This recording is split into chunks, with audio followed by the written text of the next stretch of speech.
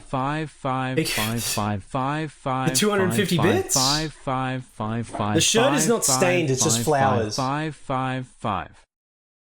Slash slash the shirt slash slash slash slash slash. The shirt's not stained, it's just flowers.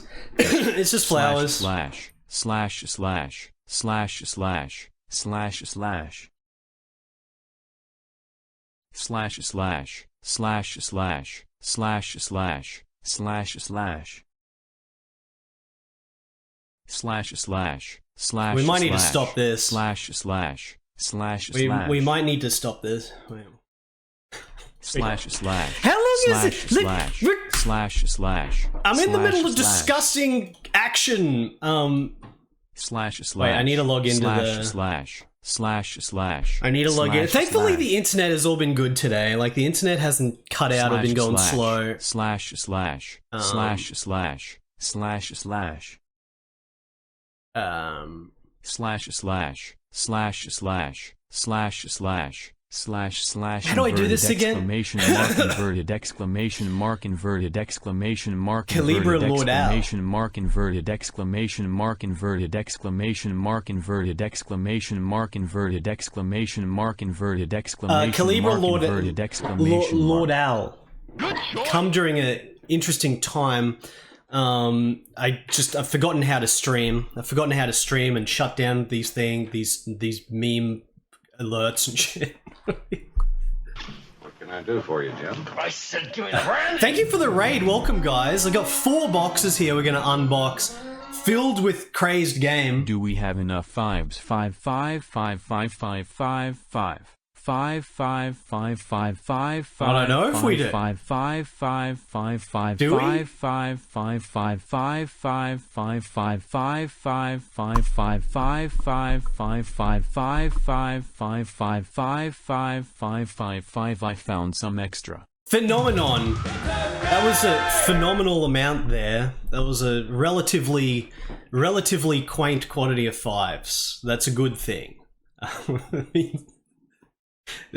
Thank you for the 250 bits. J-Bud Airline, thank you for the 100 bits. I don't know J-Bud Airline. If we play a game, it would be some CD I can easily throw in or something, but I'm definitely not going to be spending like hours playing a single game today or anything like that. And thank you again, Calibre Lord Al, for the raid. Hope you had a good stream. Welcome, guys. The boxes are waiting here. There's a lot. There's a big burp.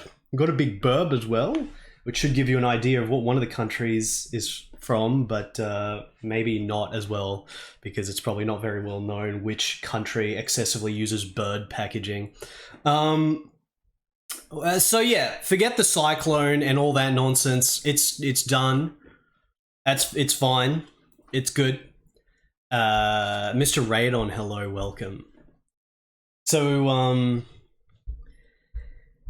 I guess we could just do it. I'm not going to check the Phantom. The Phantom comes out in 2 days, chat.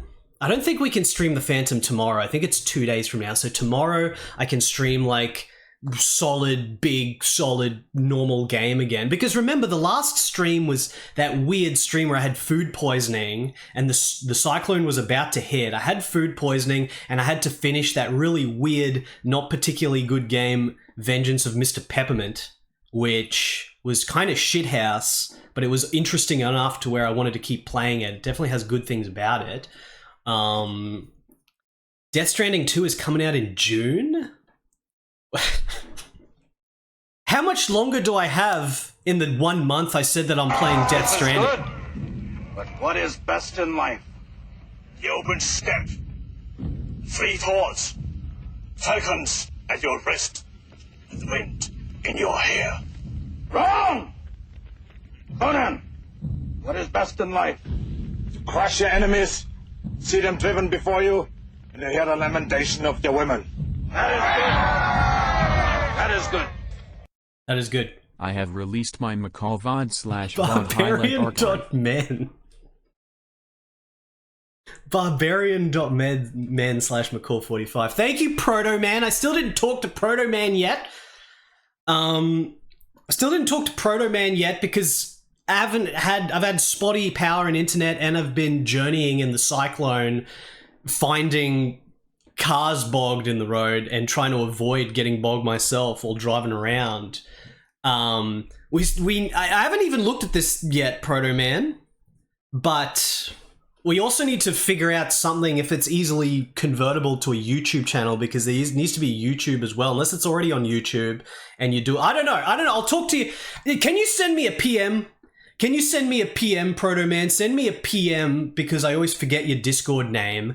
Just send me a PM saying, hello there, young man, and I can discuss this with you. But I'm very happy that you've got it backed up, because I haven't done shit. I haven't been able to do shit. Like, this whole sequence of time since they announced the thing has been like the most jacked time for like this whole VOD apocalypse shit happening, and it's just been fucked. And it continues, chat, because in like 2 weeks or something, in like 2 weeks or something, I have to go on a trip. I'm going to Europe again in a couple of weeks, and I might potentially be getting some lost, undumped game shit. I'm not going to the Geiger Museum. I'm not frolicking around the Geiger Museum. It could be some crazed game shit that I might be able to procure. So I have to do that in like 2 weeks. It's just fucked.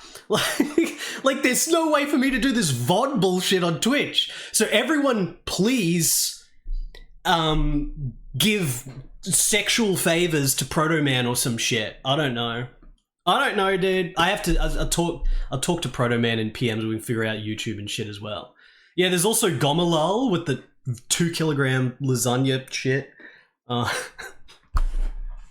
I don't know what's going on. I haven't been able to look at anything, and this was already coming off of me being ultra busy because I was streaming as much as I was streaming before the cyclone and everything. I was still, you know, I'm trying to have the most powered full-time stream schedule possible, but also I'm working on the ultra secret project that's pretty crazed, so the amount of time for VODs has been rough.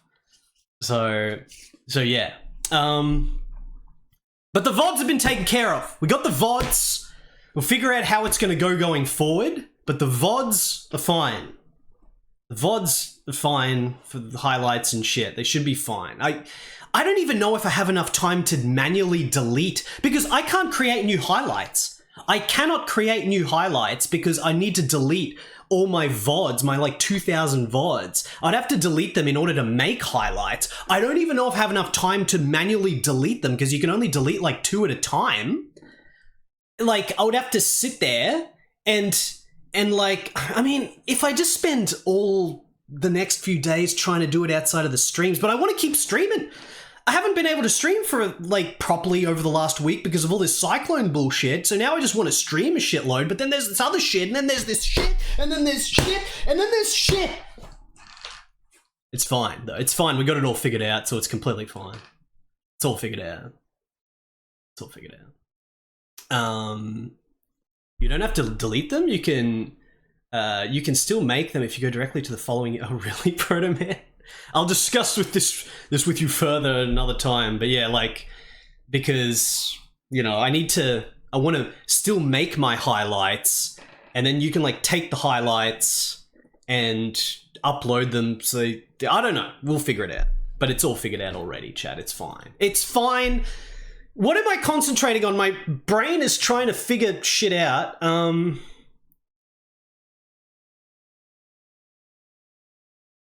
Unboxing. This is a knife.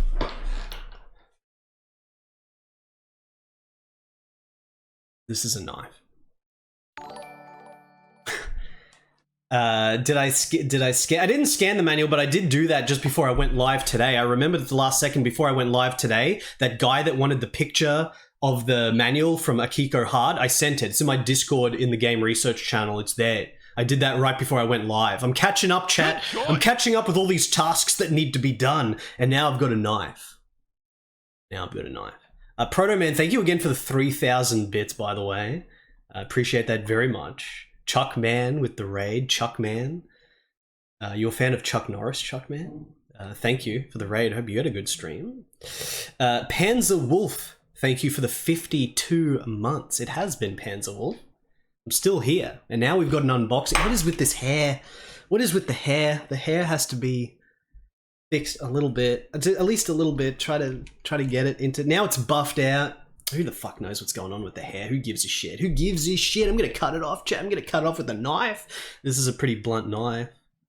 It's very blunt. Look at this. I can just freely do this on the blade, and it doesn't really do much. But I'm going to be using it to unbox one of the 4 packages. I'm going to use it. We've got 4 packages, chat. We got Japan, Taiwan, America, and England. What one do we unbox first? And then I can start showing games. Japan, America, Taiwan, England. The Japanese one is from Zen Market. Good choice. I was buying auctions on Zen Market and shit. Blood Rush, thank you for the 65 months. The Taiwanese one is from Taiwan Easy Star, is it called, right? I forget the name of my proxy. I think it's Taiwan Easy Star. Is that their name? Yeah, I think it is. I vote. Package emoji. Japan emoji. Thank you, Blood Rush and Lemon King. And then the America box. The America box is another evil collaboration with Tollplan, our good friend Tollplan. He's probably poisoned the box, but I made him buy like a million things, because if I ship things individually, it's like $50 shipping per item. So instead I get weird evil proxy to just store items and then send them all out at once, and I give him a little bit of extra commission. I forget how much I gave him, but it's way cheaper than the freaking $2 million that I would spend on shipping. And then the same thing for the England package with Tango Bunny. Tango Bunny, once again, my England hookup. Let's do a vote. Poll. Which box first? Japan, America, Taiwan, England. Alright, chat. No additional votes with channel power. Okay, chat. Alright. And then I've got the knife waiting. The knife is waiting. Fidget, thank you for the 50 months. Fidgeting around, Fidget. So, everyone vote. Do you want to see some anime? These boxes are representative of the countries of the game, by the way. I'm buying like European games with the England box. The America box is for like US developed games. The Taiwanese box is for Taiwanese games. The Japan box is for Japanese games. Like, it's actually accurate. I'm not like buying Japanese Super Nintendo games through America or England or some shit. I'm specifically, the whole reason I need these proxies is to buy that specific region. Because when I buy like American games, I don't want like the Australian version. I don't want like the European version. I want the American version. And when I buy European games or English games specifically or whatever, I want the European version, not the America version or whatever, which are always different. Like, I always get the specific version, even if it's got a shitter cover art, it has to be the specific origin country. It has to be the specific origin country because that's the true version. Except in some weird instances like Dominus on DOS, which is an amazing game, by the way, but I got that from America because the developer was American, even though the publisher was British. It was US Gold. So it was produced by English dudes, so the boxed original might be the English version, but it's American developed. So I still got the American version because it's an American developed game. And also the American version has more shit in the box. It has like this trading card and shit. So in some weird instances where there's multiple countries involved, it's like that. It's like War in Middle-earth, which was produced by Australians but British developed. Do I get the English, the European version, or do I get the Australian version? In that case, it's just which version is the fancier box, I guess, which has more shit in it. But yeah. J-Bud Airline, thank you for 100 bits. Can we watch Mahjong? Don't tempt me with the Mahjong. I feel like I could get absorbed into Mahjong very easily. Way Out West, thank you for the 67 months. 67 games unboxing. It might be more than 67. It might be a lot more than 67. So what's this vote going like? This vote... England is way ahead. Okay, England's gonna win.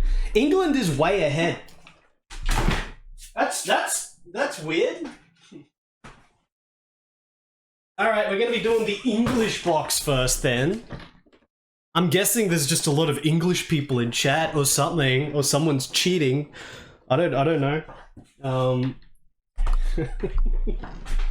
I would have thought that the bloody Japan box would have won, but no. Tango does need sleep, yes. Tango needs to go to bed. Hail to England. Hail to England is the name of a Manowar album, isn't it? German sim games. No package from Germany. No package from Germany, I'm afraid.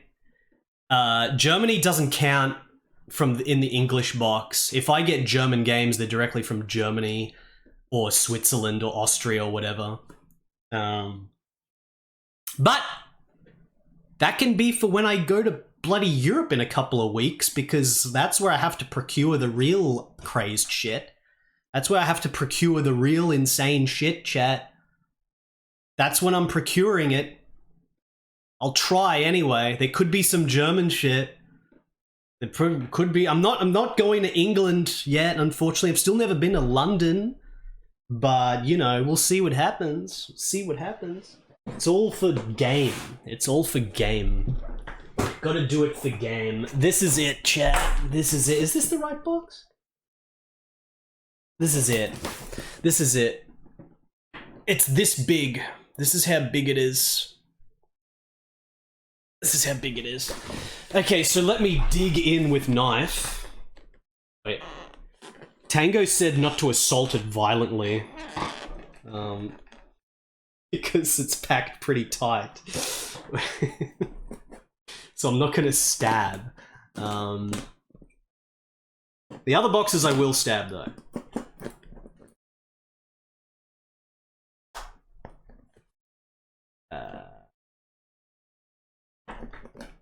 Oh man, this is requiring some special. All right.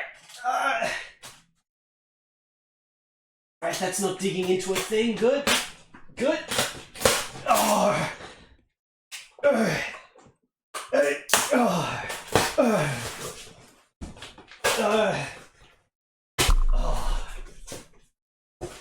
Alright, it's open. It's open. I can see one of the best games ever made right on top here. So, a lot of... This shit's all over the place. These unboxings. Some of this shit is normie shit. The shit that I'm gonna open now is normie shit. As far as, like, old games go, comparatively, this is normie shit. But right after this, we've got the biggest stratosphere of, like, the rarest, most fucked Amiga shit possible.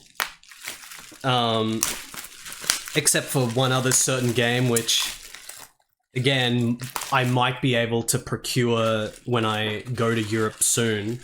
As long as I can actually meet up with the developer, and I might be able to meet certain developers and shit in a few weeks when I go to Europe. Like, there's a whole thing that's happening, but we'll see what happens. There's too much shit happening because I just got hit by a freaking cyclone and I was food poisoned, and I've got this time limit of like 5 days to freaking play bloody Death Stranding because I made a promise. I don't know how that's gonna happen because Phantom comes out like in a day. Like, there's just no time. Kurosalot, thank you for the 60-month resub. What's going on, Kurosalot? I would love to go to Brazil. I got many good game friends in Brazil. Terminator 2D. Terminator 2D is for the end of the year. This is one of the most exciting years for new release games. Like, this year, there's always exciting shit coming out in terms of new releases, even though I'm always focused on the most fucked old shit from different computers and consoles and shit. That's always the main thing on this stream, just because there's always more old shit you want to play than new shit. But this year specifically is actually a shockingly exciting year for new release games. And the excitement of going between like the old shit that I still want to play as well as waiting for new shit is just so exciting. We got Terminator 2D, we got Neon Inferno, we got Age of Barbarian Chronicles, we got what's the other shit? Space Sheriff. I always forget the name of that Space Sheriff shit. Does Eartheon come out this year? Is that even going to be on Steam? I want to play Eartheon. There's some other game that I'm missing there. Rushing Beat X comes out, which I can't wait for. What was the main three again? Because it was like Neon Inferno and something else, and then Terminator 2D. I don't know, whatever. There's a lot of games coming out that's very exciting. So we're gonna be playing those. We're gonna be playing all those as they come out, but there's also a million old games to play for maximum excitement. Anyway, Scramble Vice, that's it. Yes, Scramble Vice, Nocifer. These are all 2D games. None of these are 3D games. When it comes to 3D games, I don't know if there's any I'm looking forward to this year, except for the new Golden Axe, which most definitely won't come out this year. But yeah, Scramble Vice. Scramble Vice is going to be god tier as well. Okay. I got a boxed copy of Time Commando. This is the normie shit I'm talking about. As far as DOS games go, this is normie. This is one of my favorite DOS games. I played this once. I streamed this once. I was shocked by how freaking awesome it was. So I had to get a physical copy, and it had to be one of the European. It's not, it's not the original, which would be the French version, but this is the type of game. It's a French game, but, the main market is just European market in general, and there's no real reason to get the specific French version because it's, like, identical apart from just... It's, like, the same box and everything's identical, pretty much. It's just different language. But, yeah, this is Adeline, the dude that did Alone in the Dark. And then Frederick Reynal, Alone in the Dark, and then Little Big Adventure, Twinsen. He did this game in the middle of all that. And the thing that's shocking about Time Commando is the fact that it was so against trend at the time. Like, Little Big Adventure makes sense because Little Big Adventure is like, a big open world sort of adventure 3D thing. But Time Commando is such a specifically linear beat 'em up. Like, it's so linear and it's just so arcadey.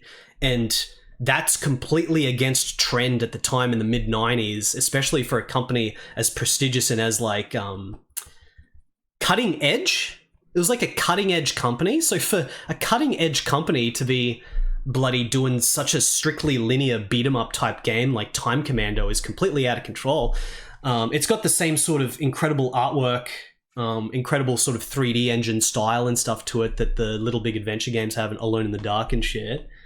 One of the most impressive things about this is just the sheer amount of variety. The amount of variety is completely insane. You go to like 9 different time periods and you're constantly fighting new enemies and different bosses and shit, just constantly. It's just constant variety. It's not like, here's the basic enemy and we're just going to fight the basic enemy a million times. It's just constant variety. Grim Fandango, thank you for the 60 months. Yeah, Retrograde Tom was playing this like 12 hours ago or something. I was watching the stream. I'm like, shit, that's going to be in my unboxing. So yeah, anyone that hasn't played Time Commando, you know, if you want like a linear beat 'em up with like a mid-90s PC game aesthetic, this shit is like out of control. There's like a million weapons. Screenshots don't do it justice, because as typical for a game like this, the screenshots just make it look like some weird, you know, adventure game like Myst or whatever. Like, you never, unlike with 2D screenshots, you're never defined what the genre really is with 3D screenshots of games like this. You look at these and you're like, yeah, it's going to be like Myst or something. But it's not. It's like a linear beat 'em up. What's the box like? Get the special Adeline inner box, dude. How fancy schmancy is that? It's very fancy schmancy, chat.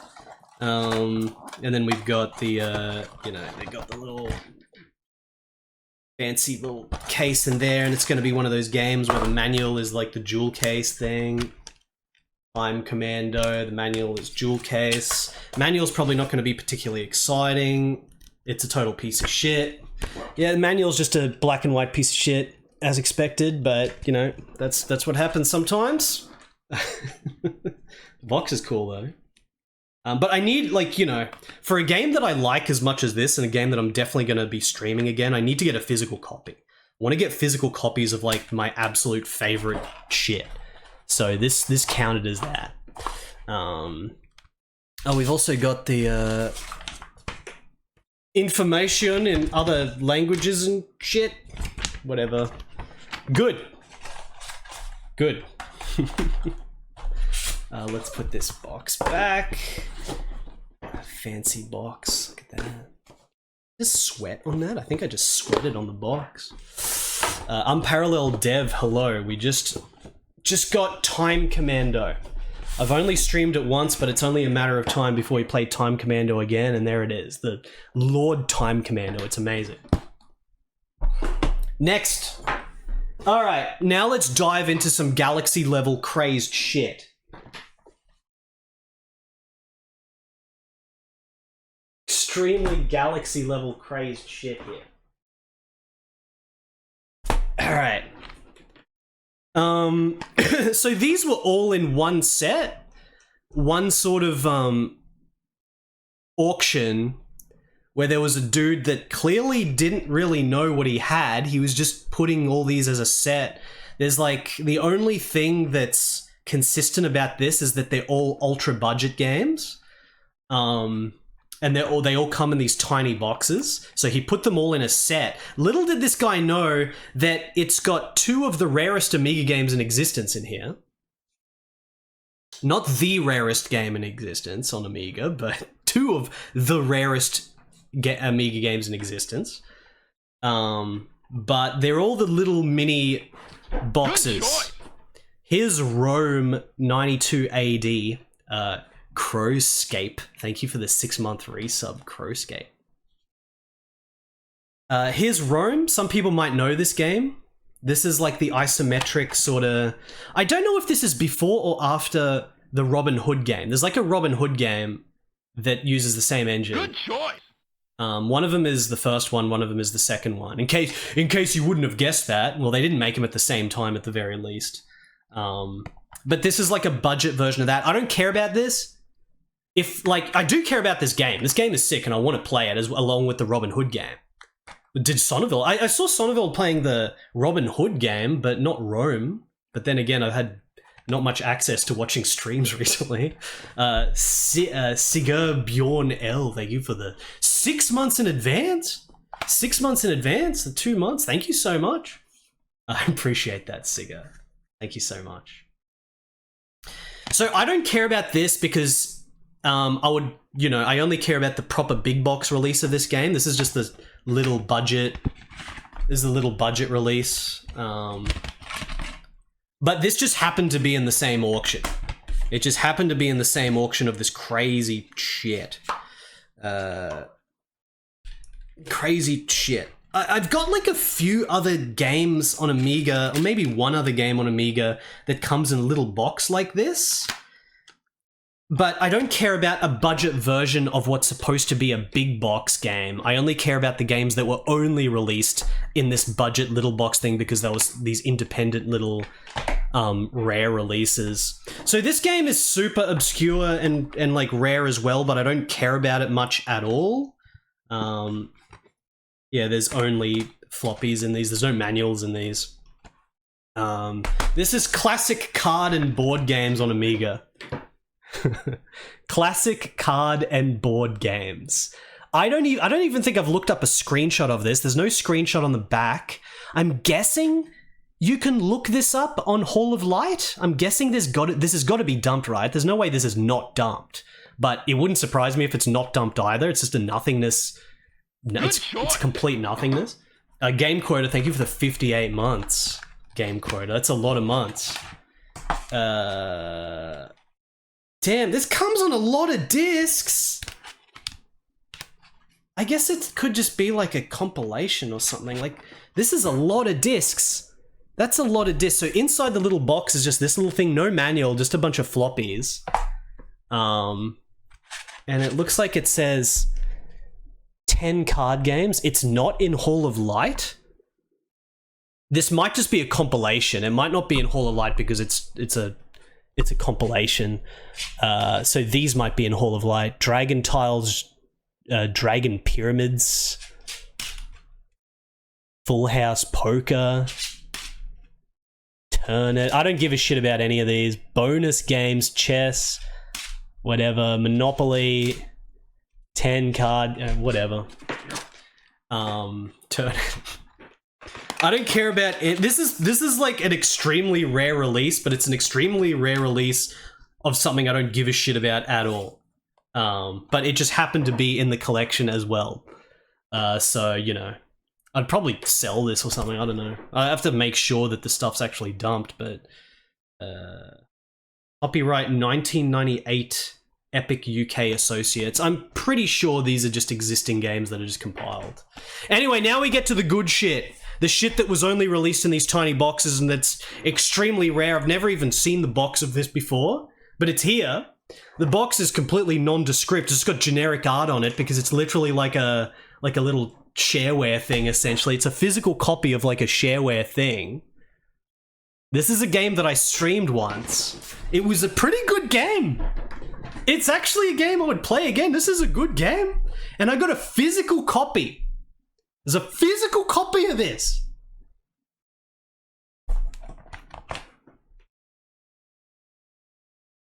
A physical copy of Lost on Parrot Island.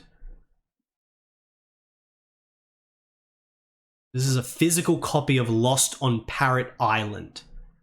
This is an Amiga exclusive point-and-click adventure game where you're lost on Parrot Island, and it was actually pretty charming and fun. I didn't think that it was ever released in a box. I thought that it was only like a public domain or like shareware thing. But it was released in a box. It's just with a generic, like completely generic box art that doesn't relate to the game at all. And inside is just... Oh, it does have a manual? Oh, we got 2 little pink discs. Look at this. The pink discs. Frank Otto. Remember when we looked up pictures of Frank Otto and the pictures of him were completely out of control? I remember that name now, Frank Otto. The dude looked totally out of control, the developer of this game. So 2 discs, and there's like a little paper insert. Yeah, there's a manual. There's a little shitty printed manual. So this is, you know, there's nothing exciting about this packaging at all. But the fact that it's a physical copy of Lost on Parrot Island is insane. Like, I don't know how many copies of this would have been produced. It was probably under 1,000, probably under 500. This is, you know, this is late Amiga as well. This is like 1997, 1998 or some shit. So it's a physical copy of Lost on Parrot Island. It exists. It was released. Like, which British stores would have even stocked this? Or I guess they wouldn't have stocked it. It would have been mail order only, right? It would have just been mail order. It's a thing that exists. It's shit. It doesn't even have box art, but it's a thing. So now, next time, or at any point in the future when I decide to talk about or play Lost on Parrot Island again, I can back up the fact that it was released in physical media. But now we come to the main event, chat. Now we come to the main event, the game which is the main reason I got this auction. This was just a plus. This was a plus. I didn't even know that there was a physical copy of this, and I'm like, well, you know, that would be sick to have. But the main reason I got the auction is for this other reason. It's for this other game, I should say. Chat. I got a physical copy of one of the most important Amiga games to me. A game that's, you know, mechanically it's kind of terrible, but the game is incredible. Like, it's legitimately an amazing game because graphically it's amazing with the graphics by Colin Swinburne, one of the best Amiga pixel artists. Graphics in this game are shockingly amazing. And even though the gameplay is weak and you just spam like one move to win everything, the features, the feature set and the secrets and stuff are amazing, so it's really satisfying to play through it. And that is, of course, I got a copy of Master Axe, chat. I got a copy of Master Axe. I've only seen this on auction like twice before, and the boxes were all beat up. This is the best condition Master Axe I've ever seen. An extremely rare game, because no one bought this. This, of course, was delayed many years. It was produced almost entirely by Neil Axe himself. And it was, like, actually a pretty legit production that was supposed to be released years before this was released. But the team broke up and they lost, like, the programmers and shit. But the art was all done, all the shockingly high-quality art. Like, art that's literally... You know, it's like that Italian fighting game. There's a few very specific Amiga fighting games where the art quality with the pixel art is in many ways better than some of the best Japanese examples. At least in terms of static art. Like, in terms of animation, it's not the case at all. But in terms of static backgrounds and shit, this shit is like beyond SNK in some ways. You know, SNK makes it up with the animation, the variety, and like all the details and shit, especially in something like Fatal Fury 3, which is still leagues beyond anything else like this. But for like a little game made by like two British dudes, essentially, the art quality is just shockingly amazing with the backgrounds and stuff. Like, if we look at the background, you can see, like, the shit is insane. Of course, the gameplay is barely existent. But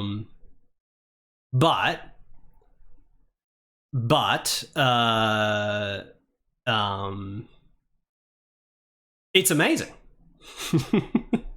But it's amazing anyway.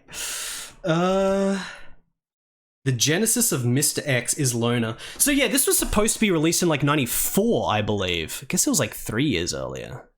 Got the Islona logo there, but yeah, there it is.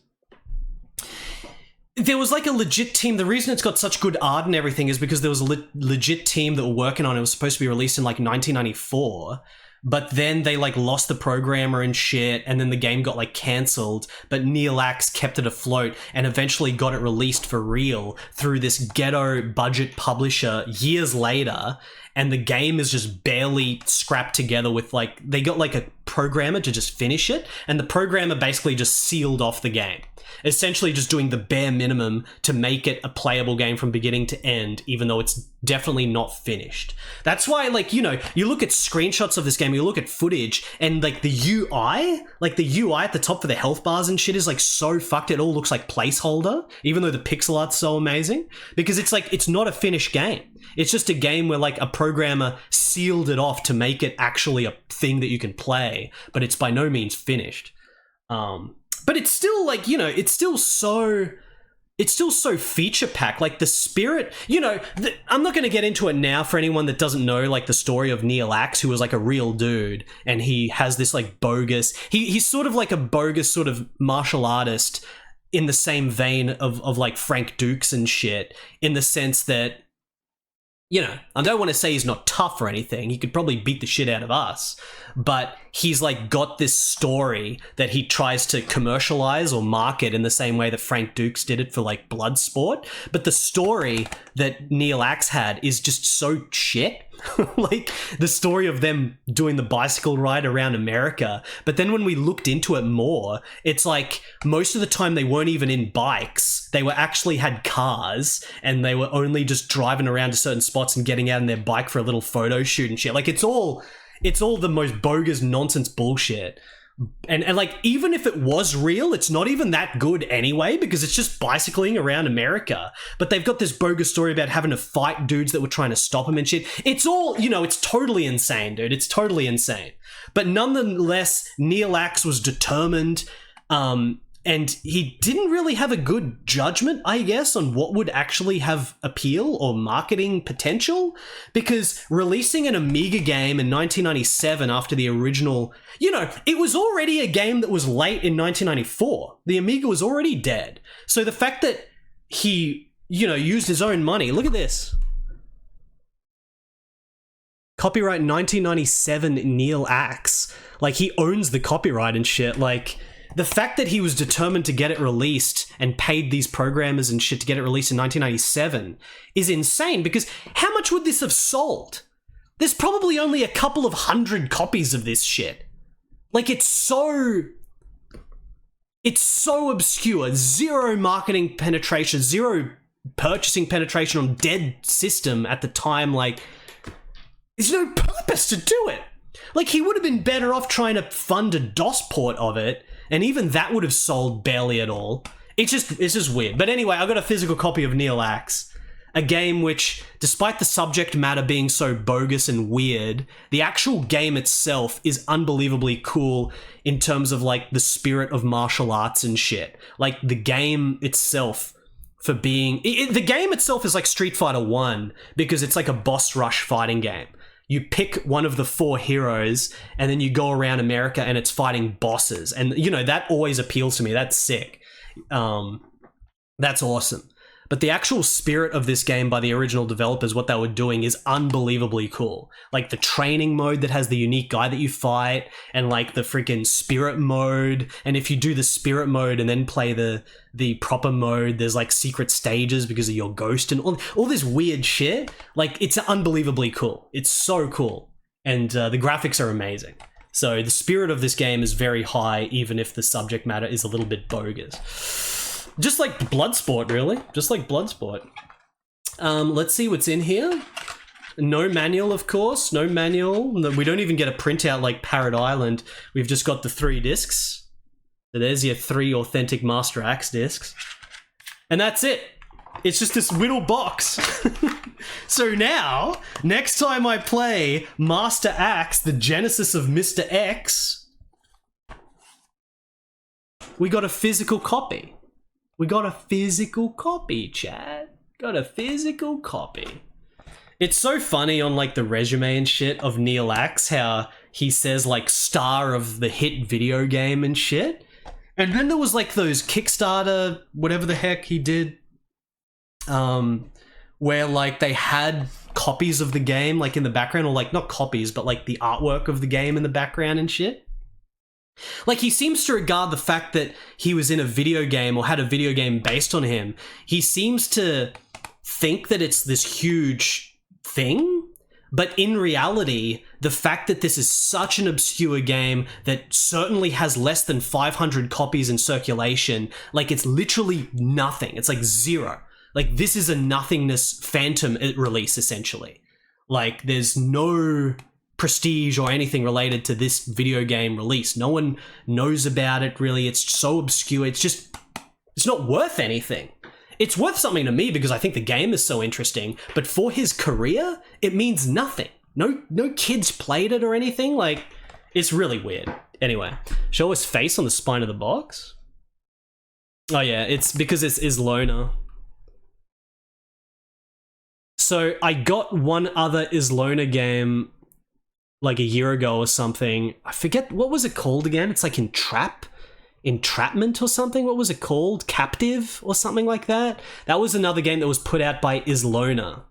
Islona is like the super budget publisher that was at this time at like 1997, 1998. They, you know, it would have been like $5 to do a print run of these and shit. And, you know, they were so ghetto. They were so low effort or, you know, just so bodgy. Just so shit quality, these little releases, as expected. Yeah, Abduction. That's the game, Abduction. They're just so low quality releases of essentially shareware level games that the dude, one of the publishers or whatever, just put his face on the spines because this is the same as Abduction. So that's how freaking bootleg these releases are.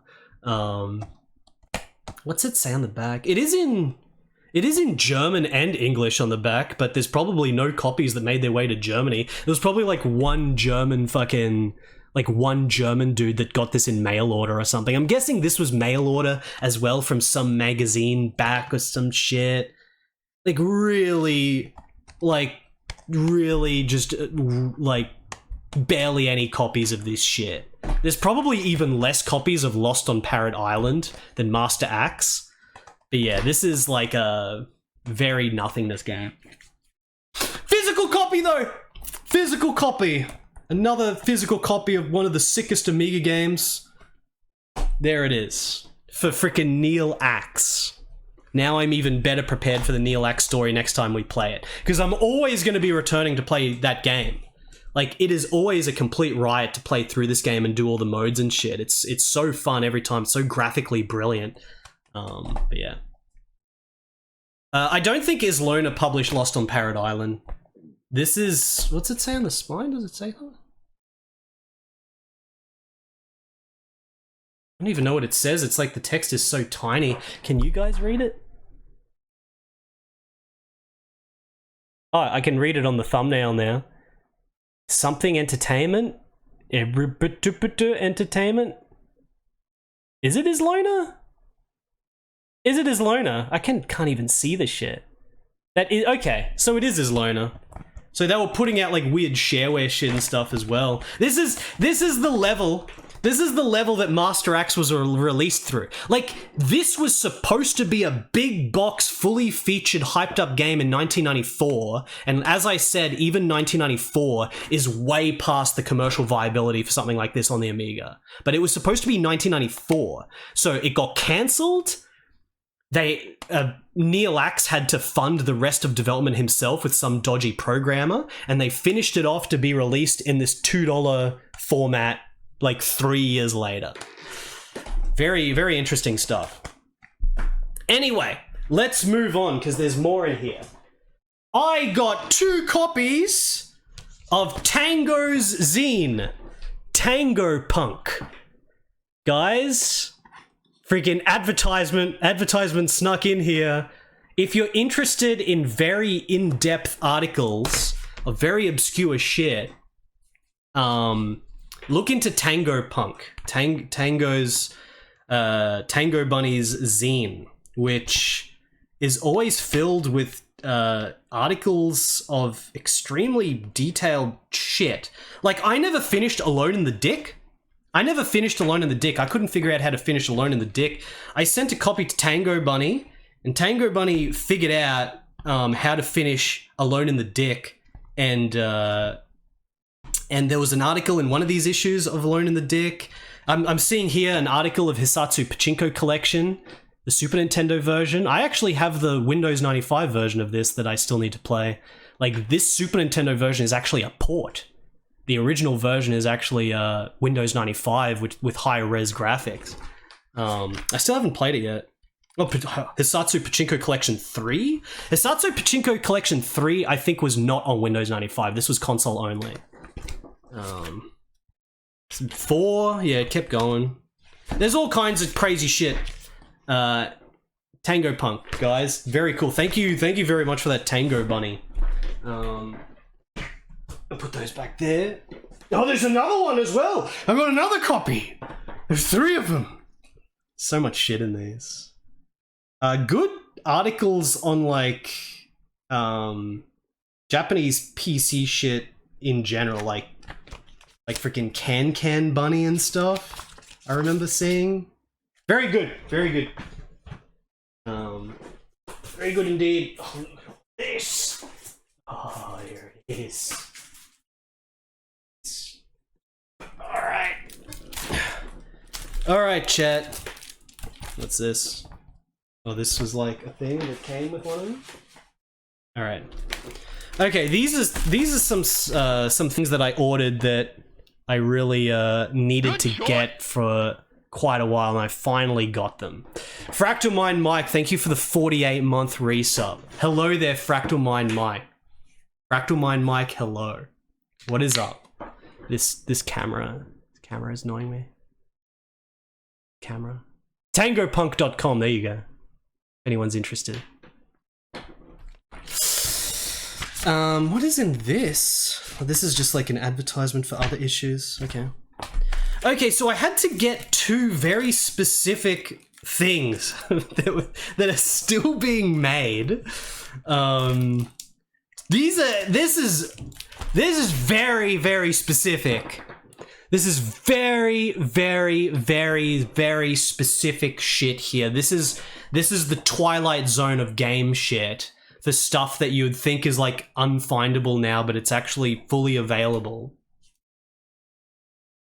I had to get issue 10 of Sam Revival magazine, issue 10, and issue 16.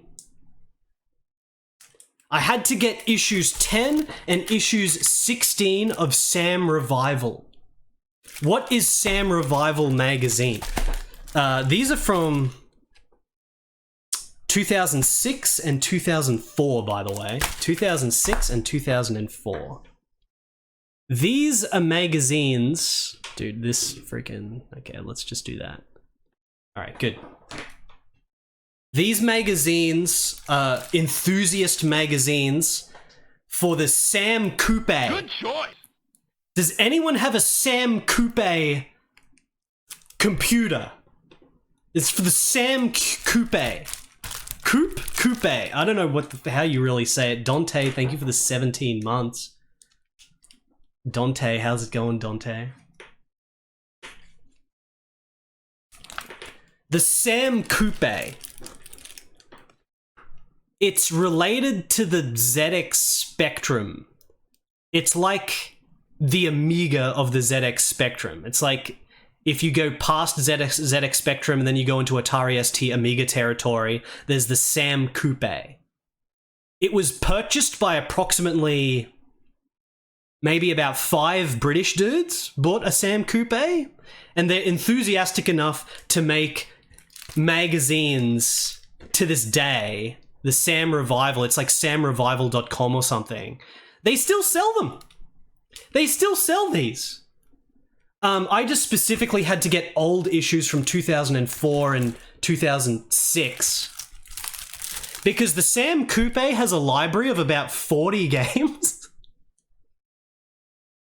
Not many of those were commercial, by the way.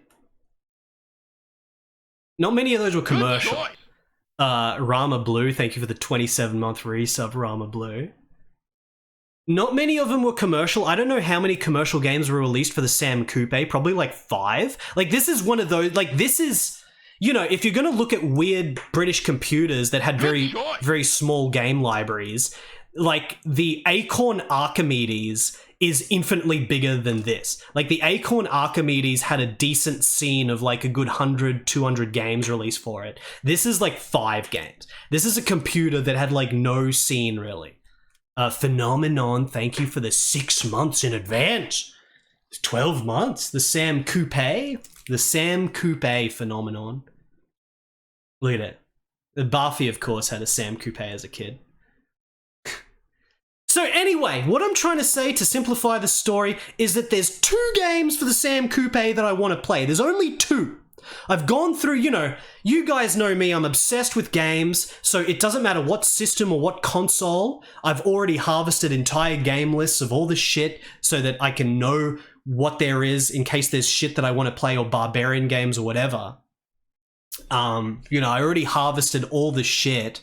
And there's only 2 games on the Sam Coupe that I want to play, and they happen to be games that were released on the cover discs of these. So the games that I want to play on the Coupe are not games from like 1990 or 1991 or something. They're actually user-made games from like the late 90s, essentially. I think both of them are late 90s. One of them, well, the one on this I think is like late 90s. Oh wait, no, it's the other one. They were like enthusiast games from the late 90s or early 2000s or whatever, but then they're released later on these magazines that are just for enthusiasts in like 2004, 2006 and shit. It's not actually when the games came out. The games were a little bit earlier because they were like mail order shit that no one bought in like 1997 or whatever. Broke Zack Mountain, thank you for the 16 months, Broke Zack Mountain. Try Predicus. Thank you for the 63 months. All the shit, try Predicate.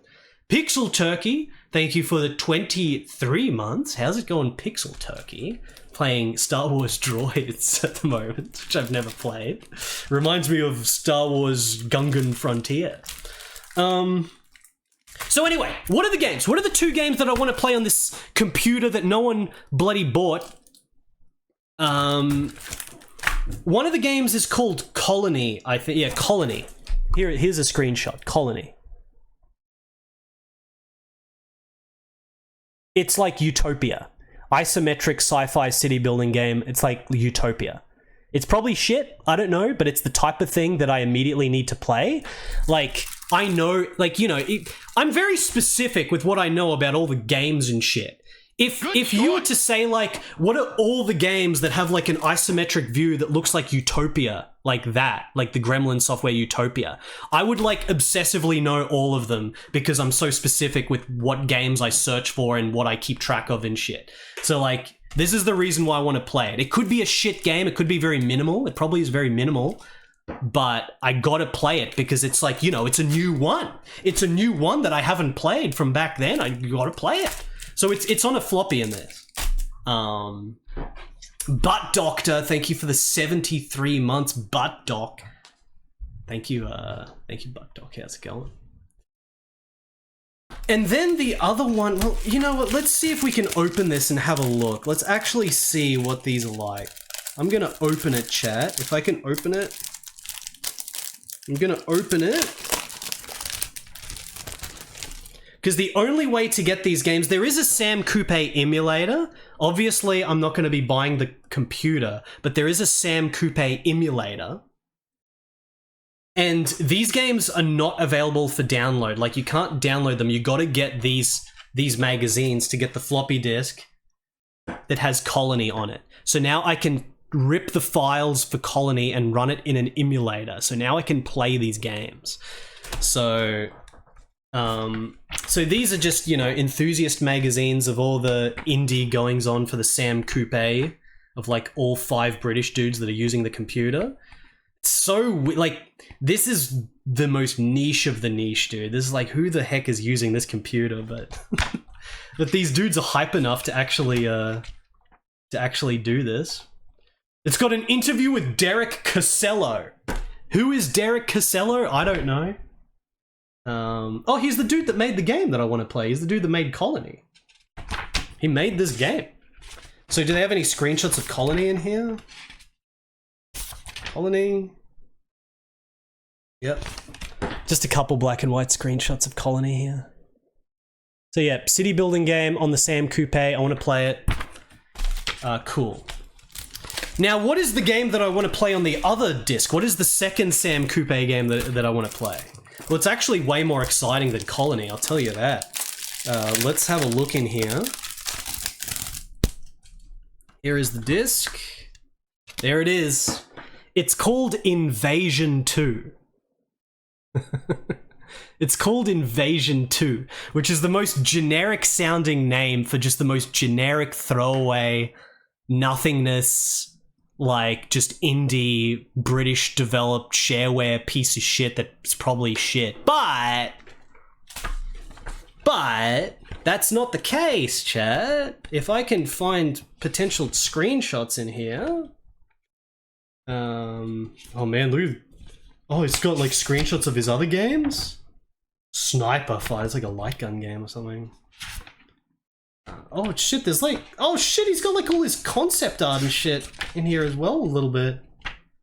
Okay, the screenshot doesn't do it justice because it's a little black and white thing, but this is a screenshot of Invasion 2.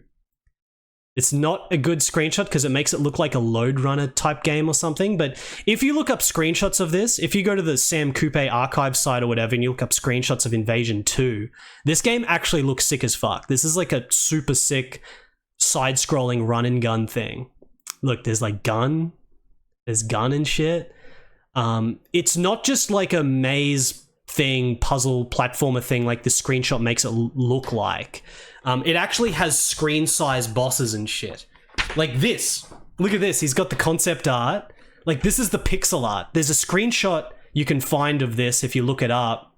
This is like a gigantic screen size pixel art robot with a dinosaur riding it. And it's like the bosses are like huge, like screen size. It actually looks pretty sick. I gotta play it. There's more concept art of guns and shit. Yeah, this screenshot makes it look like Lode Runner, makes it look like nothingness, but trust me, the game looks like insane. It looks pretty sick. So I got that. So now at some point, chat, I'm gonna do a Sam Coupe stream, and I can play the 2 games that I want to play on the Sam Coupe. There's 2 Sam Coupe games I want to play, guys. There's 2. We got them. Let me put this back in here. Sam Coupe. I think there might actually be one other Sam Coupe game I want to play, but it's like freeware. I think it's like a Slovakian game. It's like a Slovakian barbarian dungeon crawler with a punch-out style fighting system. But I think it's freeware. You can download it from worldofspectrum.co.uk. So there's technically like 3 Sam games I want to play, but I think that's Sam. It's either Sam Coupe or it's like a advanced model of the Spectrum. It's like a Spectrum 200K or something. I don't know. I have to look into it again because I've forgotten the name of the game. I just remember that game is a thing. It's a barbarian game that I want to play that's ultra rare. Ultra obscure, I mean. I'm trying to put these back in the plastic sleeve.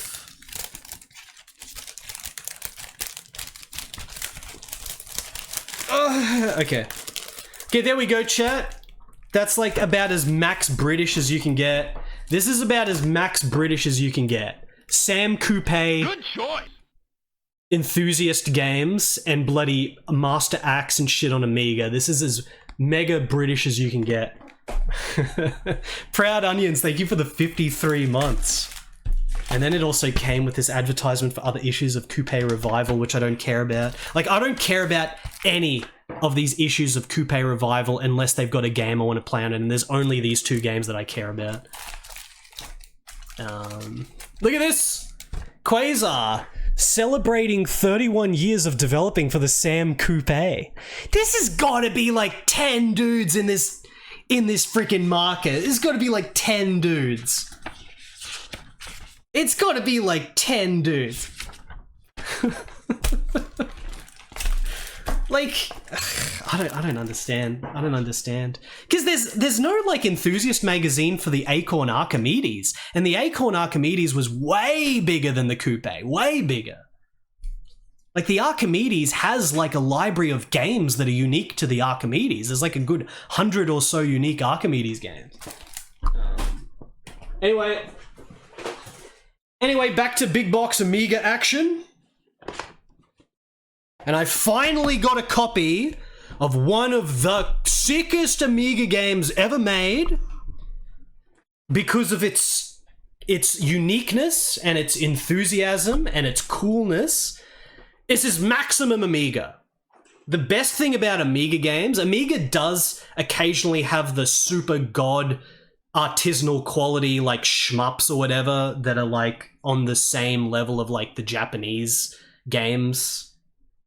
And it's got some extremely well-made other more unique games like Shadow of the Beast series, where Shadow of the Beast is one of my favorite things on the Amiga, and that's Maximum Amiga. But apart from that, the best shit about Amiga games are like European developed games with insane art, usually barbarian aesthetics, and like multi-genre just excitement. This type of shit where you look at the screenshots and you're like, fuck, that's fucking out of control. I gotta play that shit. That's so exciting.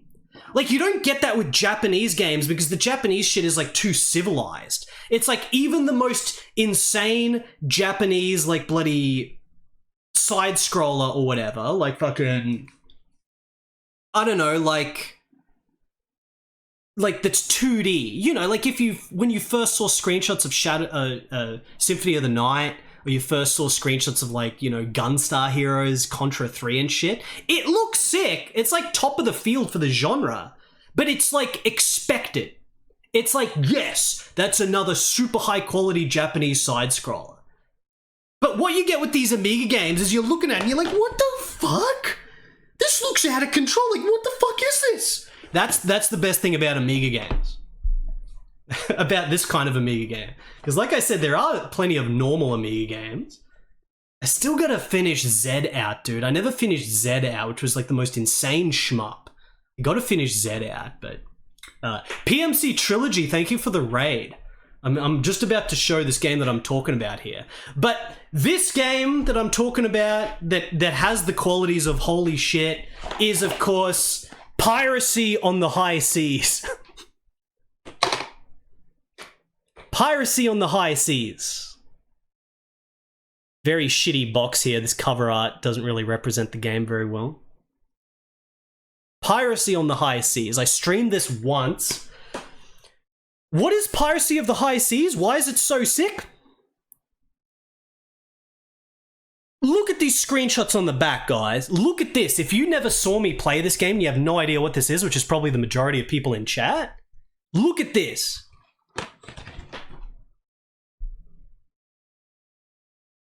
Barbarian cutscene talking to a wizard with Conan and big barbarian dude and wizard.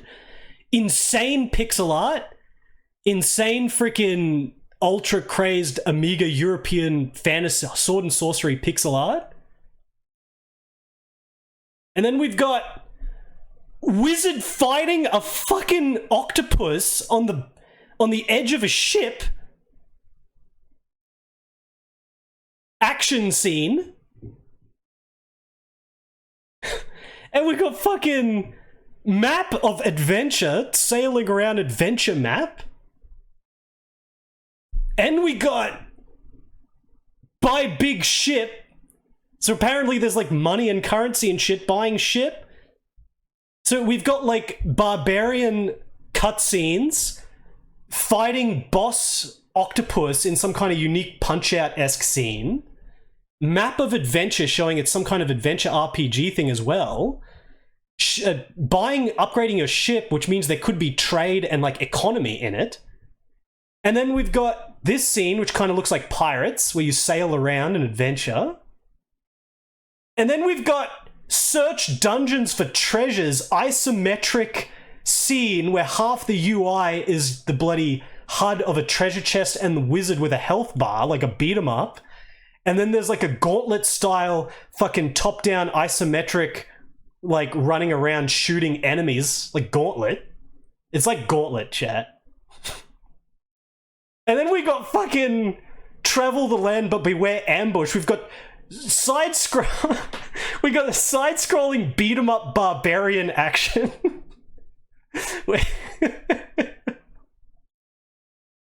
We've got trade in goods to increase your fortune. So we got trading at shopkeepers.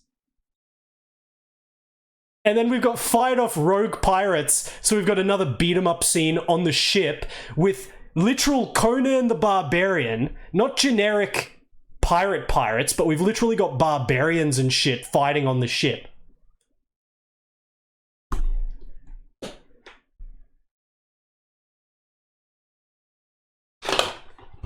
That is why Amiga games are often the most exciting shit. This is the epitome of Amiga, this game. Absolutely crazed. I should stream it again. I got a physical copy now. Box is not going to have much in it because this was put out by what's the company? Ice. They had shitty boxes and stuff. So we've got the manual and we got 3 discs. That's it. That's it. That's it. International Computer Entertainment. Bridge House, Merrywalk, Stroud, Gloss. Where's Gloss, chat? This kind of smells like... like perfume. Like perfume. We got a really shitty black and white manual. Really shitty black and white manual. Gloucestershire? Gloucestershire? How do you pronounce it? So this game is like Hungarian or something, right? I think it's Hungarian developers. MP83, it was Hungarian, wasn't it? Sandor Domokos, Francis Steingler, Steve Fabian, Leslie Udvardi, Josel Hevesi, Peter Toyne. It's like Hungarian or some shit like that. Are they Hungarian? So yeah, I needed to get a physical copy of such a sick game. It doesn't have the most exciting box or manual, but the game, it does have a good back of the box, I have to say. Like in terms of advertising with just these 9 screenshots, like the back of the box is sick as fuck. This is completely out of control, awesome shit. Awesome shit. You don't get any shit like this on PC98. PC98 games are not like this. PC98 games are so different. That's why I need to keep going between Amiga and PC98 and then DOS and shit, because everything has its own shit. And then console games or Super Nintendo, whatever, everything has its own shit that's like unique to being exciting on that system in a broad cultural sense. Obviously there's a lot of crossover, but in a broad cultural sense, they're all very different systems from each other. So let's put that back. Now what do we have here? What is this?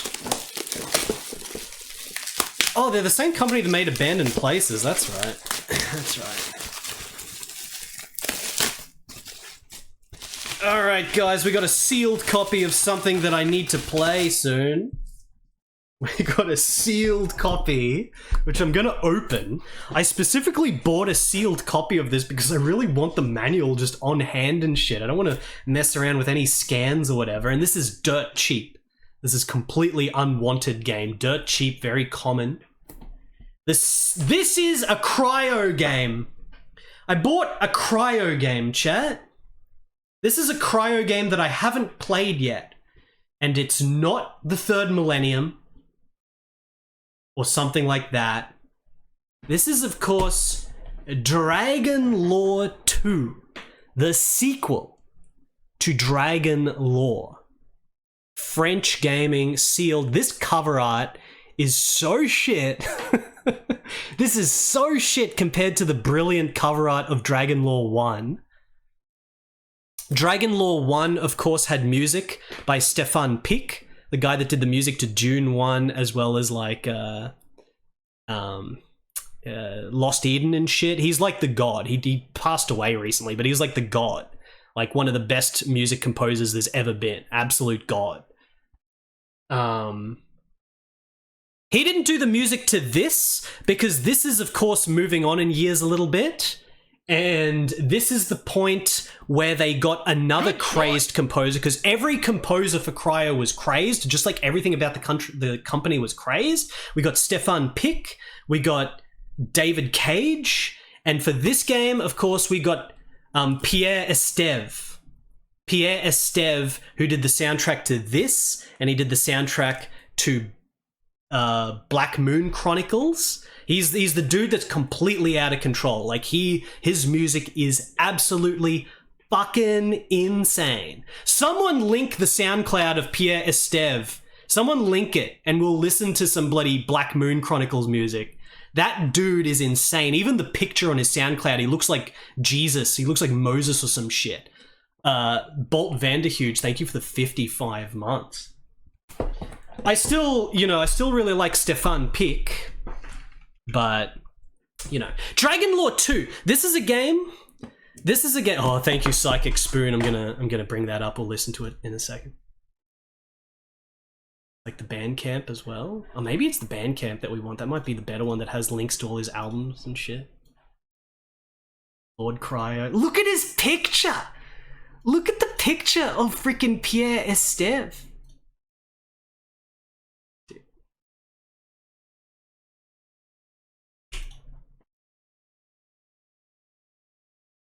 Dio Gratias soundtrack.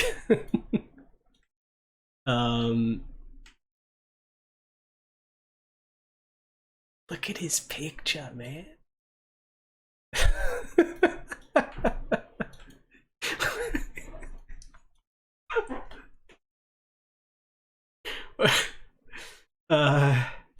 Forget him for just a second. Let's just remind ourselves about some of the music of freaking Stefan Pick.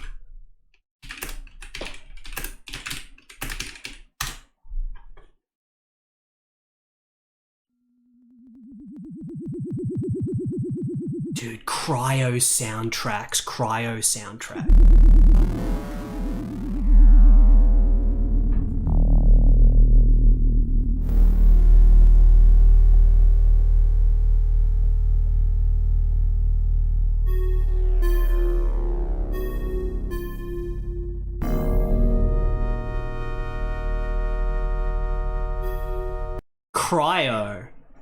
is still the god company. Lost Eden almost as good as this. Lost Eden might be even better, but in terms of the game itself, I only played Lost Eden once. That was one of the later Cryo games we played here that I'd been saving. I think Lost Eden might not only be my favorite Cryo game, it might be my favorite DOS game. Like, Lost Eden was a truly transcendent experience for me.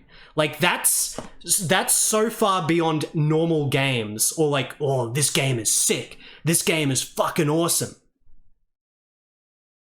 Like, Lost Eden is beyond that. When I'm sitting there playing Lost Eden, I'm just sitting there like, just hypnotized, just utterly hypnotized, just completely hypnotized. Like, the game was so insane. Like, the flow of the storyline, all the characters so memorable. I still remember every single character. I still remember everything about the plot. Like, utterly hypnotized by it, completely hypnotized by that game. That was like peak Cryo. But Cryo is always delivering insane experiences. Retroverse, thank you for the 40-month resub. What's up, Retroverse? Anyway, let's listen to some more Stefan Pick music.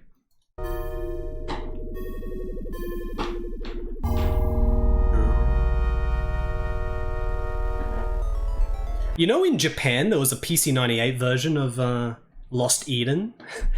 Japan was just as obsessed with freaking Cryo as I am, for obvious reasons, because they're the most crazed game developer doing the most crazed shit. There is like a Japanese version of every single Cryo game on like multiple systems, including weird platforms you wouldn't expect, where they did like the localization and shit. It's completely out of control. And Japan also got the most bug-free version of Dio Gratias. Because they fixed it a bit.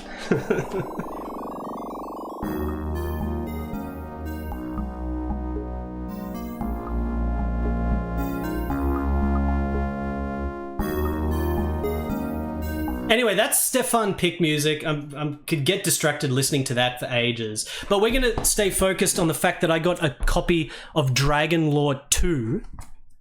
Sealed copy of Dragon Lore 2 so I can have the manual and shit. This is the sequel to Dragon Lore 1. Dragon Lore 1, of course, is this sort of a game released in the wake of Myst. So it's sort of like Myst, but it's medieval fantasy. And it's got combat in it that looks like Punch-Out. And you're like fighting dudes and it looks fucking awesome, and then you do puzzles and you fight dudes, and it's quite linear and smooth and good. Has the Stefan Pick soundtrack, it's good. Dragon Lore 2 is nothing compared to the impact the first game made. The first game was one of the big hit DOS games. It was like a million seller, just like Mega Race was for Cryo. It was a super, super, super big hit. A huge big hit in Japan as well, like most of these games are. It was such a big hit in Japan that there's entire trilogies of other games that are directly inspired by Dragon Lore 1, including the Horror Tour trilogy, Horror Tour, Zedus, Horror Tour 2, and then Labyrinth, Horror Tour 3. They're all directly based on Dragon Lore. So it was a big impact game. Dragon Lore 2, everyone says, is a piece of shit, though, pretty much, that's played it. And I don't want to believe that. I don't want to believe that, because everything about Dragon Lore 2 looks sick as fuck. It's got more combat, it's got the Pierre Esteve soundtrack, it's got more, like, weapons and shit, it's got, like, these big elaborate boss fight combats, because Dragon Lore 1 only has about 6 enemies you fight, like 6 unique monsters you fight, and then that's it. Dragon Lore 2 seems to have all these crazy big bosses and shit. It's got like different combat sequences, like it says there's like jousting scenes, and there's like on a dragon battle scenes and shit. I don't know. It's still like Myst, it still looks like Myst, but there's more combat against crazier shit. If I was to guess, I'm going to say that it's probably just messy. It's probably like a very messy, rushed, sort of unpolished game in the same way that some of the other Cryo games are that aren't like the mega premium ones, like Aliens, the comic book Aliens game they made, which is a total buggy mess, but it's awesome. It's probably a game that's awesome, but it's just a buggy, messy mess. That's what I'm going to guess. Good choice. But buggy, messy mess is fine if the game is completely out of control, insane shit. And that's what this game promises to be. If we go on the Pierre Esteve freaking thing, wait, Pierre Esteve, how do I get to his list of his discography? I think he's uploaded Dragon Lore 2, yeah? Dragon Lore 2, composed and interpreted by Pierre Esteve. The soundtrack of Dragon Lore 2 takes you during Werner von Wallenrod's adventures in quest for the Dragon Knight title, my first OST for a video game back in 1995. Pierre Esteve, he did all male voices and choirs, proto-sampled orchestra samples, pan flute, Juno 106 harp, field recording and sound design, big and small percussions, conch, gongs, cymbalum, tin whistle, classical guitar, and apparently also freaking barbarian choir. But where did it? I don't know where it said it, but there's apparently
Alright, let me put these away for a bit.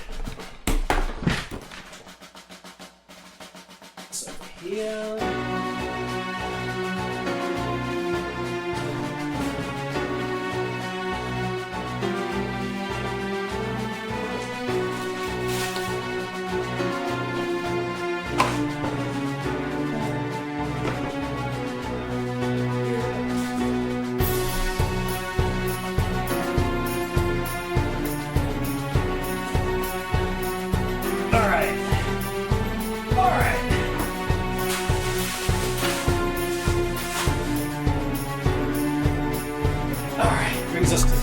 Next thing.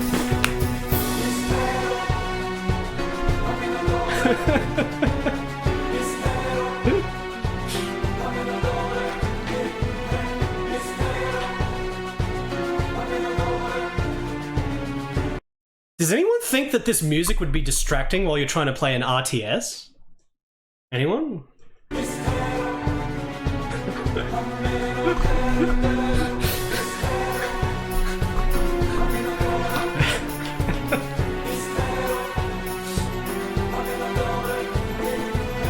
I remember when Black Moon Chronicles came out because we got Australian distribution for all these cryo games.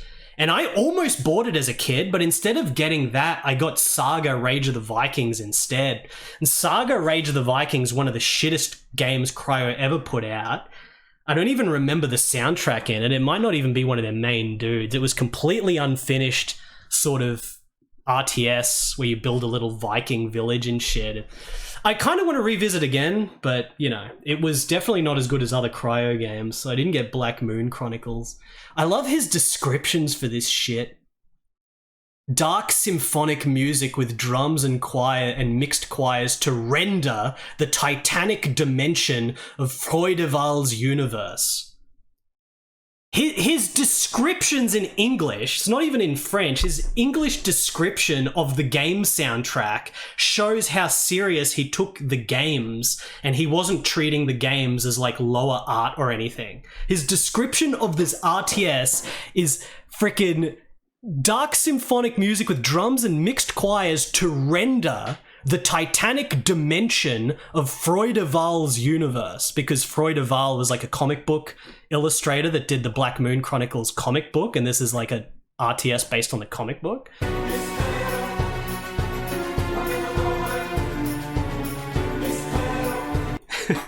His bio under his picture at the top is good. Oh yeah, composer, multi-instrumentalist, sound explorer of the virtual and the real worlds from the early times to the far distant futures.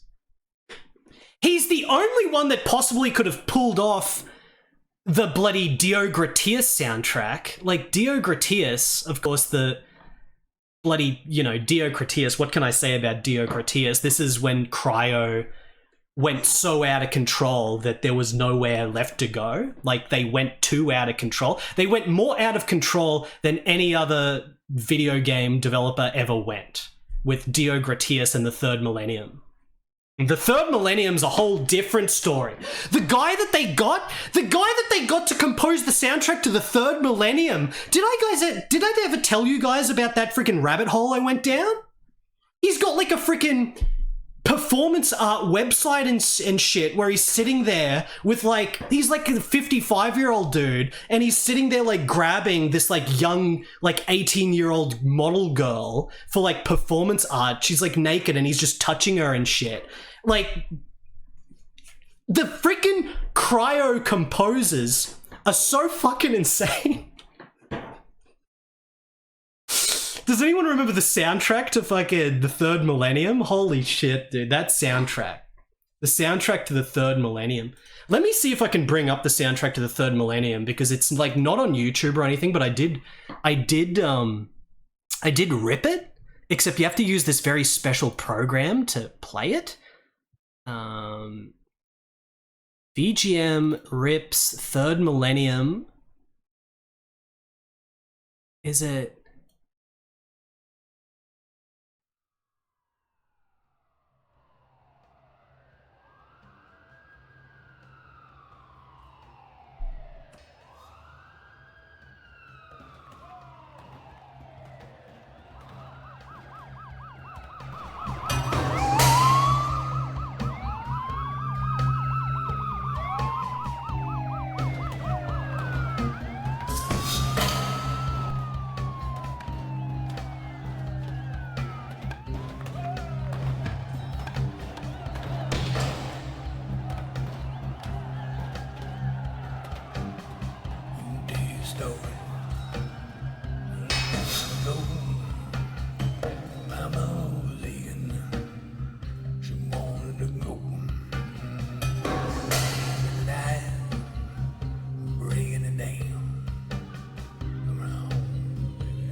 That is the fucking soundtrack to the Third Millennium, which is a game where in screenshots it just looks like bloody, like Civilization 2. Like, it looks like Civilization 2. Of course, it's a cryo game, so the true secret behind the game is a lot crazier. Where it's actually, you know, it's the Third Millennium is finally happening, and it's the uncertainty of what's going on in the world in the Third Millennium, so it's like this political, dramatic, crazed shit. I don't know. I don't even know what to think of Third Millennium. I think Spider-Man played through it. But that's the soundtrack done by this other guy for the Third Millennium. Anyway, let's listen to some of the soundtrack for freaking Dio Gratias, which according to Pierre Esteve, the description of it is echoes of the earliest times, original chaos and light, nothing humans could have witnessed. Because it's a god game. Dio Gratias is about being a demiurge who's creating, like, you know, you're like a god. And it's not one of these bullshit god sims, like Populous and shit, where everything makes sense. This doesn't make sense. This is actually fully leaning into the whole god game theme of shit that's beyond your comprehension. And let's just have this as the soundtrack, chat. Let's wait. Which is the dude? The names of these fucking tracks: The Eye of God, Thetis Ocean, Gaia, Wind Spirit, In Principio, Milliards d'Étoiles, Sanctum Sanctorum, Infinite Love, Pangea, Kyrie Eleison, Kailasa, Panthalassa, Isis Mystery, No More Gods.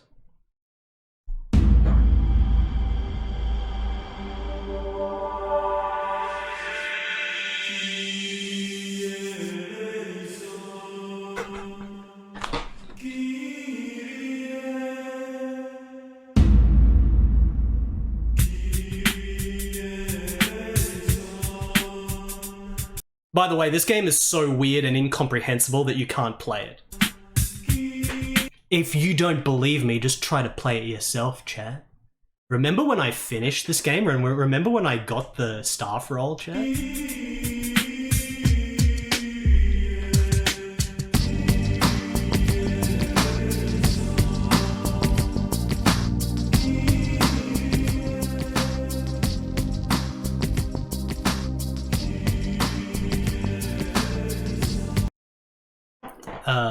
LCC has Kojima judge the chat. That's very apt of you. Where's the track with the freaking demon chanting shit? Which track is that?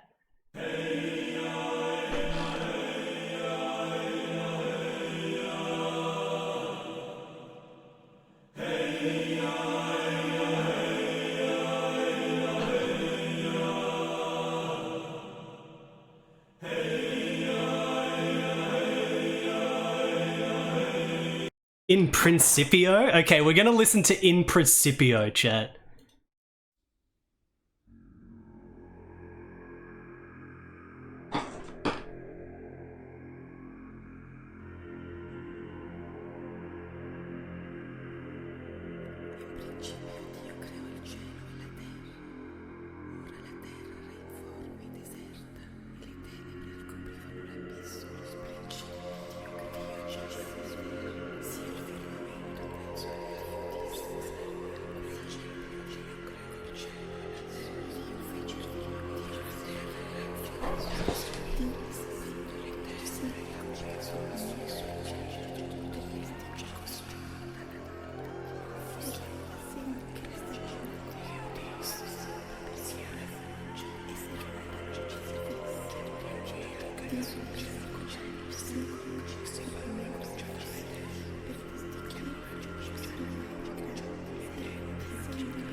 I'm gonna start opening the next package.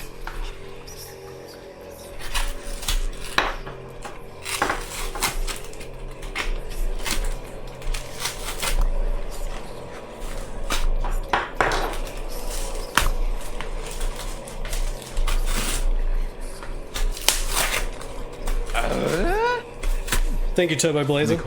I went to a used bookstore and there was a huge collection of Japanese laser discs. Tenchai Muyo, Paul Tabor, Record of Lodos War, Flame of Rekka, Escaflowne, Legend of Cristania. More shit too. I was in awe. Did you get Cristania? There's a PC98 game based on that. Thank you, Turbo Blazer.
You get the idea. The point was we got a freaking copy of Dragon Lore 2, which is a cryo game I haven't played yet. The sequel to Dragon Lore that everyone says is shit, but it looks like it's out of control because it has a Pierre Esteve soundtrack and it has more combat against more monsters and shit. And it's got barbarian choirs.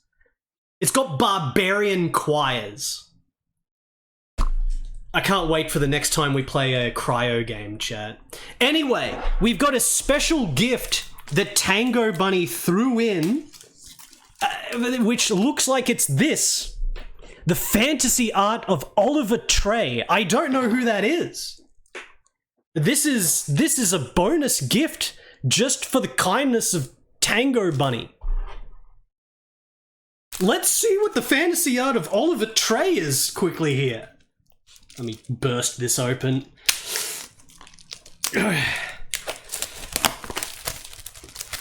The Crash artist? I don't even know what Crash is.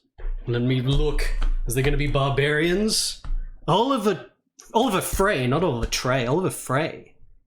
One of the most important artists working in the medium of commercial illustration. I see. Dan Dare.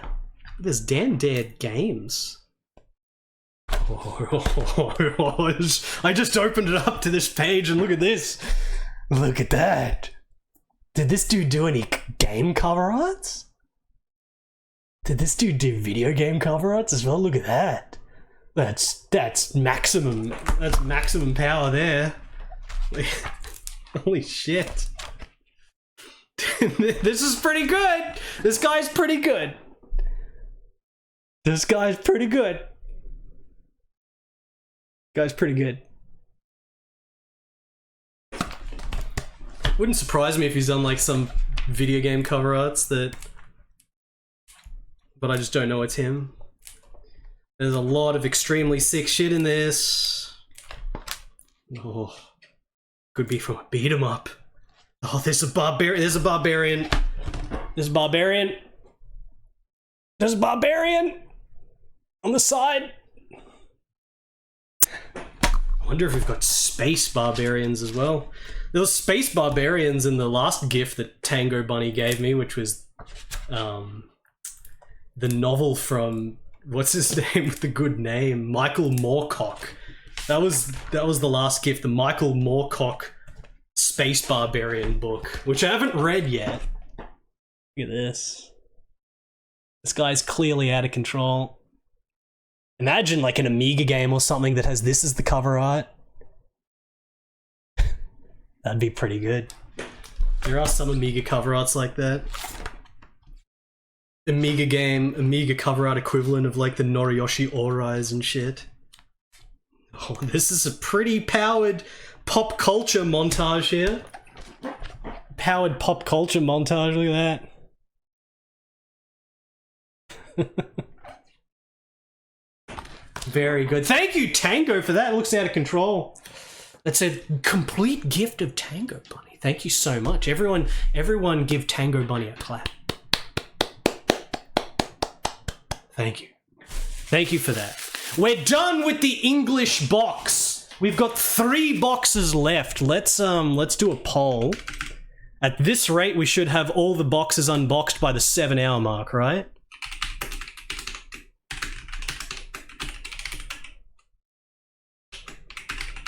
Alright. Alright, next box, everyone vote. I'm gonna put this away a little bit. Thank you again, Tango, for the incredible gift. Incredible gift.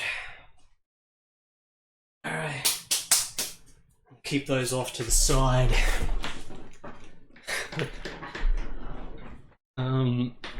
But yeah, the most important shit in that, of course, is Master Axe. The physical copy of bloody Master Axe, completely out of control on Amiga.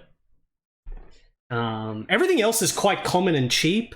Like Piracy on the High Seas is a very cheap Amiga game to get complete and everything. Dragon Lore 2 is worth nothing. Time Commando is mid-range. It's pretty common and easy and cheap. So in terms of actual, like, you know, stuff that's ultra rare and valuable or unique, it's definitely just the copy of Master Axe is the most important thing, completely out of control. And also Parrot Island. But I needed to get copies of all the other games anyway to prepare myself when I actually play them.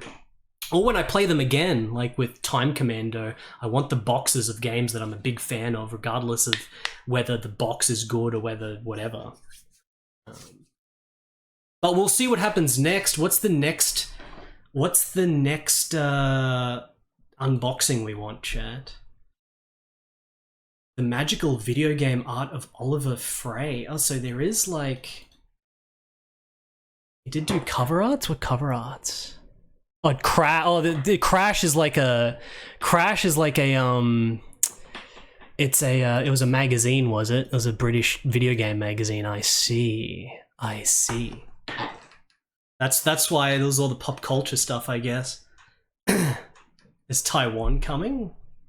Oh, is it Spectrum? It's Spectrum. It's a very good bloody cover arts for a magazine. It looks like Taiwan is gonna win. Let me go get the Taiwanese box in preparation.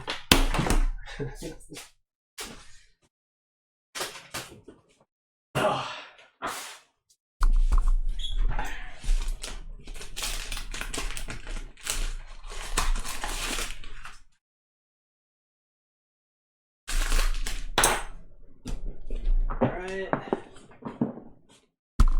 Alright, the Taiwanese box. It's got burp. Taiwanese packaging, Taiwanese UPS and shit has burp. I've got many of these Taiwanese burp boxes.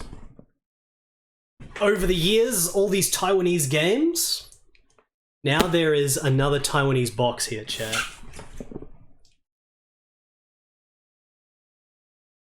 It's got burp. Box 3. This is burp box 3. Look at him. Burp box 3. Taiwan easily wins, so let's open this. I'm gonna get my knife. Guys, I'm gonna get my knife and I'm gonna start to open this box.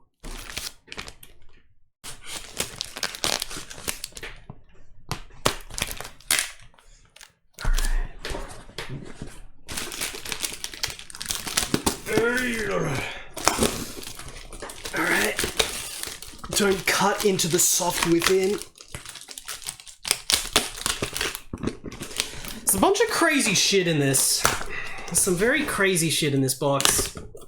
There's recently, it's been, you know, it's always very, very slow going on Taiwanese auction sites. Ever since the old era where I scooped up all this shit and a bunch of shit in there and shit. Like, the old era of Taiwanese shit where I literally just scooped up, like, everything. It's not like that anymore. Now you have to really wait and look between the cracks. But I managed to... Like, there was some weird auctions that were up. There was, like, a dude that didn't categorize his shit properly and it wasn't sold. And it was quite cheap, some of it as well. Some of it was expensive, but I had to do a lot of looking around, and I did find some shit that was very worth getting for me for Taiwanese shit. Even though, you know, some of the Taiwanese shit that I want the most, I'm never going to find. It's just so rare, it's never going to appear anymore, but I'm just happy that I got the old wave when I did, because, you know, a lot of the times you have one chance.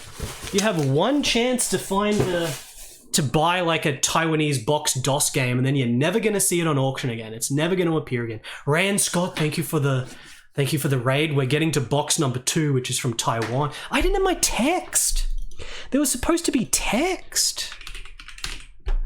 I didn't have the text up. There's supposed to be text. Current box England. Now we're already on to current box Taiwan. England didn't get that little thing. And you know, some of the craziest shit I've got is shit like this, where there's no box scans of this around, and I've only ever seen it on auction once, and I bought it immediately. And this is seeing it on auction once in about 18 years at this point. Probably like 18 years of looking at auctions and shit for Taiwanese shit. So this is like... This is as rare as you can possibly get. I probably could barely sell the game for more than $20, but in terms of rarity, this is like as max as you can get. It's just that no one even knows this shit exists except for me. Like, who the fuck knows that this game exists? Who the fuck is gonna search for a box copy of this and then just never find shit? And this is, of course, Evil Gate. This is a box copy of Evil Gate. I've only ever seen one box copy of this, and I got it. It was brand new. It was sealed because it was just dead stock from a shop that they're dumping on auction, and I got it. I've never seen it again. I've never even seen a loose copy. There's never even been a loose copy. They probably only produce like 1,000 of these or something, and most of them are thrown out by now. So shit like this is the rarest shit. It's still, you know, rarity doesn't equal value, chat. Like, this is not worth as much as probably a copy of Super Mario on Super Nintendo or some shit. But I got it, and that is good because, you know, we had the box last time I played through Evil Gate, which is a terrible RPG. This is a terrible RPG, but it's also amazingly cool. Chat, do you remember how terrible this game was, but it's also amazingly cool?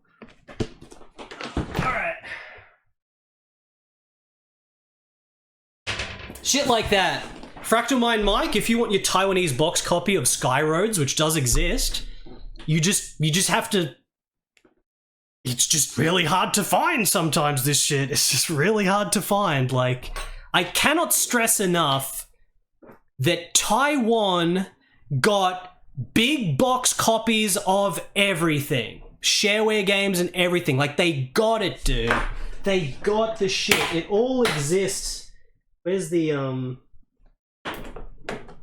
you know, I usually bust out the God of Thunder box here. I don't know where it is. You know, there's like the box copy of God of Thunder. I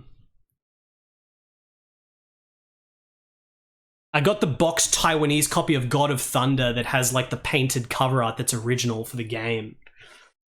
Taiwan got localizations of German DOS games that weren't released outside of Germany except for Taiwan.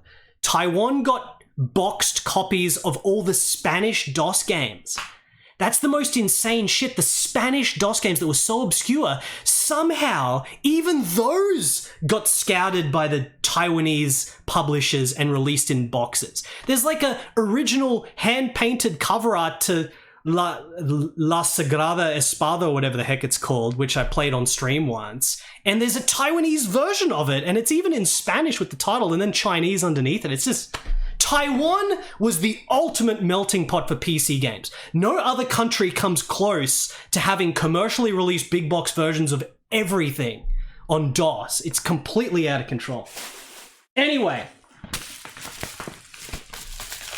let's open this. The first thing, this is, what the heck is this? Oh my god.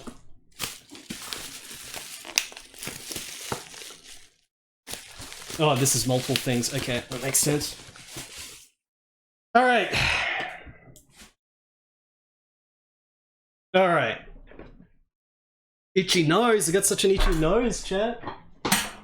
Such an itchy nose. Maple Mystery is here, hello. JD Amato, what's up? I am back here. This unboxing. Alright, here's a challenge. If some people want a challenge of some of these games, you can try to... You can have the challenge of trying to look up these games. Because, you know, the Taiwanese stuff is so forgotten and only in Chinese-speaking internet circles and stuff that, you know, there's no English listings of this shit. The first game I got is a sealed copy. This was one of those auctions where the guy had put up all these insane auctions for games I had never seen physical copies of before, and they're all like brand new. This is a physical copy of The War of Three Kingdoms 2. A physical copy of The War of Three Kingdoms 2. With this band. It's kind of like this band here and stuff. So what is The War of Three Kingdoms 2, or whatever the heck however the heck these two characters are said. The first game in this series is not of too much interest to me. It's basically Romance of the Three Kingdoms style grand strategy game with the art style of like Age of Empires 1 is essentially how I could describe it. The art style of Age of Empires 1, but a grand strategy war game like Romance of the Three Kingdoms from Koei or whatever. I'm not really interested in that first game because it's a little bit dry. The second game I am interested in because it actually has like full-on city building in it, just like the other Three Kingdoms game I showed some months back. This was a Fractal Mind Mike. You might be thinking of something else. Are you thinking of this Fractal Mind Mike? Because I bought it. Are you thinking of this? I bought this. This was the Australian seller for like $40. I bought it. This is the collector's edition of what is it? Sungor Yenyi 3. The third in this series. This is probably what you were looking at. This is, of course, this game. This game.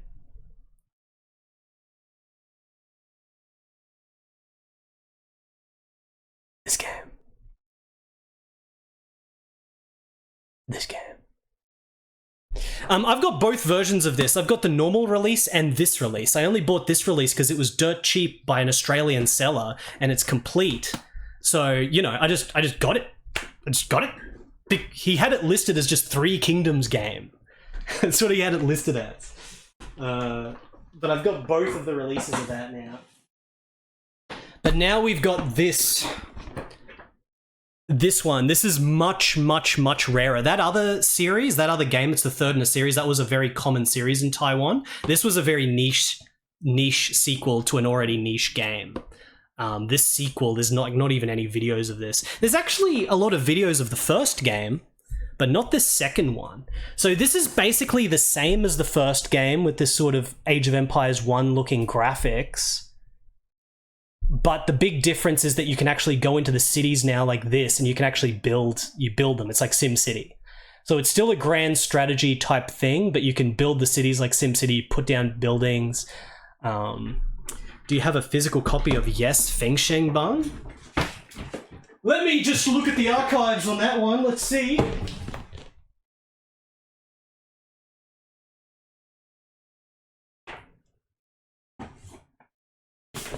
There it is. Yes, Feng Sheng Bang.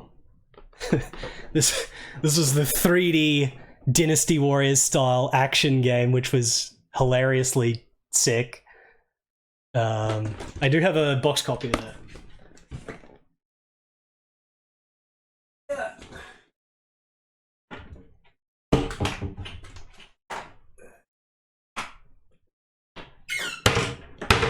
Guys, how's the whiplash of going from like British and European Amiga games and shit to like Taiwanese Windows and DOS games?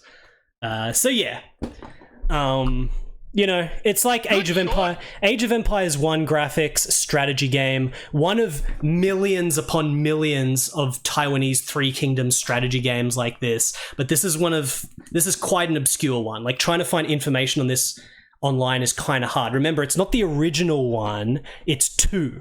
2 has this character on it too. It's a different game. So it's quite... I'm interested to play it. I just bought it because I've never seen a physical copy of this boxed before.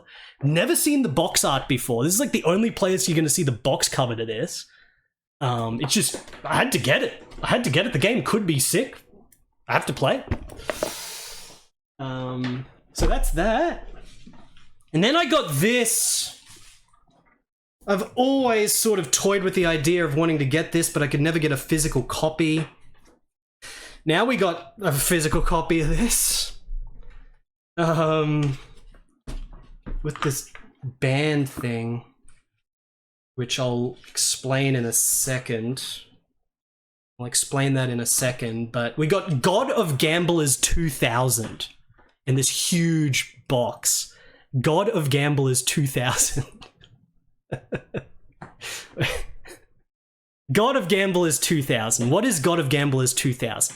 God of Gamblers 2000 is the follow-up to another Windows 95 game that was released called God of Gamblers, of course. Taiwanese developed. And I don't think it's necessarily based on like the Hong Kong movies or anything. I think it's just that's the name of the game, just Gambling God. This box in particular with this red band here, this is some kind of weird thing where it's like, it says it's like a special family bundle or something and it comes with another game. So this is kind of like a special release of the game that comes with extra shit with this red band. So we can like take that off. And I'm guessing this is just the original box underneath. It's this huge clamshell box. It's like huge, dude. It's such a weird box. I don't know any other Taiwanese PC game that comes in packaging like this. Usually they're just big cardboard boxes, just like the typical shit. This is like this huge plastic case. Gambling for the whole family. It's so funny that it says it's like a family pack. It's like a family pack where, like, you know, the value was 1,380, but the price is just 600. No, this is way bigger than a VHS box. This is way, way bigger than VHS. So, God of Gamblers 2000 is an update to the original God of Gamblers game, and it looks way cooler because it's got more drama and RPG elements, apparently. It's essentially this kind of Windows 95, Windows 98 looking gambling game, but you know, it's sick as fuck. Look at these character portraits, dude. So we're definitely gonna have to do a God of Gamblers 2000 stream. There's like, you know, it's not just all the gambling minigames and stuff, it's got full-on like RPG adventure stuff in it, supposedly.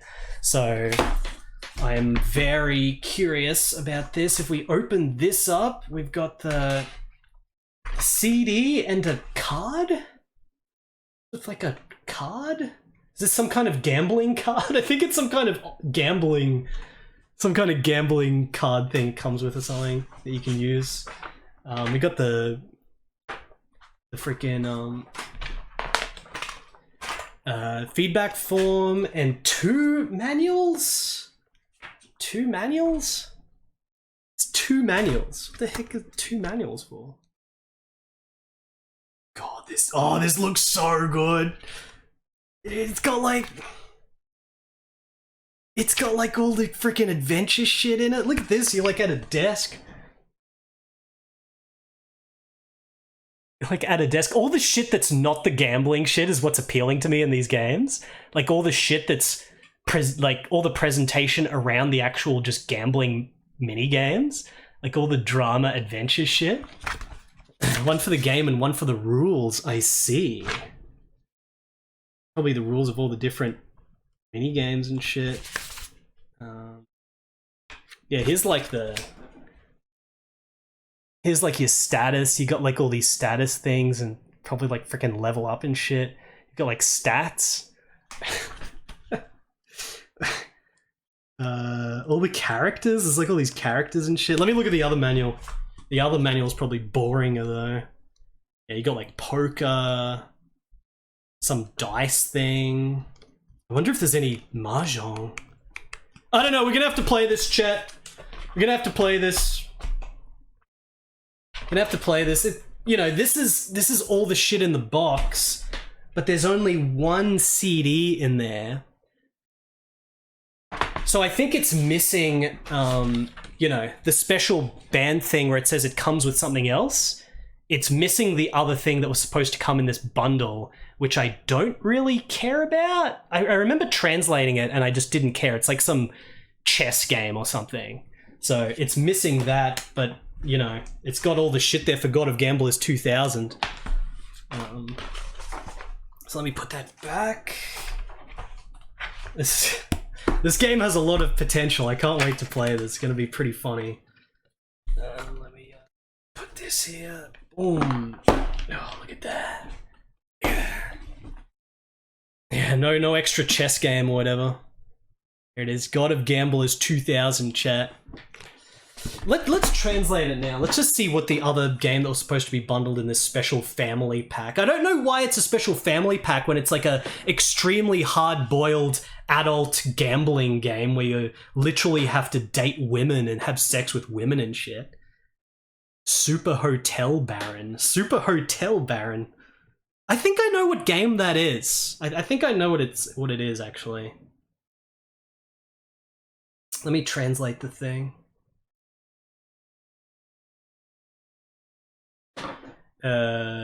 Gambling God 2000. Oh shit, I'm in the wrong language. Fuck. I'm in German. I'm trying to translate from German. That's not the language we're translating from. God of Gamblers 2000 Family Fun Package. New Year's great value and generous gifts. Buy God of Gamblers 2000 and it comes with Super Hotel Tycoon. Make sure to share the fun with your family. Original price 1,400, special price 600. Whatever.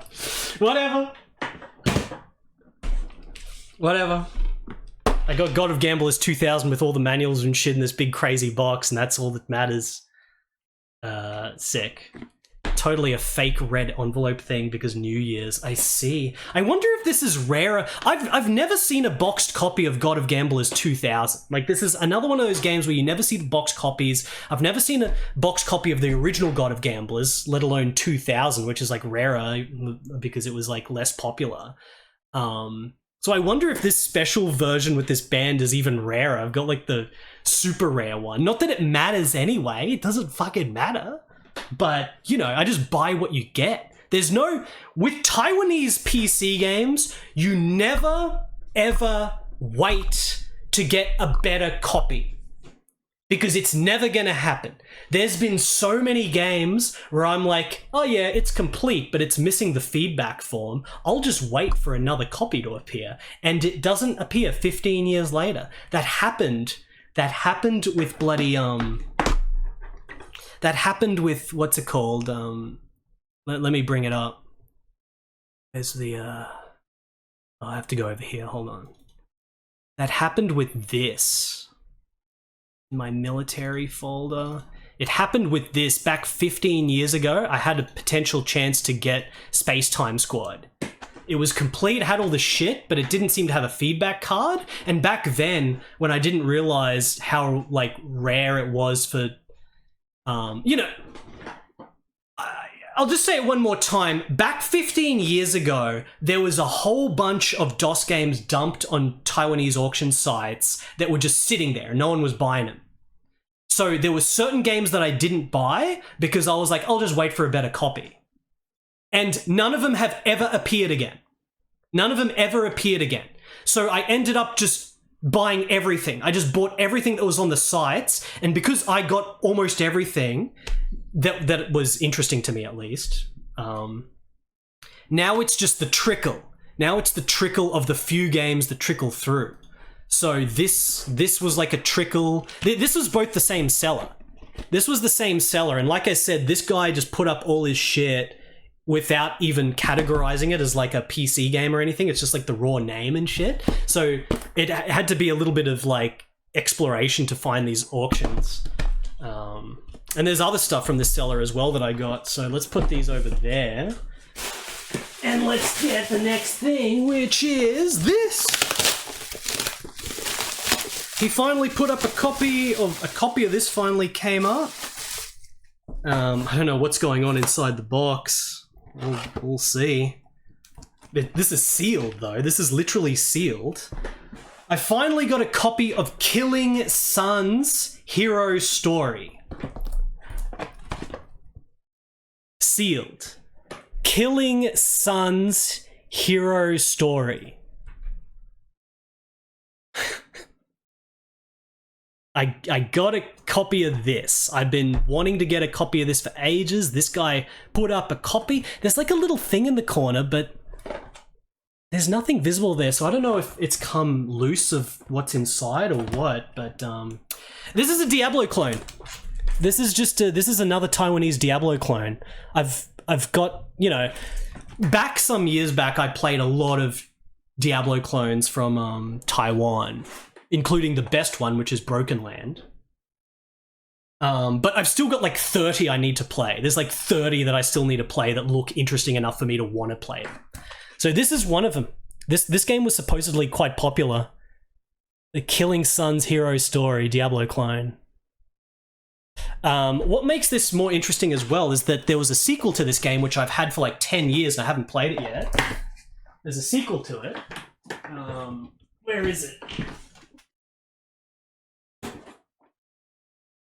The sequel is this. So this was the sequel. I've had this for ages and I've threatened playing this so many times, but getting the original is good now, so I can play the original first. This game looks awesome. This is the Diablo clone that has platforming in it and like gigantic bosses and shit. These are all late 90s, by the way. They're basically all late 90s. That's a boss in a big boss arena that's like a hand. Just countless 10 million of these Asian Diablo clones that have no information in English. Just this whole era of a whole chunk of video game history that is not really documented in English at all. Completely sort of obscured games. But, oh man, look at this shit! And these fucking Taiwanese Diablo clones always just have craziest shit in them that's so much more exciting than a lot of the Diablo clones from the West and shit that are just very normal. But yeah, here's the original. There's 2 games in the series. What was the name of the Taiwanese Fire Emblem clone with over-the-top attack animations? There's a lot of those, but the one you're thinking of is probably Lord of Beast. Came out in like 2003 or something. Lord of Beast? I think it's Lord of Beast from Dynasty. Dynasty made it. So yeah. How long after Diablo did these come out? All these games exploded as soon as Diablo was released. So it's like some of them are late 1996 and some of them are 1997, 1998, 1999. That's like a flood. Just the flood of Diablo clones from Taiwan and Korea. So yeah, gotta play both these. Play them. Let's put this over here.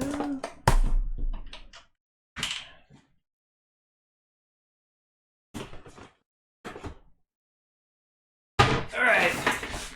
Damn, look at how big these fucking boxes are. Holy shit. Look at this shit, they're freaking huge. Oh. How many are DOS games though? None of those are DOS games.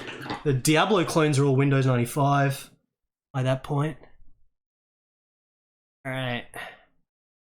Alright, what else we got? What is this? Oh, this game. I forget the name of this. What was the name of this shit again? It's got this case on it that is not the game's case, but it's sealed. Made in Italy! Made in Italy, chat. Made in Italy. It looks Italian to me. Does it look Italian to you? Made in Italy. Made in Italy. I think that this game, Lilinen in chat probably knows. I think this is called like the Chitiang Rebellion, or the something rebellion. It's like the Chitiang Rebellion or something like that. This game looks awesome. This game looks awesome, and I got the Super Collector's Edition that comes with the strategy guide. There was one on auction. Oh, the Taiping. The Taiping Rebellion. Christ, give me the brandy! So, let's open this. Base hole. The Taiping Rebellion. Talk Volume 2, made in Italy. I'll open this one. It's made in Italy base hole. Thank you for the 250. I have to destroy the Italian bag. It's Marek. Marek. Marek is made in Italy. A Taiping Rebellion. Everyone's hyped to see the Taiping Rebellion as dudes are sitting at their chair in the middle of the night. They're like, oh shit, he got a copy of the Taiping Rebellion. I have no idea what game that is. Does anyone give a shit about the Taiping Rebellion? MP83, thank you for the gift sub to Made in Italy. Oh, dude.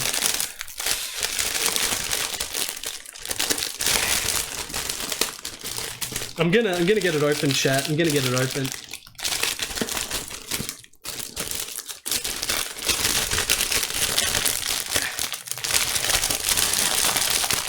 I want to say that this game might be like... Whoa. Well, I was going to say it might be like 2003 or something, but I think it might actually be late 90s, and there's just there's two different versions of it. Basehole gifting a sub to Made in Tit. Thank you, Basehole, for the gift sub to Made in Tit. I appreciate that very much so. So yeah, I got like the Mega Collector's Edition thing that comes with the strategy guide. So the thing about this, oh, look at how sick this game looks, but this looks out of control. Look at that. Look at these fucking aristocratic Taiwanese bloody strategy games. Look at these shit. Ultra detailed Age of Empires era-esque graphics. Look at this shit. A Taiping Rebellion. Could it just be like a really boring strategy game, or is it going to be sick? I don't know, but I'm always very happy to figure out the most complicated strategy games in other languages. Like, there's no way this is ever going to be as complicated as Regent from bloody the German Amiga medieval strategy game that I streamed, where it took like 40 minutes to do one turn. Like, if I can figure out Regent, all these other games, whether they're Asian or German or whatever, I can always figure them out as long as you're just enthusiastic to do so. I'm gonna open this from the shrink wrap. This is shrink wrapped. Again, a lot of this shit from Taiwan is always dead stock that's shrink wrapped. So just free it. The boxes actually get damaged in the shrink wrap because it's like squishing them. Like this one's getting damaged. I should open this one as well because the box is getting damaged from the shrink wrap. But I gotta open this one because I gotta explain something. Zaga, thank you for the 41 months. I'm happy you think it's exciting. I'll probably keep the little tag. Good choice. So yeah, this is the strategy guide and the band that holds them all together there. So this is the original release of the game. This is the cover. Oh man, it's got like a very fancy texture on the box. Skittlebrow, thank you for the 43 months. Skittlebrow, appreciate that. So as far as the Taiping Rebellion goes, this is the original box for it. If you search for this on Taiwanese auction site, there's actually a lot of boxed copies of this game, but they're boxed copies of the re-release. So there was a re-release of this game that came years afterwards by a different company. It's not necessarily a budget re-release. I think they still had it at like a high price, but this is like the original box, which I have no idea what year it's from. But then very quickly it got repurposed because maybe a different company bought it or something. And so the common box cover is a totally different box cover that's like the cheap one, the second one. So this doesn't matter because none of you give a shit about the Taiping Rebellion and buying this game, but just in case you do, there's two different boxes and this is the original one and the other one is different and it's quite common. The other one is very common, which makes me think that was probably released in like 2005 or something. So this is some kind of crazy strategy game. This is like sparkling. I don't know if you guys can see it, but there's like a sparkling effect on the cover art for this original box.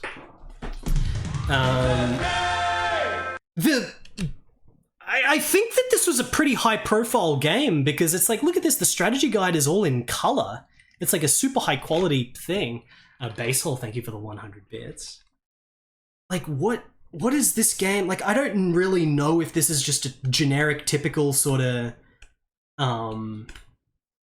like Dynasty Warriors clone or some shit, or if it's like Heroes of Might and Magic, or like it kind of, visually, it looks like it's modeled after Lords of the Realm 2. It looks like they're copying the Lords of the Realm 2 interface and graphics, sort of.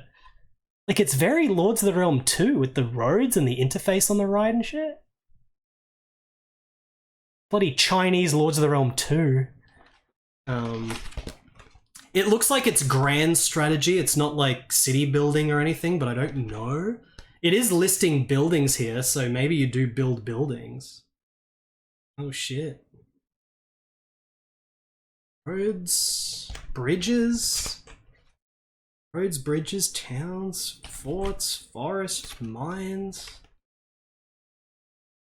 Looks pretty cool. Get excited by strategy games, chat. I don't stream strategy games as much as I should, but you guys know that when I stream a bloody strategy game, I always show the maximum strats for maximum everything. Good choice. Especially city builders. Every time I stream a city builder, I'm usually just showing you the ultimate strats for like Caesar 2 or whatever. Dat French Canadian, thank you for the 37 months. I still never done an Afterlife stream. Big fan of Afterlife. Forgotten all my strats and that shit now. Yeah, these are like all the buildings and shit. Typical sort of late 90s strategy game. So yeah, the game's just like a curiosity. So like, I'm very curious to eventually play it and see what it's like. Let's put that back here. The Taiping Rebellion, chat. The Taiping Rebellion. There it is. Taiping Rebellion. Next. Oh, that box goes there. Actually, I'm gonna open this box. I'm gonna open this box because the shrink wrap is destroying it, and I'm very curious to see what's supposed to... What was supposed to have been in this window? Is it like broken or what? I don't know. What DOS game had natives you could give gifts, but it was all fake gameplay? That was the DOS remake of the 7 Cities of Gold. The 7 Cities of Gold Commemorative Edition.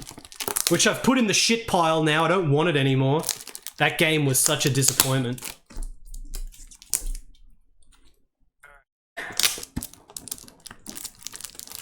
I'm trying to open the Killing Sun story box here, chat. It's hard. I've got a knife behind me. What am I doing? I've literally got a knife behind me.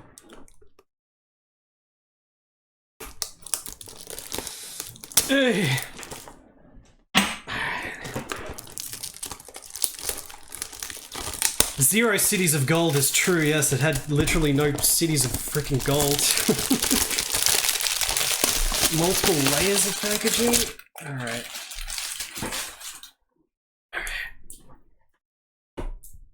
Yeah, the box is already starting to get warped quite a bit. So what the heck is in here? Nothing special?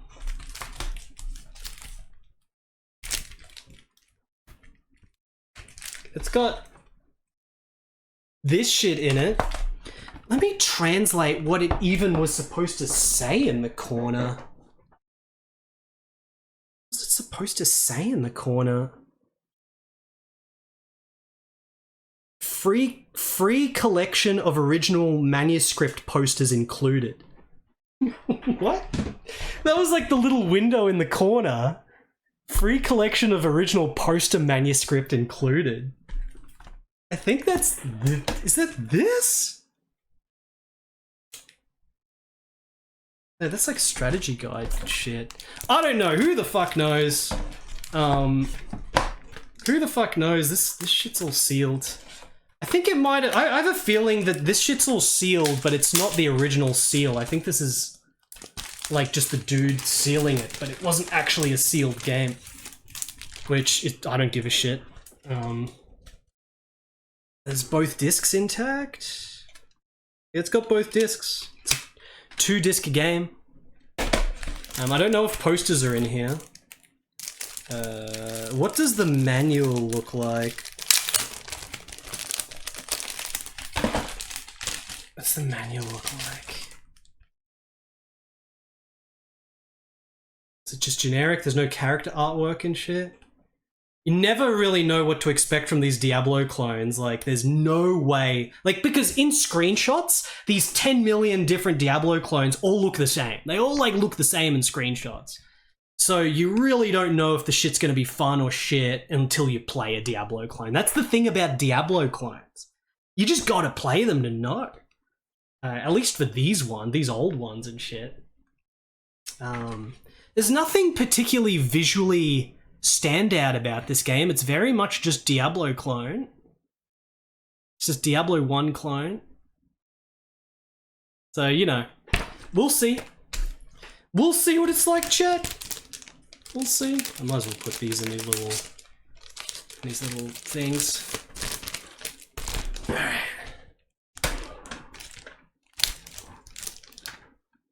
But yeah, I need to play this before I play that other one that I've got in the same series, the sequel. It's like, the sequel's got like a totally different name, but it is actually a sequel from what I can tell.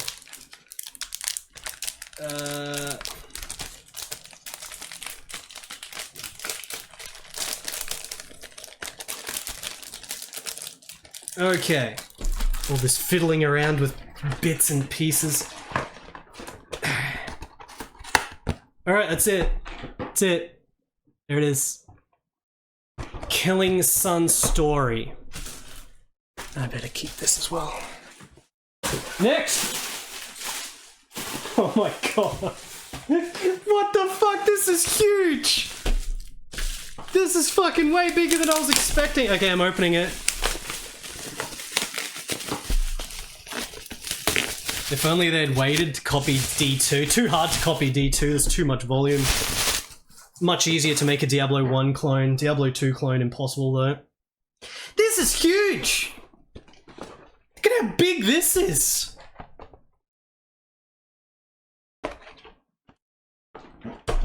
This is a huge... This is a big box! Okay, so this is... This is the limited edition of Tien. Heavenly God. Tien. This is the limited edition of Tien. I already had Tien, but I didn't have the limited edition. Where's Tien? Where's Temple Tien?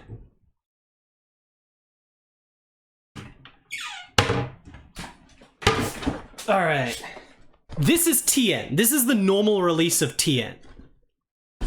I saw the collector's edition, and I didn't even know there was a collector's edition. It's just you see these auctions, and you're just like, what the fuck?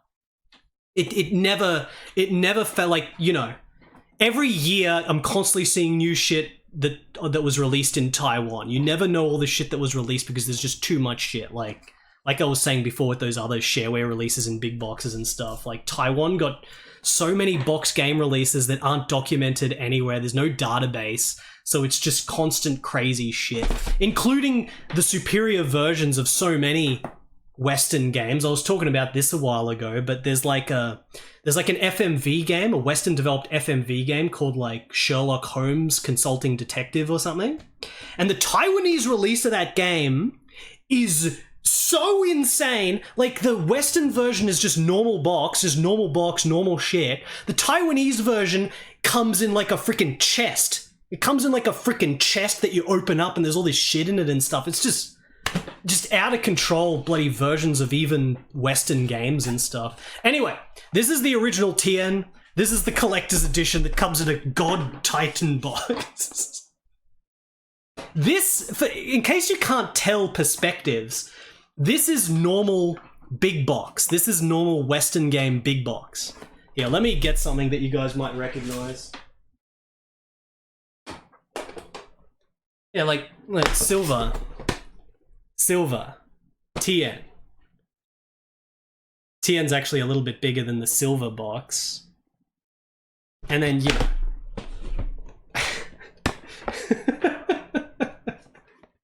Dude, this box is fucking huge.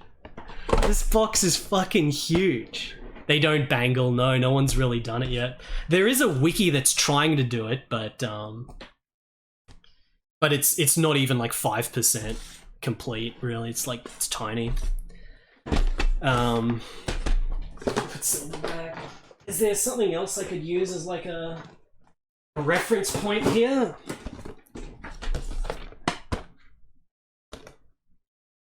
Warcraft 2 Battle.net, normal Tien, Warcraft 2 Battle.net, fucking collector's Tien. Anyway, what the fuck is Tien, you're asking? What the fuck is Tien? So, I bought this ages ago and I just never got around to playing it yet. This is a 3D action thing. It's like late 90s 3D action shit, freaking Tomb Raider, but it's like bloody Chinese themed crazy shit where you're playing the freaking heavenly god or some shit, I don't know. You know, it's a 3D action hack and slash game. I don't know how much platforming there is compared to hack and slash, but you know, it's a 3D action game. I haven't played it yet, but you know, this appeared and it was pretty cheap. I'm like, well, I'll just buy it again because I don't know the collector's edition. I don't know if the game's shit or not, but I'll just get this because you're never going to see it again. Someone else is going to buy it at this price. It's like $40 or something, so I just bought it. The collector's edition of Tien. Has it got the same screenshots on the back? Oh. Almost looks like freaking Gauntlet Legends or something to a degree, but I don't know, we're gonna have to play it. But yeah, I got the freaking collector's edition of a game that we already haven't played that I didn't know there was a collector's edition of. There's just more releases of games being invented over time, chat. Let's see what is this? What is the collector's thing? It doesn't even say it. Oh, I think it does say it.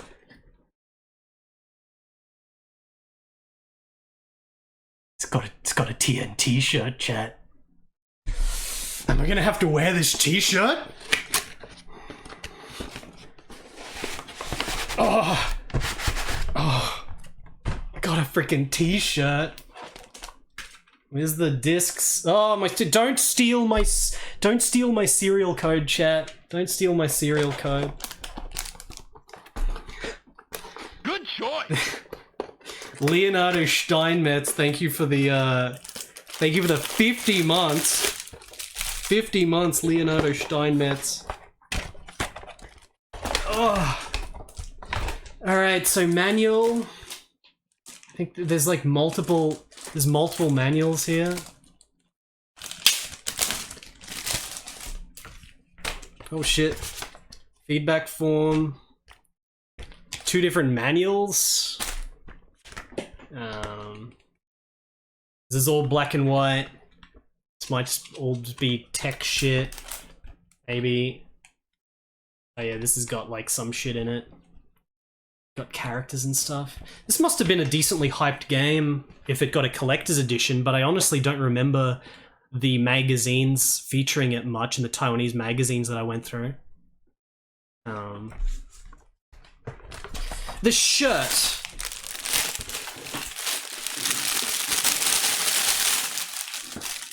100% cotton large.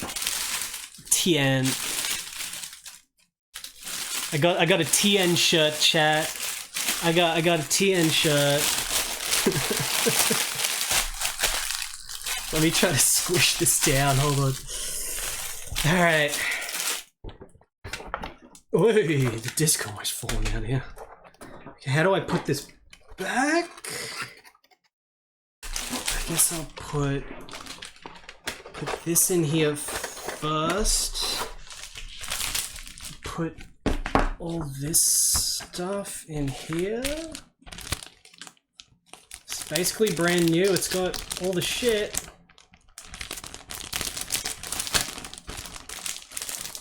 I need to play Tien twice now, Chad. I need to play once. I need to play once for the normal edition and once for the collector's edition, right? Why is there a collector's edition of this game? I wonder if the game is shit. The only 3D action game Taiwanese thing I've played through on stream is still Yes Fengsheng Bang.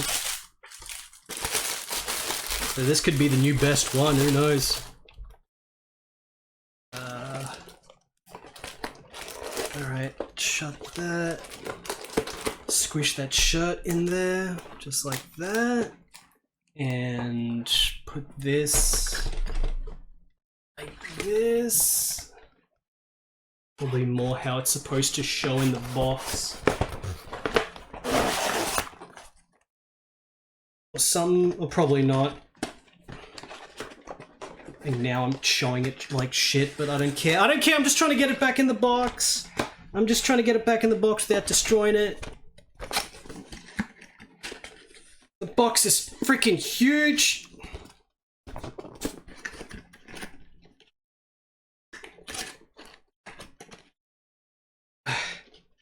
Alright, not destroyed. There we go. I wonder, you see I put the cardboard flaps over the top of the shirt and the thing. I wonder how it was presented in shops. I don't know. There it is!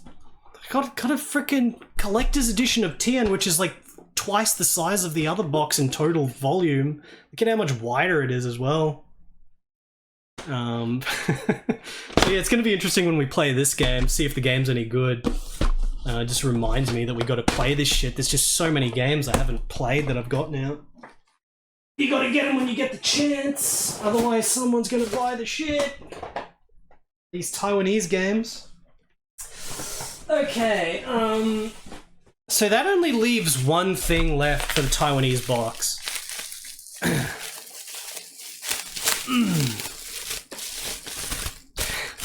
Copy of Carver with the t-shirt. Alright, that leads to 2 things left. Chat. These are just little jewel case things. Okay, so the first one. Here it is. 1994. First one. Cosmic Visions. This is not a game. This is just a bunch of video files for like space shit. Just some space shit. Boring. Why did I get it? I got it because of this. Rainbow. This is a Rainbow Taiwan thing apparently. Rainbow Studios. Rainbow Studios is the company that made The Hive, and then they made Ravage DCX, and then they made Deadly Tide. They made these 3 FMV light gun crosshair shooter games. Some of you might know Deadly Tide, some of you might know The Hive. I'm a big fan of all these games. But there was the Taiwanese, it was an American company, but there was the Taiwanese version of Rainbow, and apparently they did weird shit like this, so I'm just getting it out of curiosity because of that. Because of course Rainbow of Taiwan did do an original game, which is Cybwar, which I got the box copy of.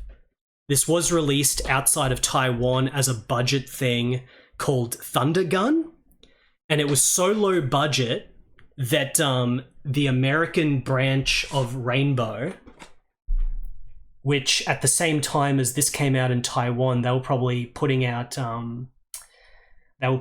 Deadly Tide, and Deadly Tide is like a huge deal because it was Microsoft. Microsoft sort of produced that game. Deadly Tide is like was like a huge release. They made millions of copies of it. So it's so insane that the same company essentially is simultaneously putting out Deadly Tide in America through Microsoft, and then in Taiwan they're putting out this dank shit which is way lower budget. This is the cooler game though. This game's cooler. But Rainbow Studios gave so little shits about this that for the American release, they didn't even put their name on it. So the ThunderGun, the budget release of this outside of Taiwan, ThunderGun, which just comes in this shitty jewel case thing with this shitty cover art. It's not this cover art. It doesn't even say like Rainbow on it or whatever on the packaging or whatever. So this is the authentic packaging of freaking Taiwanese Rainbow Studios' original game, Cybwar. Yet another game that I need to play again because it was sick as fuck. But they put out this thing in 1994, Cosmic Visions, which is just like videos of space shit. Yeah, there's ThunderGun box, but it's that shitty cover art, yeah. So yeah, Rainbow Studios Taiwan. This is of no real interest. We'll have a look at it maybe, but you know, the interest is just the fact that it's Rainbow Taiwan. Why Rainbow Taiwan was so prolific to the point where they produced their own original game like this, I have no idea. But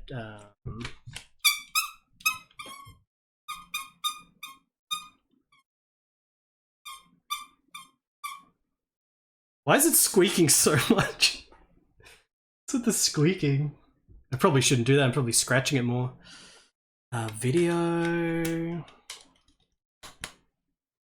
Video for Windows AVI. I think it's just a bunch of video files. This thing's kind of fucked up. The bubbles. All the bubbles there. Does anyone want me to put it in right now? Maybe we want to look at some Cosmic Visions right now. This is something we could play today. And you can see some shitty 1994 videos of space. Cosmic Visions, so to speak. Yeah, maybe we'll do that. We'll put it over here. After I finish unboxing all the other shit, let me put God Cybwar back.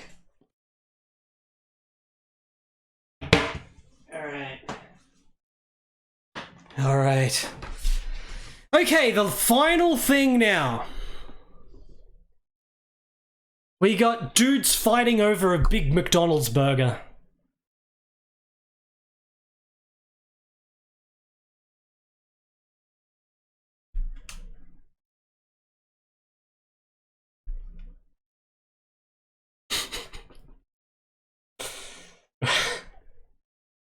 Okay. Alright. This is something extremely specific, which I hope it's the correct thing that I'm after here.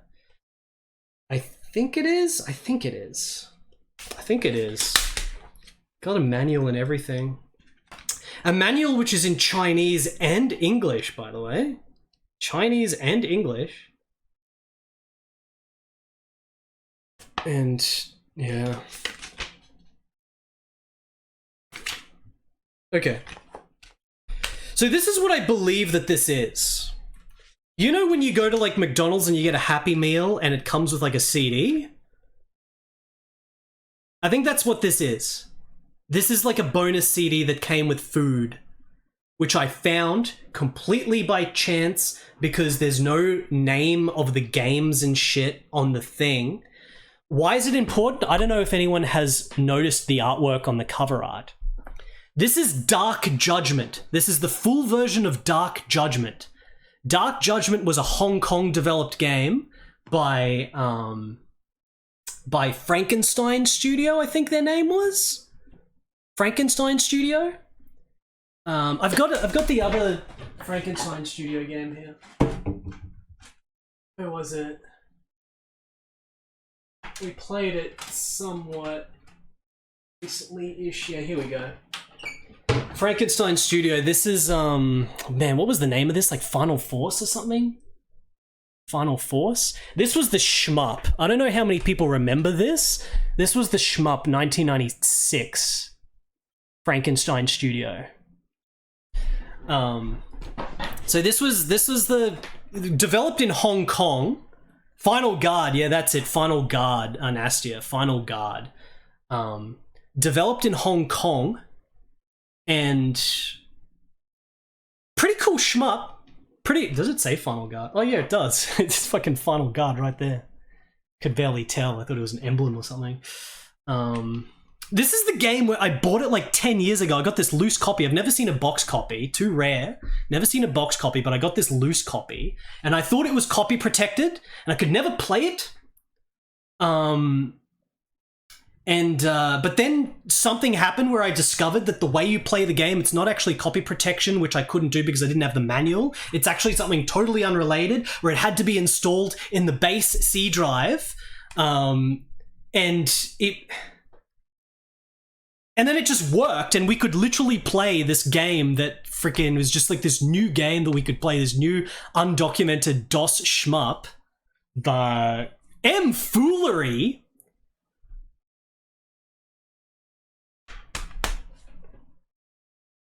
I'm gonna click this name, and if that is M-Zizzy, I swear. It's M-Zizzy! M-Zizzy became a freaking factory! M-Zizzy became a factory. It sounds like a factory, the M-Foolery. We're going to the M-Foolery factory.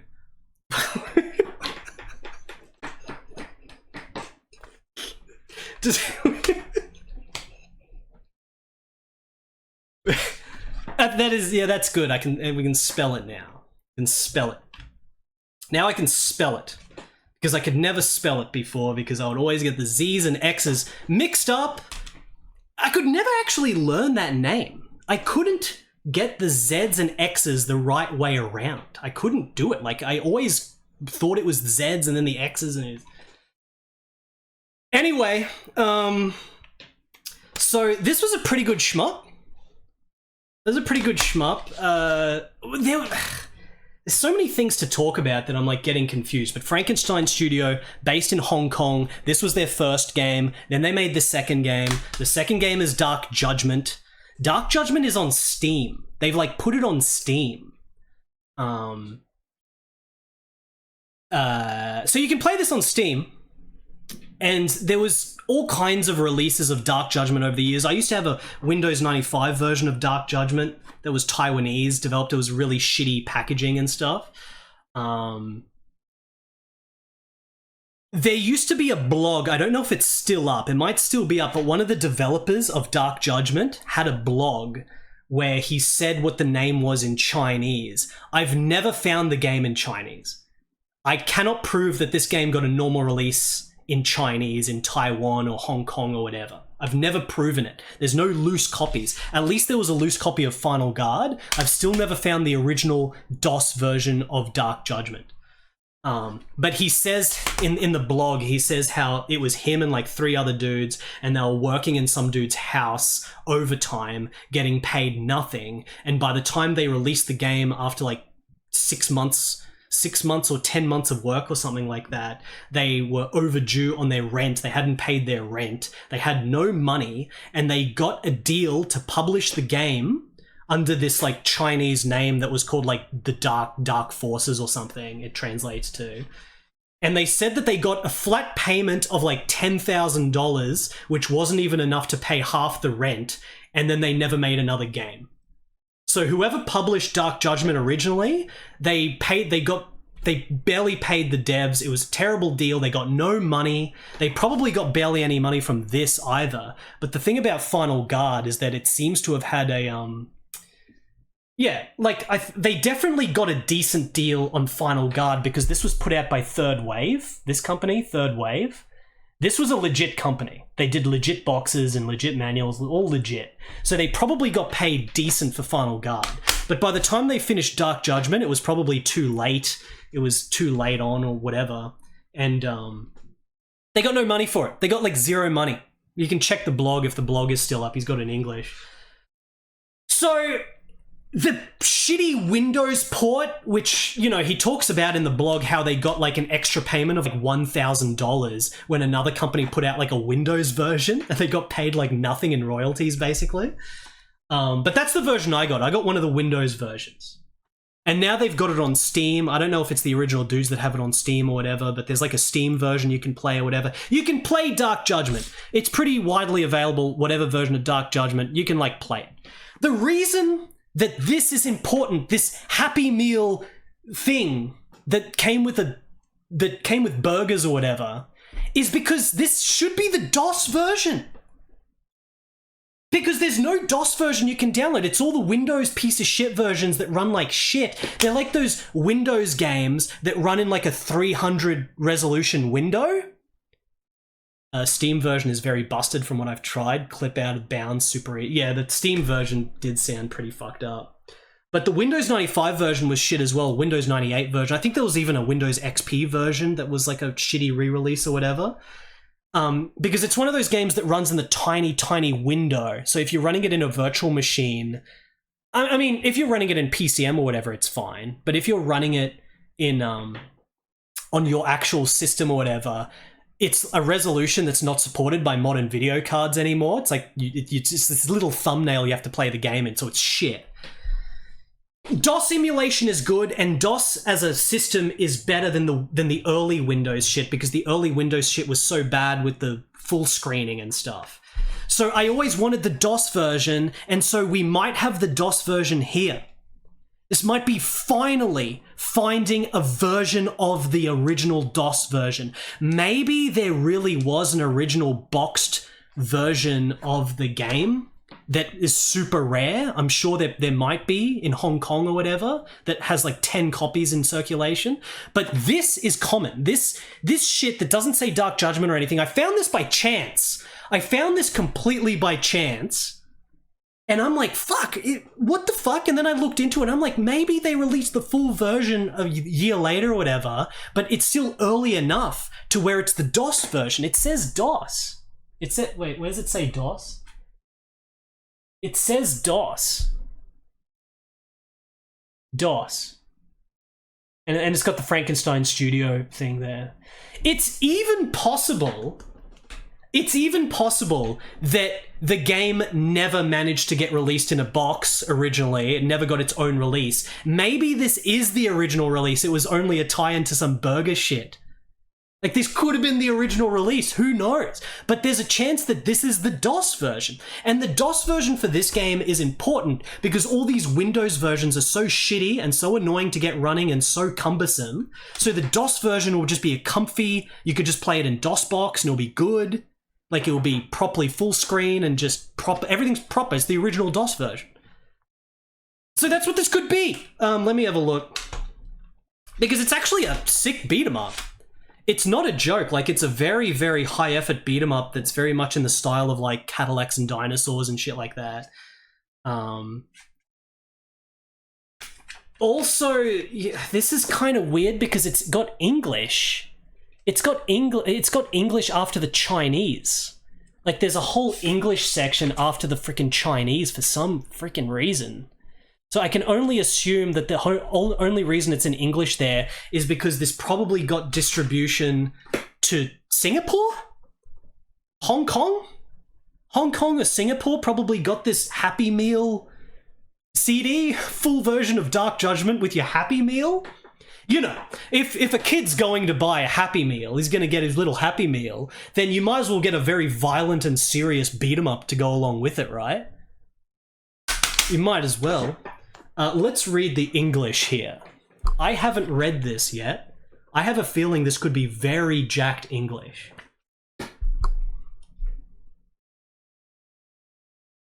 Dark Judge is formed by a group of retired policemen or those who currently hold post in the police force who are discontent with the present legal system, which is unable to prosecute and punish the lawbreaker because of the lack of evidence. They are ready to chastise and punish them in brutal and ferocious ways in order to fill out the gap of the legal system and protect the rule of law. This mission is to carry out the sentence of Dark Judge. The lawbreaker Hazel is charged having committed drug selling, ammunition smuggling, and organizing private army, which seriously disturb the order of the society. The court agrees unanimously that Hazel is guilty and sentences him to death penalty. All right. If you want screenshots of this, just look it up on Steam, because you can play this game on Steam, but the Steam version's all jacked out. The Windows versions you can download are all jacked out, the ISOs of the Windows releases. Maybe this is the DOS version. Wait, I'll probably check. Once I finish the unboxings, if I still have enough energy, I might just check this chat, because this is quite exciting to finally play the proper DOS version of this game that runs properly. Basic operation. This is this whole thing in English here. So then, in addition to this is weird. In addition to having supposedly the full version of the game, hopefully it's not a demo or something. Hopefully it's the full version of the DOS version. But they've also got demos for other games at the back here. So the CD has demos on it. So it's got a Rayman demo, Mega Man X, DOS version of Mega Man X, Toshiden, Risky Woods, which is a Spanish game, by the way, Risky Woods, Descent 2, and that's it. Risky Woods being here is kind of interesting because Risky Woods, it is a Spanish game, which was, it even got a Mega Drive version. It was ported to Japan and everything, localized to Japan and everything. The original, there's two different DOS versions of Risky Woods. Wasn't Risky Woods a Genesis only game? It was originally an Amiga game. It was originally an Amiga game in like 1991, 1992, but there was a DOS version that was released as well. But then later on in like 1996, there was the Risky Woods commemorative version that was only released in Spain. It came in a big box. It was a Spanish-only big box release, and it was like the new version of Risky Woods on DOS. So I'm wondering if this is a demo to the Spanish-only Risky Woods 1996 version or whatever, and not the original DOS version. It'd be very interesting to see, but who cares? It's mostly about Dark Judgment with burgers. Yeah, we can have a look at that soon. Very, very curious. I have a feeling it's the full version because of the manual and everything being so thick. There it is. I've got Dark Judgment and Final Guard from Frankenstein Studio on DOS, technically. Bloody via the means of a Happy Meal burger tie-in shit. You can't make this shit up, chat. You can't make this shit up. Okay, so yeah, that's all the Taiwanese shit. The Taiping Rebellion, strategy game from like the late 90s. God of Gamblers 2000, gambling drama game from the late 90s. War of Three Kingdoms 2, late 90s Three Kingdoms war simulation game. The Killing Sun Story, a Diablo clone from the late 90s. And then the collector's version of Tien to apparently go alongside my original version of Tien, which I might sell, but whatever. The collector's version of Tien that comes with a t-shirt, which is also from the late 90s, but this is a 3D hack and slash type thing. That is the Taiwanese box. I'm gonna take a quick break, chat. I'm going to take a quick break, but you guys have to decide the next 2 boxes. Because we've still got America,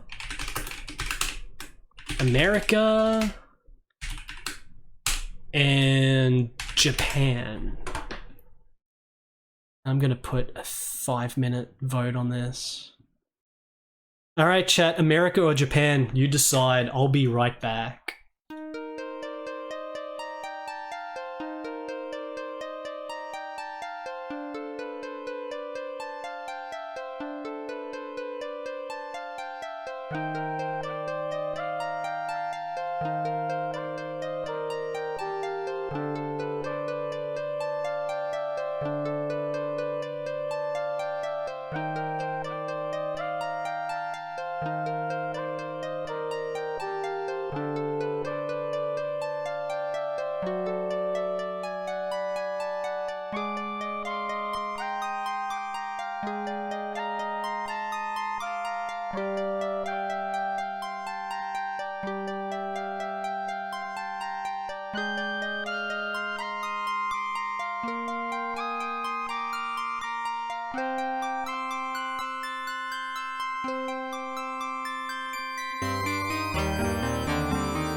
Alright, what are we looking at here? America? America is winning? Japan coming last! What happened to you, Chad? What happened to you? I thought everyone wants the fucking... sex. You want the sex? All the fucking sex that's in the Japanese games? What's going on with Chad? What's going on with Chad? Chad's jaded. America wins.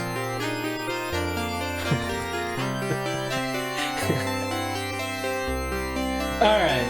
The American box is the biggest one, by the way. It's very, very big. Very big. Let me go grab it, hold on.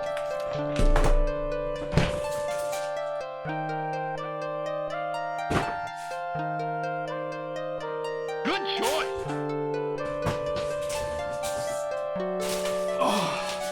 Oh, fuck. Alright. Oh. It's extremely huge American box. The other Joshua, thank you for the 27 months. It's the other one. The other Joshua, they say. Alright, Chad. Alright, Chad.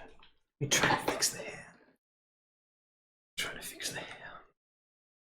Alright, Chad, here's the box.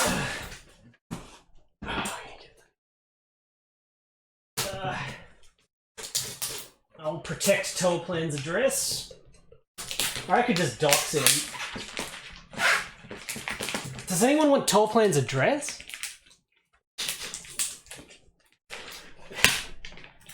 Alright.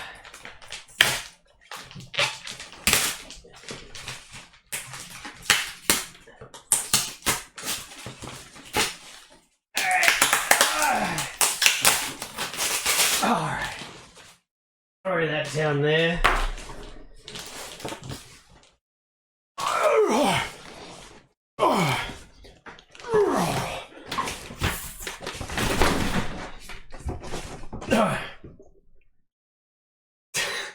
This is the American box.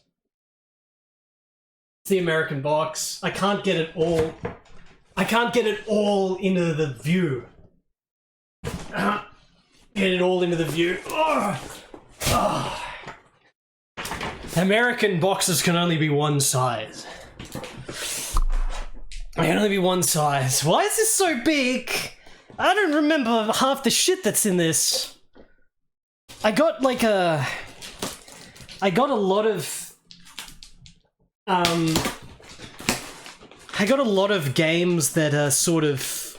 games I like that I just wanted a physical copy of because they were sort of cheap and shit.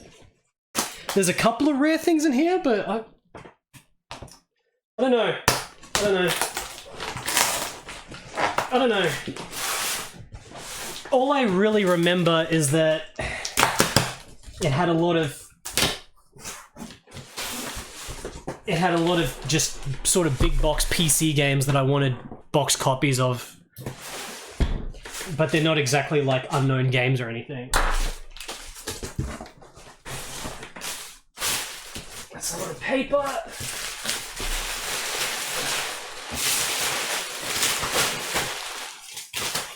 Alright.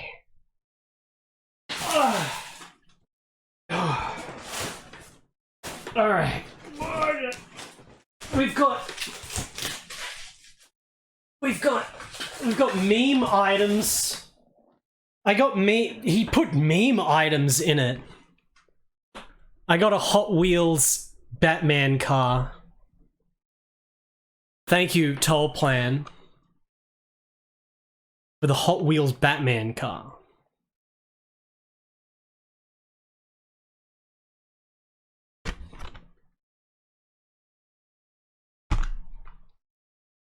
Help Batman fight crime and protect Gotham City in these Batmobile-inspired vehicles. Thank you, Toll Plan. Thank you, Toll Plan. We got comics? We got some Toll Plan comics. No doubt Toll Plan did these himself. Avian Nights. I see. It's going to be birds with night birds, is it?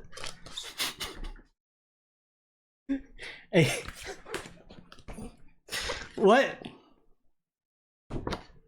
Avian Nights. Oh, it looks pretty good.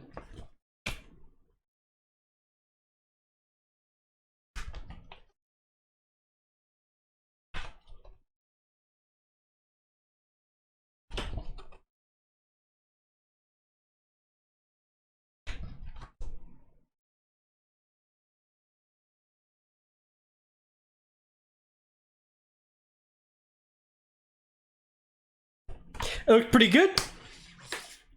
Toll Plan, thank you for 3 issues of Avian Nights. Thank you, Toll Plan. That's very kind of you. That's very, very kind of Toll Plan. And the Batmobile car.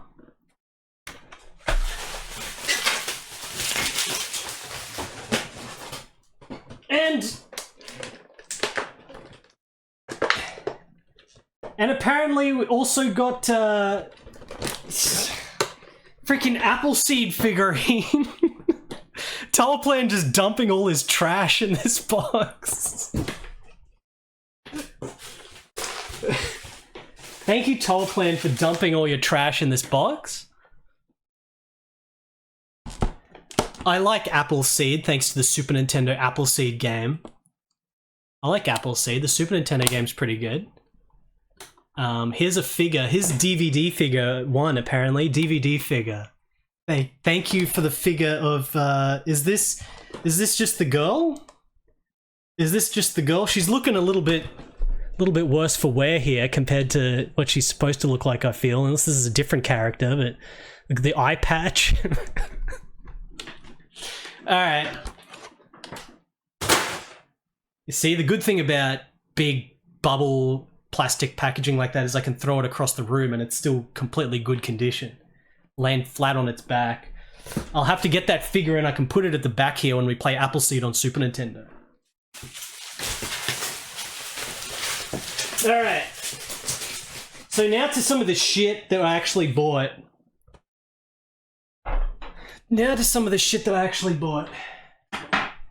Alright. First, I got a physical copy of Lord Anvil of Dawn. 1995 American DOS dungeon crawler with what I like to call the best pixel art of any American PC game basically ever. Pixel art in Anvil of Dawn is god tier. The animations are so sick. The voices, the whole journey. The game's just this journey. I finished this game off stream before. Well, I guess I wasn't even really streaming yet or some shit. But I need to do a stream playthrough. Oh, current box status still says Taiwan. Thank you for letting me know. Totally forgot about that.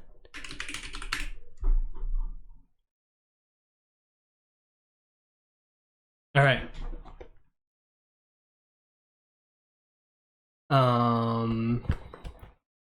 Of course, this is what Anvil of Dawn looks like, but these screenshots don't even begin to do it justice as you travel through this world fighting. It's got the awesome inventory system that's like Ultimate as well. Just the sheer volume of crazy creatures and NPCs and stuff that you come across in this game is just so exquisite. It's just this constant visual spectacle, this game, of just seeing crazy, incredible shit. It's a very simple RPG. You've only got one character party. That's good because it's just this crazy, just visual thing and adventure, like the sense of adventure, the sense of fighting each new creature that's coming out at you with this insane pixel art. Every single area has all these NPCs you keep talking to, like, and all the NPCs are drawn so incredible looking, all of them. It's a crazy game. It's a crazy game. It's the last RPG that this company did. After this, they released Warwind, which is the game that kind of looks like Warcraft 2-esque. And then there's Warwind 2 as well, which is their final game. The pixel art in Warwind is phenomenal. Like, it's the same pixel art. It's like Warwind 1 and Warwind 2 are like the best looking RTSs that are done with pixel art by far. Warwind is amazing. Warwind is amazing not just for the pixel art, but also the world.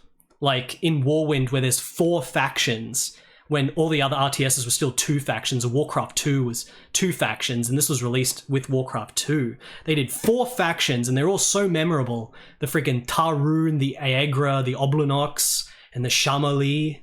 You know, it's incredible. And then Warwind 2, Human Onslaught, where the humans invade, and like the same races are in it, but now there's 2 forces of humans. There's like the Disciples and the Marines. And the alien races have like banded together. So like the Tharun have like enslaved the Oblonox, right? And then they've like enslaved the Aegra, and then the Oblonox have enslaved the Shamali or some shit, or the other way around. It's, if you're into the lore of the first game, the second game, the continuation with the second game is like incredible. It's like, it's awesome. But the Warwind is really good. If you want like a Warcraft 2 era RTS that's not generic, play Warwind. I think it's free on GOG. It's incredible. It's amazing. Buddy No One has gifted a sub to the M-Foolery. The M-Foolery is at high capacity at the moment. It's creating a lot of product. The M-Foolery. It's very exciting stuff. Thank you, Buddy No One, for the gift sub. So yeah, I think I got this complete because, you know, this is quite a common game. It's quite common and relatively cheap. I think I've got like all the shit in here. I just kind of waited for like a complete copy with all the shit. It's got like a million shits in it. Got like a million things in it, as typical of an American DOS RPG. They've always got a million things. The Foolery needs more resources to keep creating. Alright, so yeah, the Anvil of Dawn. It's stunning. It's a stunning game. There's nothing else quite like it in terms of dungeon crawlers, in terms of the visuals and stuff. There's a lot of unbelievably sick and aristocratic Japanese dungeon crawlers, but the Japanese dungeon crawlers... There's no Japanese dungeon crawler that is quite like this, or even American ones for that matter. Like, this is just focused on big, detailed characters being right in your face and you're interacting with them, and just a sense of adventure going forward through this linear map. It's awesome. It's awesome. Alright. Next! I got a sealed copy of Alien Logic. I'm buying a big boxed game before I've actually played the game. Usually, unless the game is super rare, like with a lot of the Taiwanese shit, and I just want to get it because it's the only way to get it and I have to rip the discs myself and shit. Usually, for like commonly available games, whether you download them or whatever, usually I'll try to hold off buying a physical copy unless I know that I like the game enough to have a physical copy, in order to try to not have too much shit hanging around where I just don't have the space for it. But this is different. This one, I just, you know, this game's not too expensive. I always been wanting to play this, and it seems really weird. I want the manual and shit. I want to physically hold the manual as I'm playing the game. And so for that reason, I bought a boxed copy, and it just happened to be a sealed copy. This game is fucking weird. It looks fascinating. It's like 2D pixel art side-scrolling action RPG, which is unbelievably rare for American or just Western PC games from the 90s at all, or even 80s.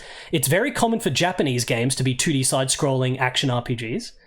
But when it comes to non-Japanese shit, or non-Asian shit, I should say, it's literally like...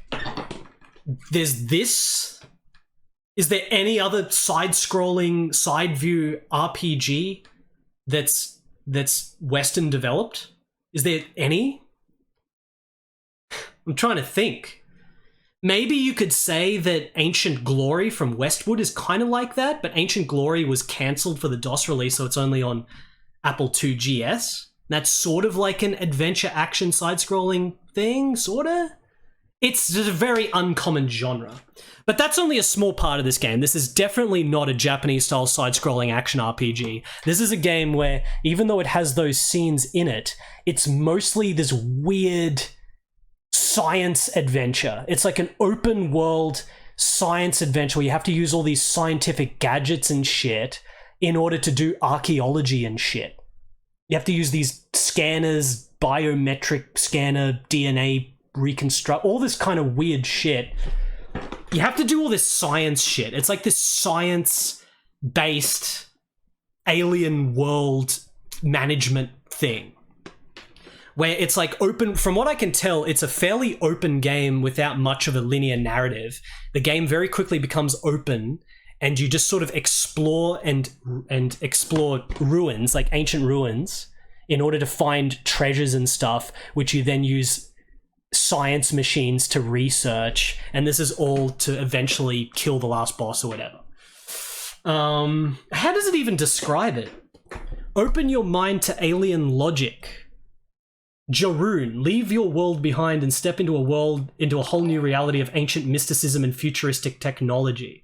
With alien logic, SSI proudly introduces a unique world of role-playing that is fully developed and thoroughly convincing. Based on the highly acclaimed groundbreaking Skyrealms of Jorune game system, alien logic propels you 3,500 years into the future and promises an adventure unlike anything you've ever experienced or imagined. Exploring this vast alien universe is pure pleasure. A real-time simulator interface packs a variety of interaction modes with the stunning realism of leading-edge Super VGA blah blah blah. Bardic broadcasts! Streaming yet again! I managed to catch the end of his Darkwatering yesterday. Did Bardic Broadcast play Pirates of Darkwater on hard mode for the 1cc yet? Those two Pirates of Darkwater games on the Mega Drive and the Super Nintendo are so good it's ridiculous. Like, for that cartoon to get two such high quality games that perfectly complement each other, it's incredible. It makes up for the fact that the TV series never ended. Definitely makes up for that. Hello Bardic, hope you had a good stream. Do you know about Skyrealms of Jorune? It's like a tabletop thing, and there's this really weird game based on it that I had to get a physical copy of for the manual and everything because I really want to play this properly. It's hard. There's like, it literally takes about half an hour longer to finish Super Nintendo Darkwater on hard mode because there's so many extra enemy waves, but that means you get a bigger score. Yeah. This game is really weird, really fascinating. Science fiction technology simulation based thing combined with side-scrolling pixel art adventure action thing. Absolutely bizarre game. I can't wait to eventually play it. I'll eventually play it. CD-ROM includes previews of Panzer General and Renegade Battle for Jacob's Star. Renegade has always interested me with the cover art. Panzer General doesn't interest me much, but Fantasy General does interest me. Australian game, by the way. Panzer General and Fantasy General are Australian from SSI or whatever. I mean, is it SSI that was the Australian company? Like, I don't know how many people know this, but Australia has its roots in the American strategy stuff. SSG is the Australian one. But Panzer General is advertised on here. I guess there was some overlap or some shit. The Panzer General and Fantasy General are Australian. Like the dudes that set up SSG, and I guess SSI was maybe an offshoot, like an international offshoot of SSG or whatever. They're like Australians, and they were in America doing the early 80s Avalon Hill game. So the war game shit started with Avalon Hill. What's up, Pat? How's it going, Pat? You know, Avalon Hill. Some PC people in chat, DOS people in chat, you know that in the early 80s, there's like 1 million Avalon Hill games that were basically marketed to like the mega nerds of the 80s, early 80s. The dudes that got into computers really early, and that were playing all the freaking war simulations and shit. They're all they're all Avalon Hill from like early 80s. And a couple of the designers there were Australian. They were like Australian designers that worked on a lot of those games, secretly influencing the American early PC culture. I think one of them was a New Zealander, actually. One of them was New Zealander, one of them was Australian. They came back to Australia and they set up SSG after Avalon Hill, and that's where they started making like the Warlord series. Warlords, and then it branched off into all this other shit. They were basically the main force making Australian PC games alongside Beam Software in Melbourne.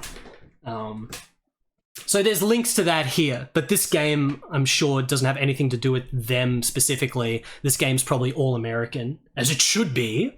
This cover art is so bizarre. Even the cover art is so bizarre. Like, look at this shit. It's like aristocratic American role-playing game. You want to play this weird sci-fi simulation thing, it's just aristocratic. Roger Keating, I think is the name of one of them. They're the dudes that made Reach for the Stars as well, and Reach for the Stars became like the biggest Japanese 4X game, which inspired literally about like 60 PC-98 4X games. You know, all this shit like the Schwarzschild series and the, what's it called, the Cosmo, whatever, I forget the name, the Regional Power series. Those are all inspired from an Australian game, Reach for the Stars, because it became so big in Japan. So these two Australian dudes, or this one Australian, one New Zealander dude from back in the early 80s with Avalon Hill, just created this huge trend that influenced American games and then Japanese games so heavily, it's like insane. I think they're very much sort of, you know, they're kind of even lower profile in terms of knowing these two dudes compared to even the Beam Software stuff from Australia. So I'm getting sidetracked. That's Alien Logic. I can't wait to play it. It's going to be amazing. Alien Logic and Anvil of Dawn. All right. Did they make D&D Goldbox games as well? Bloody hell. Sky of Steel, hello, welcome. Sky of Steel. SSI is yeah, that makes sense why the Panzer General now. Alright guys, we got two blockbusters here. We got two big blockbuster games here which I have streamed, and they're very important games. These are the big Macaw 45 important favorites here, chat. And I got physical copies of them now. I got physical copies of them.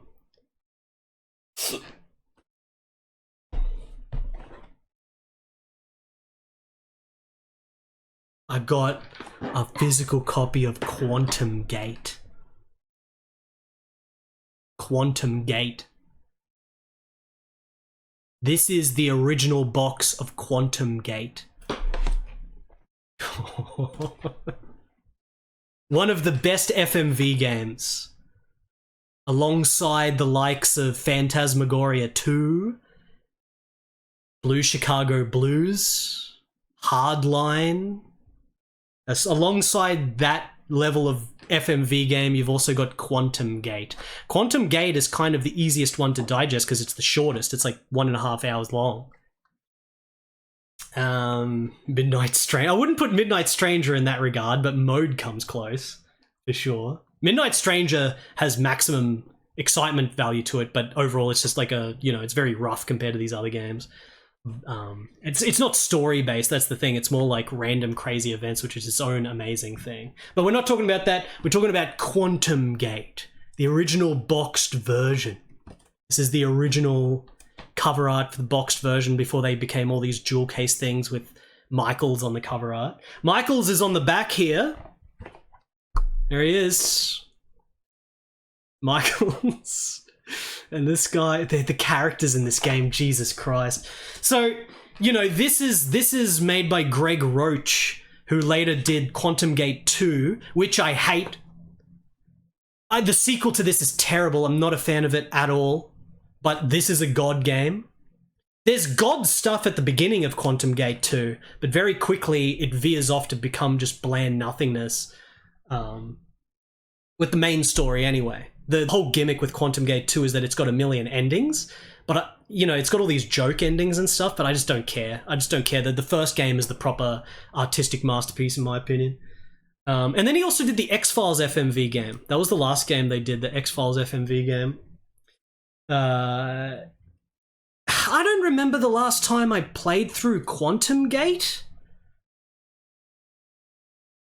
I definitely am due to play it again on stream. What's it say? Look at this. Warning, this product contains violent scenes and or mature language which may offend some users. It's like doesn't have a rating on it. There's no rating. And this is one of the earliest FMV games. This is literally like 1993. This isn't 94. This is 93, so it's right at the beginning of the CD era for Windows 3.1 and shit. Right at the beginning. This is the Windows 3.1 version, not the Macintosh one. Of course, it was Macintosh and Windows 3.1. I don't even know how I could describe Quantum Gate, apart from the fact that it's one of the most memorable story experiences you'll ever freaking absorb. Like, it's insane. Like, this game is insane. It's just insane. It's insane. It's insane. Can anyone figure out a better way to describe this? Anyone that's played through it themselves or that watched me play through it? Can you guys come up with a way of explaining Quantum Gate better than just it's insane? Like, it's an FMV game where the setup is kind of like Starship Troopers. Except you don't know what you're fighting because the company that you work for puts on these like VR goggles whenever you go into battle. So you're part of this Marine squad, and very quickly shit just goes crazed. And it has the best ending of any FMV game easily. That's kind of one of the best things about this game is the last like 15 minutes where it's just revelation after revelation after revelation. And like, compared to Phantasmagoria 2 and stuff, this is very technically sort of ghetto in many ways. It hasn't aged the best technically. It's very sort of ghetto or laughable in many ways with some of the presentation because it's such an early game and there's some very cheap effects in it and stuff. But the actual core story and the core narrative is so insane. Like the excitement, the escalation at the end where it's just layer after layer of insane shit leading right into the ending climax shit. And then there's the mega climax, which is just the most shocking, incredible scene. It's unparalleled. There's nothing else like it. It's the best ending of any FMV game. It's not the best FMV game probably, but it's the best ending of any FMV game.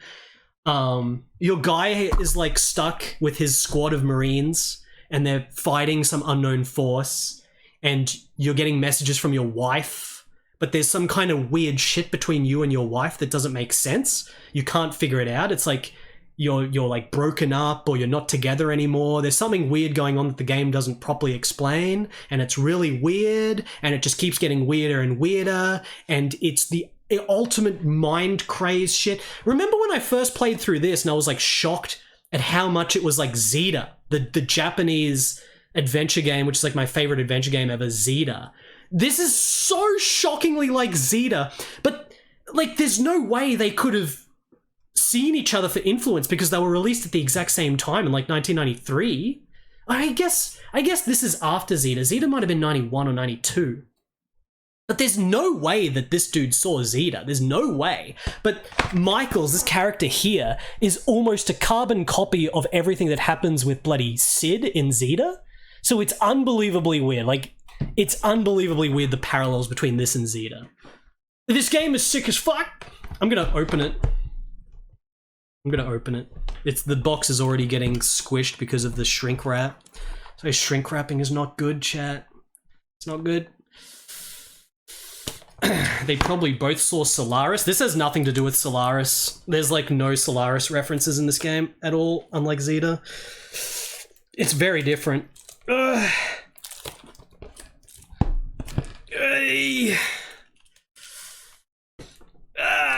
I'll do this later. It's too hard to open now. An interactive movie by Greg Roach. The game is just so insane. How do they describe it on the back? They've got like a text thing on the back. Let's see how they describe it. Wait. The year is 2057. The Earth has only 5 years to live. As Drew Griffin, a young medical student running from a tragic past, you are stationed on planet AJ3905. Your assignment, protecting the mining outpost, which harvests the mineral capable of reversing Earth's environmental death. AJ3905's toxic atmosphere and its terrifying population of huge insects are deadly. How you interact decides the fate of both worlds. You interact with characters all over the base, attend a briefing with Colonel Saunders, your superior officer, spy on Michaels, your friend from boot camp. Is he a subversive, or does he hold the key to the base's secrets? Meet Dr. Elizabeth Marks, creator of the Quantum Gate. Take part in a dangerous rescue mission on a flying skiver, and fight the bugs in a battle using your virtual reality battle gear. Interact with the Milli-term, your only tie to the news on Earth and to the past you cannot escape. Navigate through the base, uncovering clues which will eventually lead you to the film's shattering climax. As Drew, the central character, you pilot both interactive and arcade-style action scenarios, explore a detailed It's a set, like, this game's like on a timer, but the narrative is not fucked up because of the timer. You can play through the game multiple times to see lots of different shit, but you always eventually are forced into a path to get the proper climax. So it's not like a shitty multi-ending game where it's just unsatisfying. This is always satisfying, but you can play it multiple times to see different shit in the middle of the game, basically. It's a god game that has an X factor that's beyond X factor. It's the most memorable shit with how fucking insane it is. It is insane. It's insane. And the thing that makes it insane, that it's that insane, is that it's not French and it's not Japanese. Like, for this game to be as insane as it is, and it's not French and it's not Japanese, it's American, is kind of insane. That's all I have to say about that. Next. Oh, shit.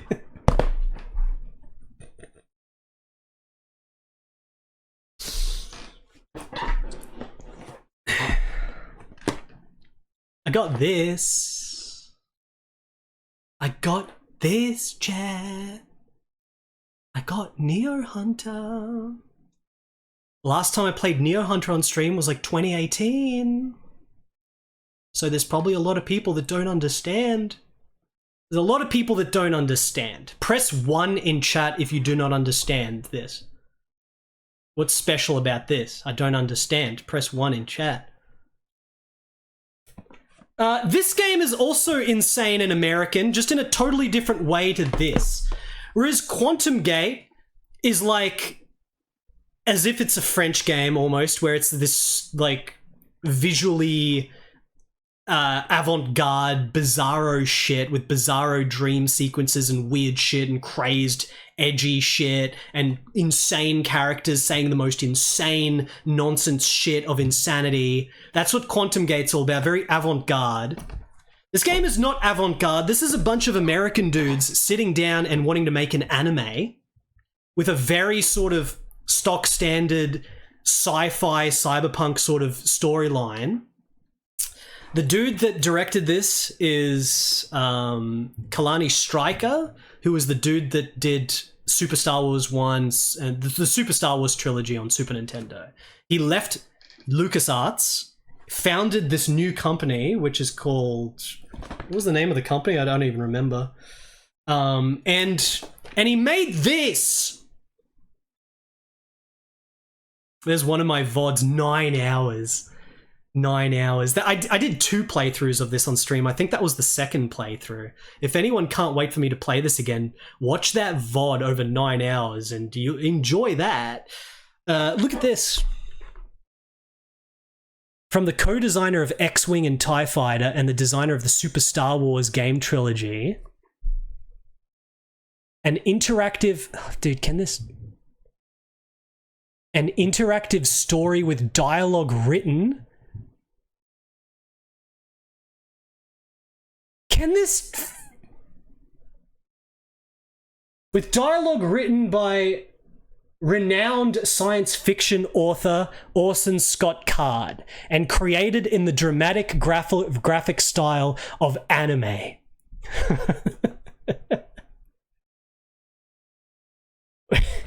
So Orson Scott Card was a popular sci-fi author from like the 80s and shit. He wrote The Dig. With the Dig, I've had many rants about The Dig. The Dig is simultaneously amazing, but then it also becomes very shit with the story, with the stupid chickens and the dumbing down of a lot of shit.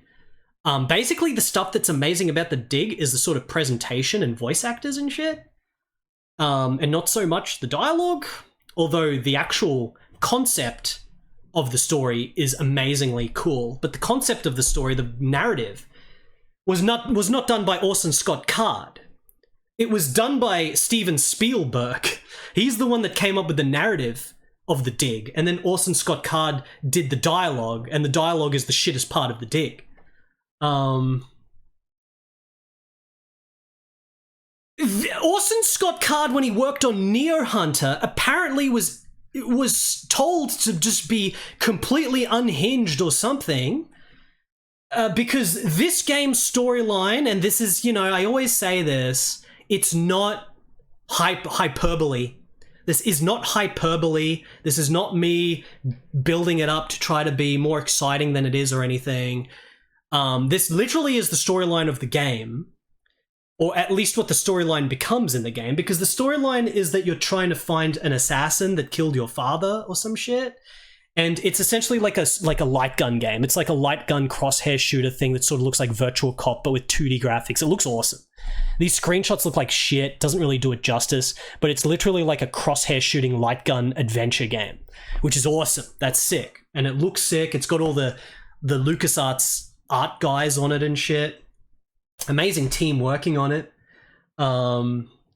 And, you know, you get money as you go through these missions and you keep upgrading your gun. And there's a few mini games where you're doing hacking and stuff, but the majority of the game is literally like 40 light gun scenes where you're shooting shit and it's zooming in, all this shit.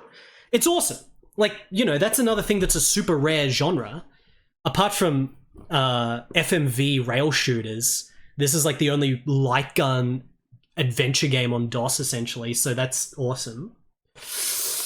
But the story, the actual story content beyond just you're trying to look for an assassin, and looking for the assassin is essentially taking you to different gangs. It's this gang, and then this gang, and then this gang, and then this gang, and then this gang, and then this gang, and then this gang, and then this gang, and then this gang, and then this gang, and then this gang, and then this gang.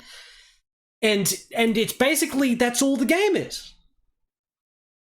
That's all it is.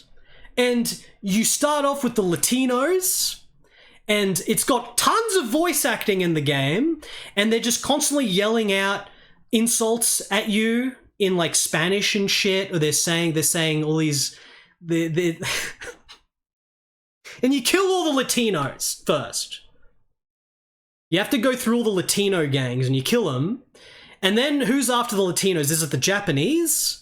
And you're sitting there having these shootouts with the Japanese dudes while there's this insane unhinged voice acting of like, oh, white boy wants Asian girl. You go through every race, you go through every nationality and race of people. That's all the game is. It's this insane, steroided out light gun gallery, non-stop adventure nonsense going through every race of dude while they say the most insane shit. You go, there's like the Russians, and then there's like Indians. And then, I remember we built a list. I think we built a list when I played through the game, and the list is about 20 nationalities of gang you go through. And every single one is just straight away like stereotypes and saying all this shit at you. And that's, it kind of makes the game amazing. It's kind of fucking amazing. The core game itself, outside of the writing and that narrative aspect, is kind of sick. It's awesome.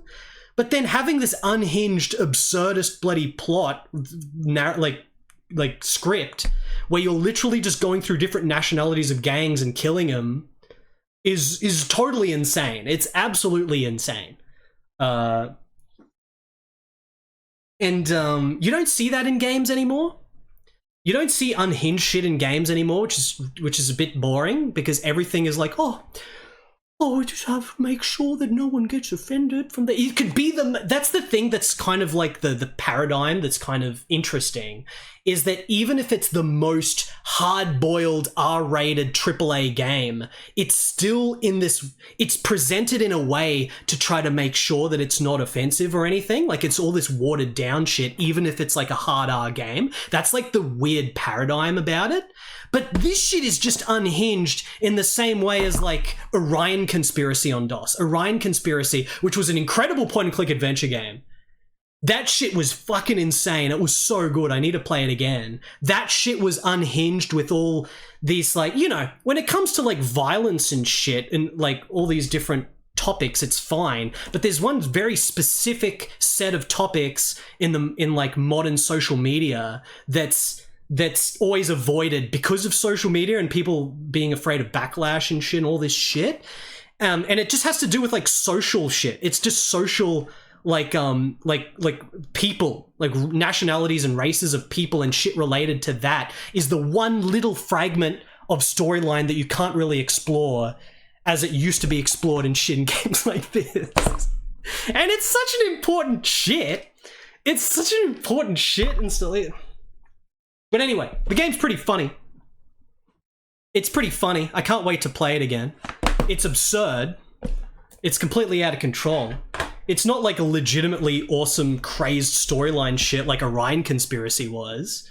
Orion Conspiracy was just fucking... What the fuck? I gotta play that again, dude. I can't believe how psycho that game was. This is more just, like, trashy? This is, like, the trashiest nonsense script, but...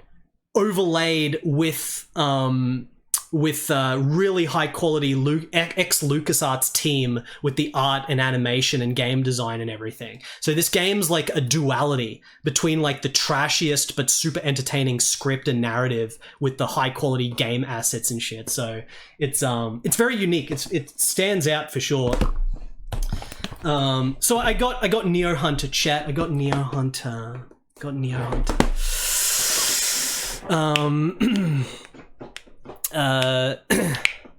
But that's only a small amount of the shit.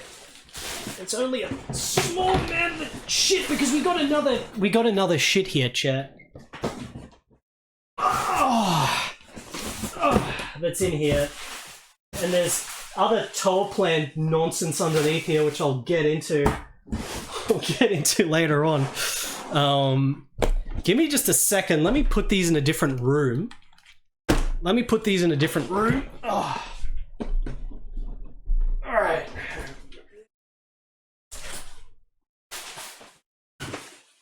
Oh man, freaking Appleseed guy is still down here.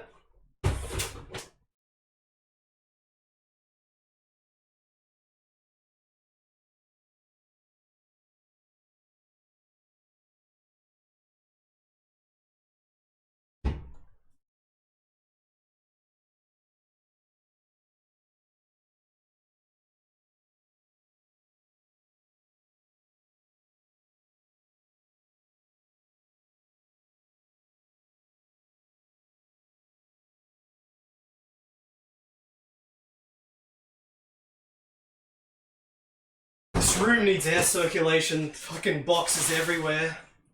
I need more water, chat. Give me a second.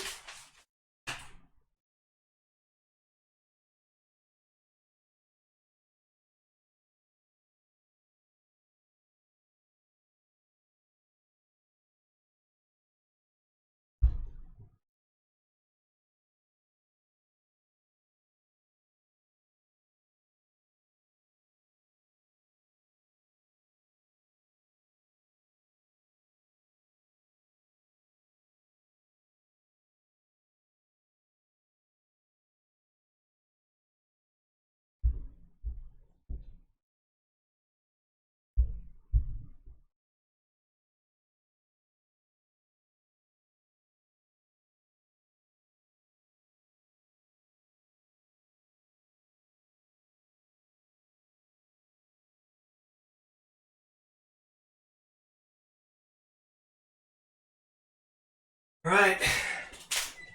I had a handful of nuts as well. Oh. Alright. Alright. Open this. Hair annoying me. Alright. Big box.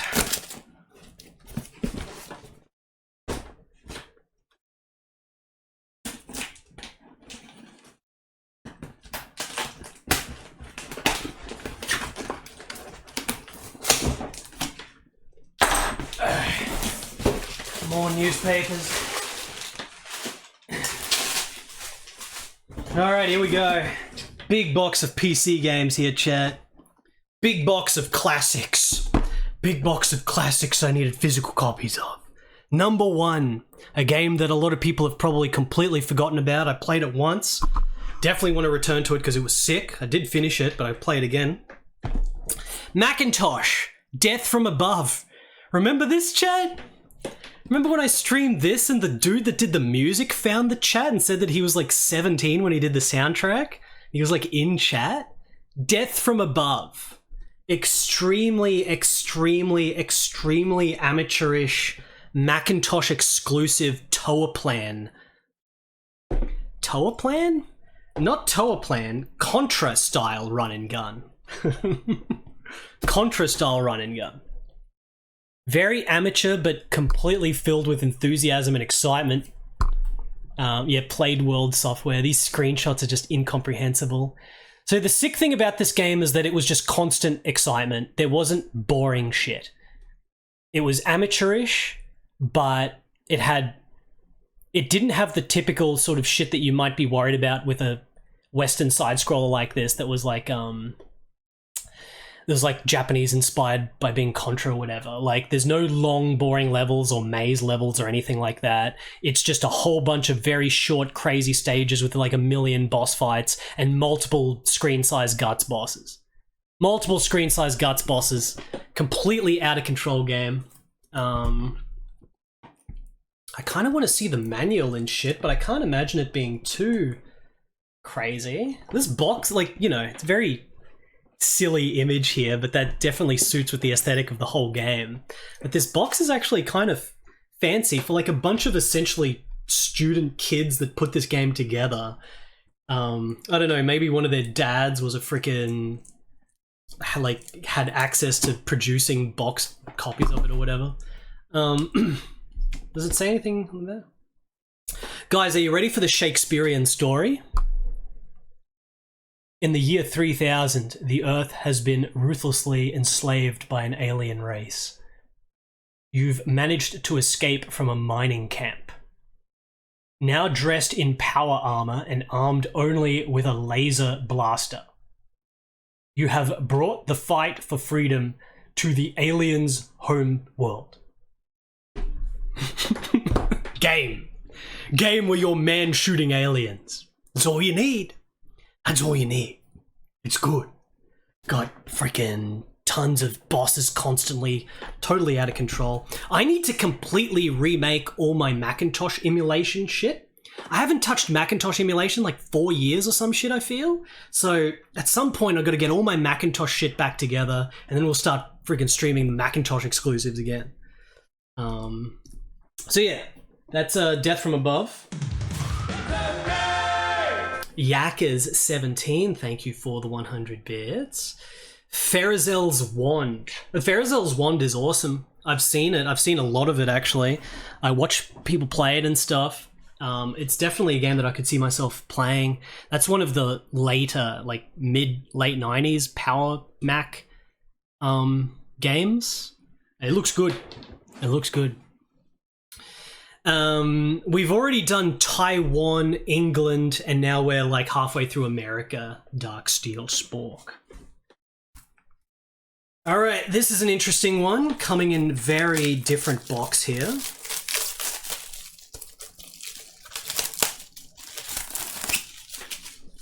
Get rid of that. Metropolis. Comes in like the old EA style packaging. It's like this. Well, it's the manual. This is the old style packaging from the mid 80s. Like the old EA style stuff. Metropolis, I don't even think they go. Oh, they do have screenshots. Look at this. There's like a note. Got like a note here. Put this here. Like this. This. Alright. So this is like an American developed DOS exclusive, you know, there's no Amiga version of this or anything. It's like a side view adventure game that looks insane. I think it's 1987. So it's like visually it's this very old PC game, sci-fi aesthetic that looks absolutely amazing. And the main gimmick of this game is the fact that it's all voiced. It's all voiced because of like this really early TTS type voice synth shit. Real-time digitized conversation with 20,000 word vocabulary and 60 million intelligent responses. So you go around, it's like a side scroller, you go around in this crazy dystopian city and you talk to people like this and it's all voiced. And it sounds really fucked up. It's like, you know, like the really, really old initial voice of bloody, like, you know, what's his name? Who's the guy? Who's the wheelchair guy? He used to have the freaking voice box, the old type of voice. How did I forget the names? Stephen Hawking. Thank you, Stephen Hawking. It's like the old. It all sounds like Stephen Hawking shit, but even more ghetto. But the game's like fascinating, absolutely fascinating. Metropolis, the game, is an interactive experience, the like of which you have not been through before. Only now, with the power of 16-bit, has it become possible to take you into the streets of a city which exists somewhere on the dark side of your own imagination. It allows you to walk, talk, exist, and die within the confines of an enormous, high-tech city that hides a macabre secret. Alright?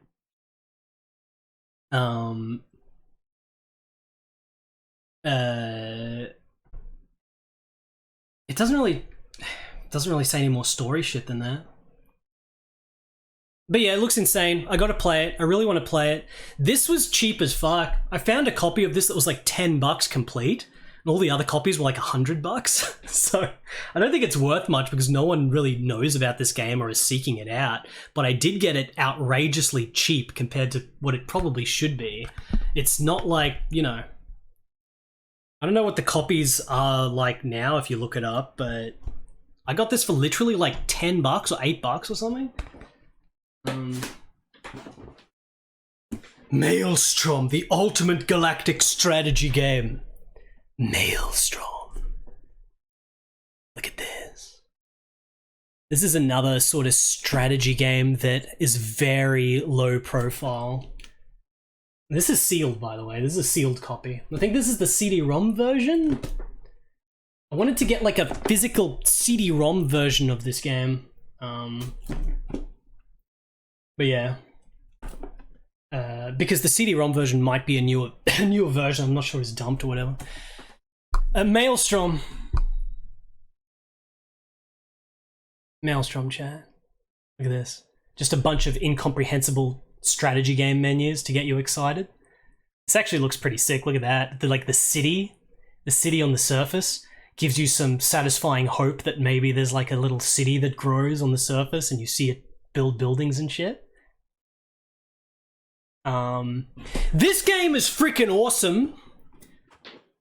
This game is freaking awesome. And no one really knows about it. I think I did do a stream of this back like almost 10 years ago. But it's really freaking awesome. And that's all I got to say about that. That's all I got to say. It's awesome. That's the end of the stream. That's the end of the stream. It is, above all, social experiments of which you are the subject. Go on, go about your life. I'll be here when you get back. As a matter of fact, I might be where you're going before you get there. Maybe our paths will cross. Hey, it's a long night.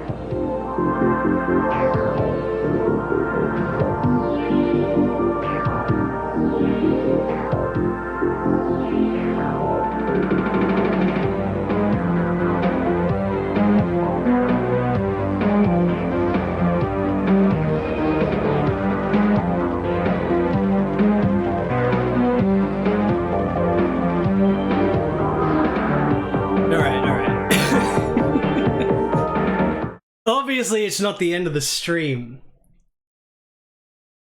This game is freaking... Yeah, this has got Sid Mead and Don Bluth named on it. Don Bluth Multimedia presents Sid Mead's Maelstrom.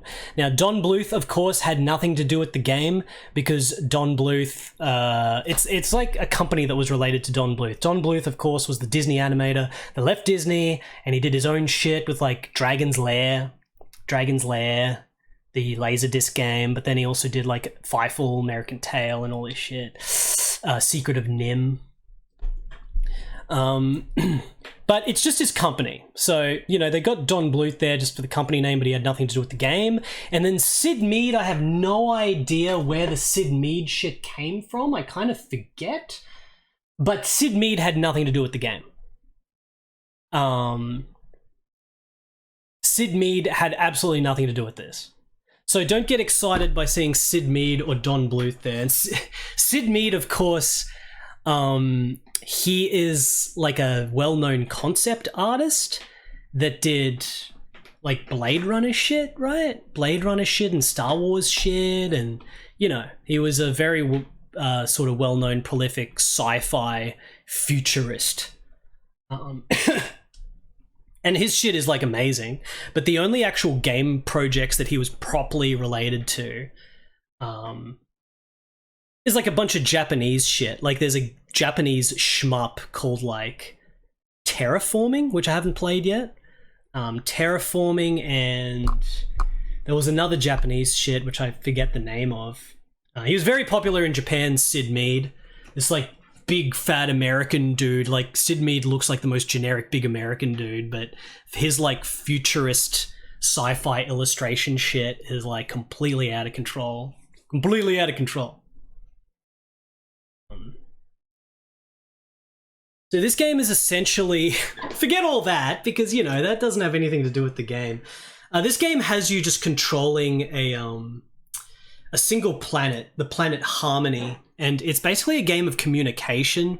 You're like constantly talking to other people. You're trying to hire your staff to take care of the planet. You have to hire like a security guy and researcher dudes and all this shit.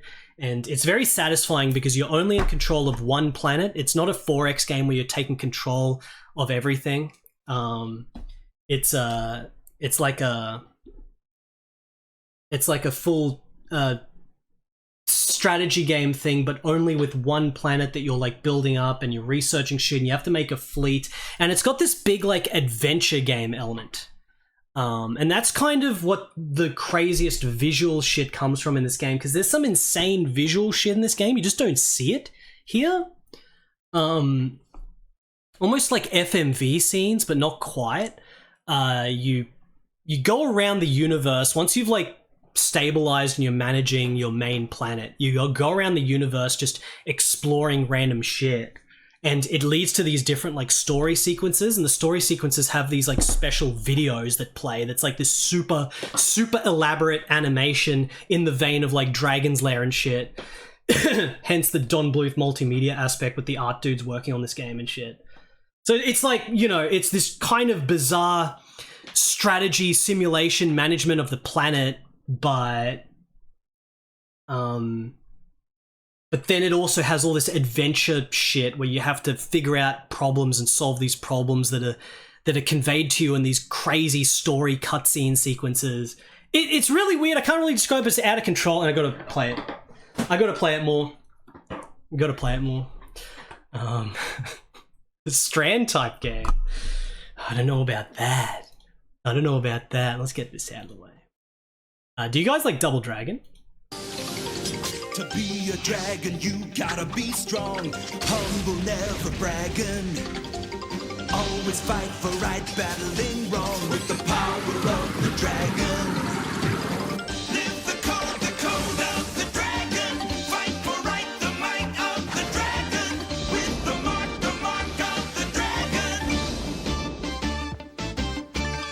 Live the code of the dragon. Never intentionally harm another. Do not battle if you can avoid it. You, Billy Lee, a Dragon Master now. Dragon Master was born with a mark of the double dragon. Live the code of the dragon. Fight for right, the might of the dragon. With the mark of the dragon. Live the code of the dragon. All right. Good work. Now do it again. I don't know about that, Elto Shin. I don't know about that.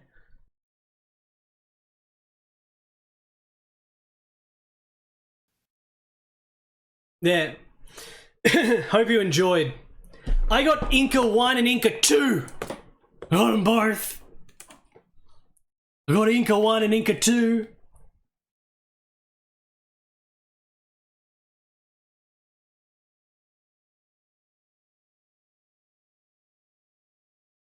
They're both sealed. These are very cheap and common to find sealed. Inca 2 is a piece of shit.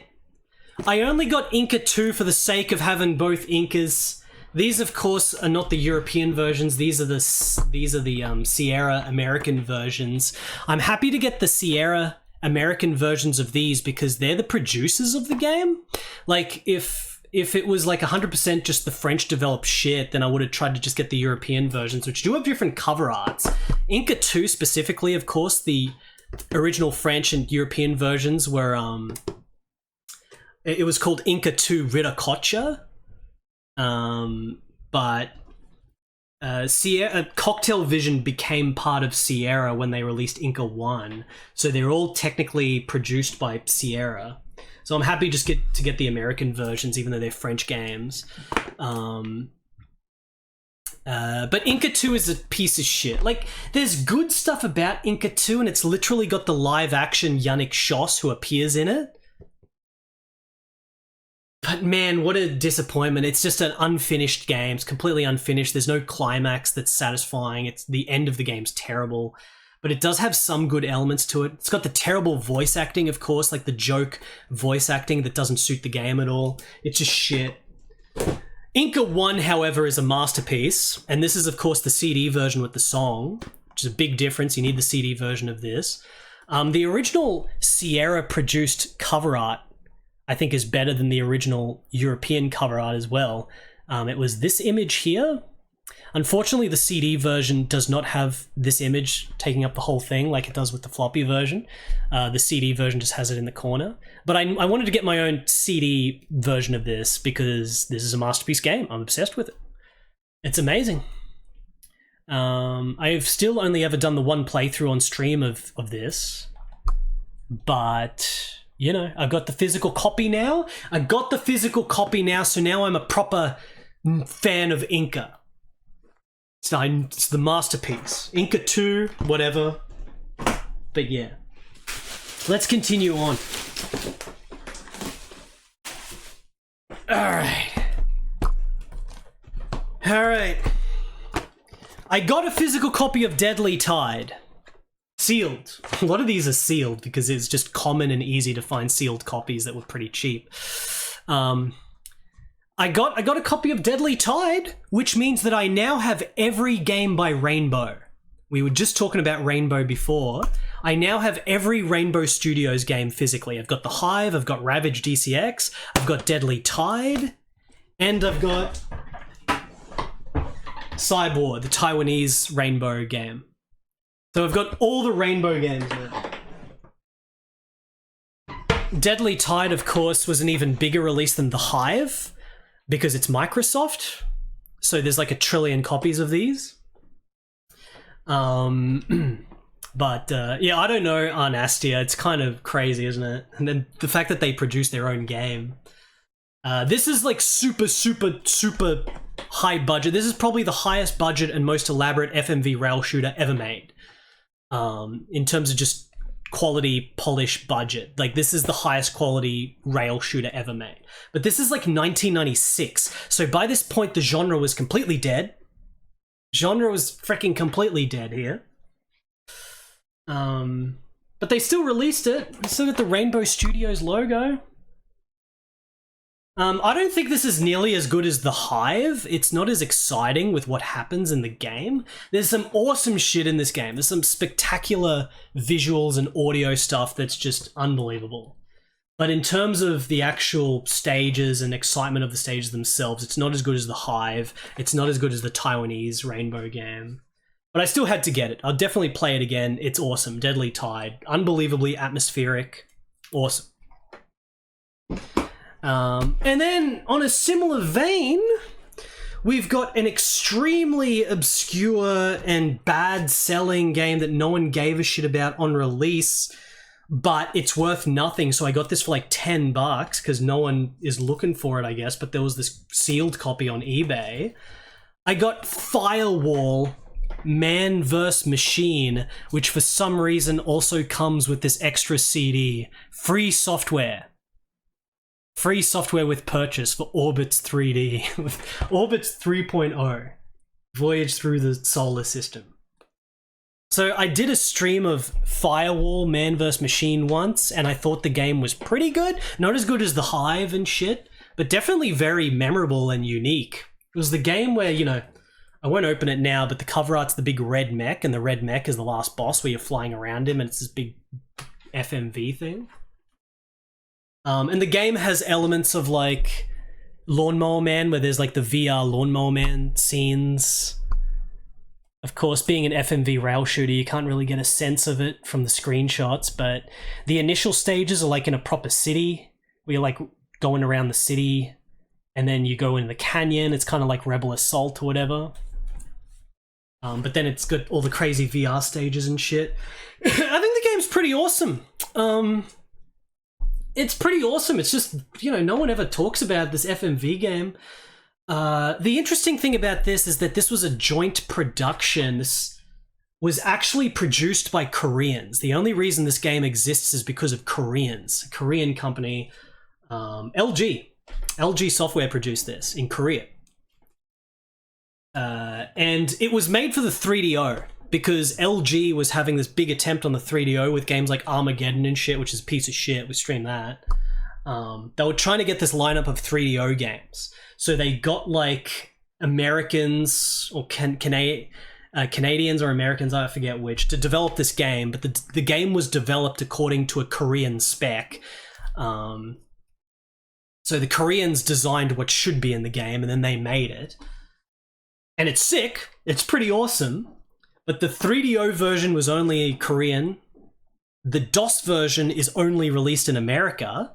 So there's no, you know, if you want the English version of this, which I think it was shot in English. Like all the FMVs are like, they're speaking English, but the Korean 3DO version, which is technically the original, it's all just dubbed. So yeah, like really interesting game. I got it for like peanuts. It comes with this piece of shit extra software, which I don't give a shit about.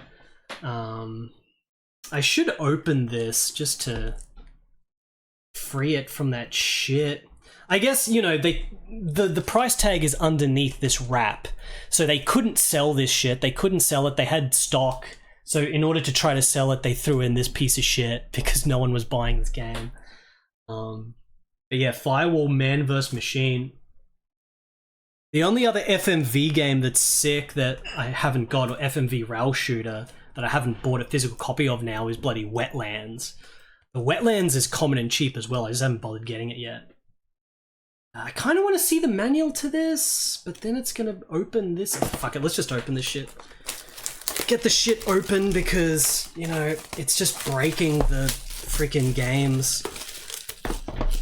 Alright, get that shit open.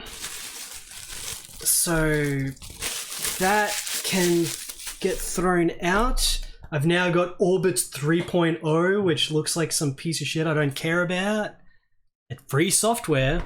And now there's the actual copy of the game underneath, which is still factory sealed, by the way. So it's like 2 layers of seal. 2 layers of seal, and this is the one that has the price tag on it. Put this back. Let me just get it out there. I won't open this one, but I'll be here all day if I start trying to unseal all these, but I'm going to unseal all of them because there's no reason to have them in the seals. To get that out of the way. Alright, now this. Okay guys, I got a physical copy of the best NES game. I got a physical copy of the best NES game. It's right here. It's right in front of me now. I got a physical copy of the best NES game. No one's saying the name of it. Thank you, Flipsider. Here we go. Kevin Costner Gaming. Robin Hood, Prince of Thieves. This is the best NES game ever made. Put these to the side. Robin Hood, Prince of Thieves. It's the best NES game.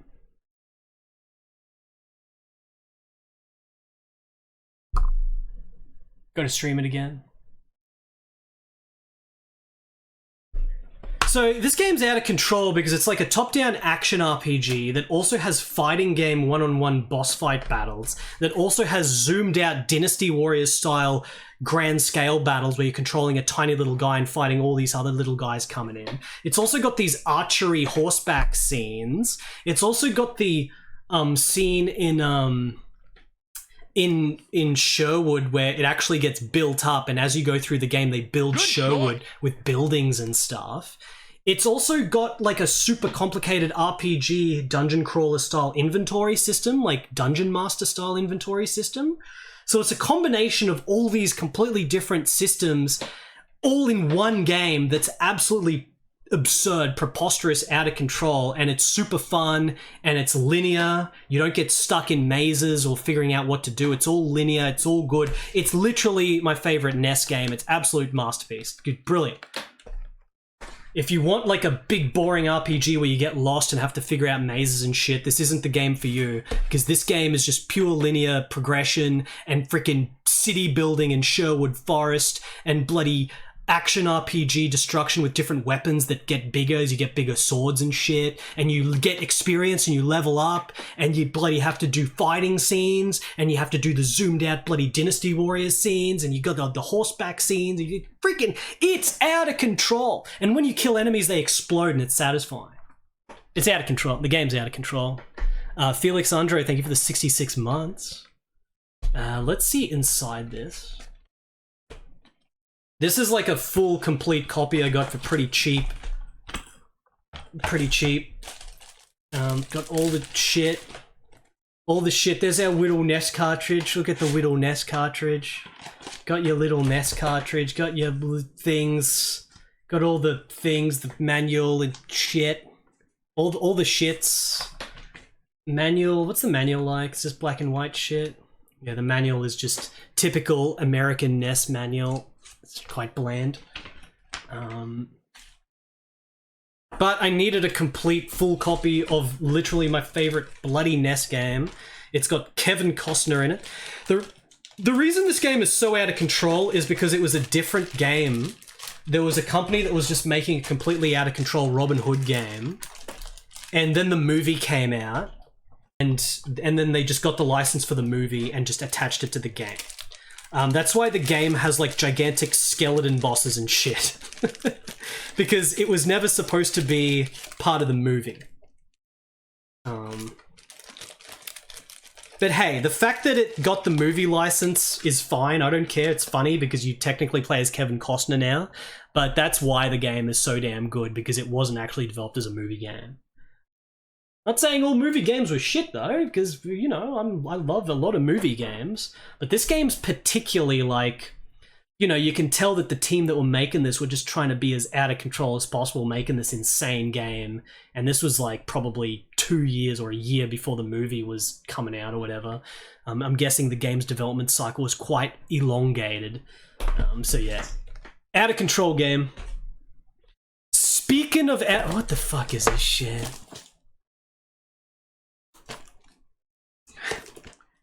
All right, we've got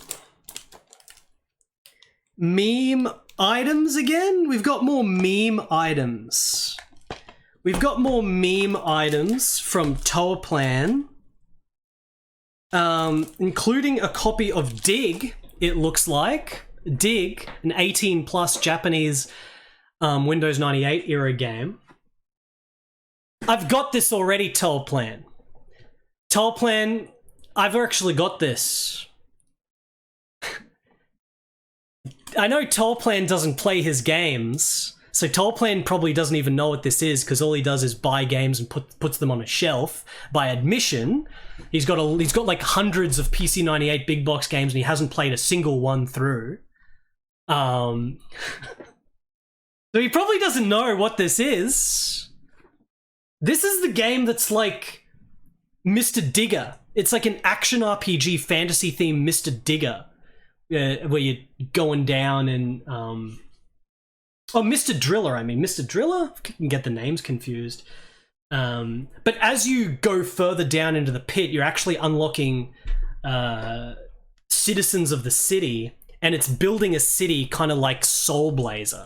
So it's got this Soul Blazer aspect where you start with this big open area, and as you get further in the game, the city builds, and it just builds up. It's super satisfying. I've played through it before. I've already got a copy, but hey, so I can figure out something to do with this copy, of course, because it's an amazing game.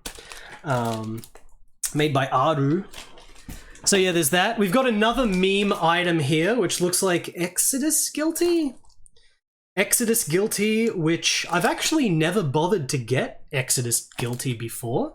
I'm sure Toaplan doesn't know what this is either. How much? They wouldn't be worth much, MP83. I'll see. If you want it, we can set something up. But we'll see.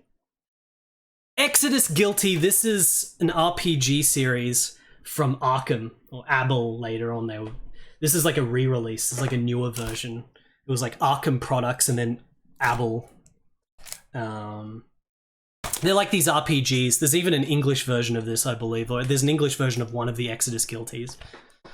And then we've got Magical Unity, which I do know about as well. It's like a quiz game or something, but I've never bothered buying it myself. I guess I could check it out. I could play it and check it out. I don't think it's going to be particularly interesting, but then again, I've played other witch games with cover arts like this that turned out to be amazing. Like that... What was that game that I reviewed last year? I forget now, but... Thank you, Toaplan! Thank you, Toaplan. And now we've got one of the most legit things of them all.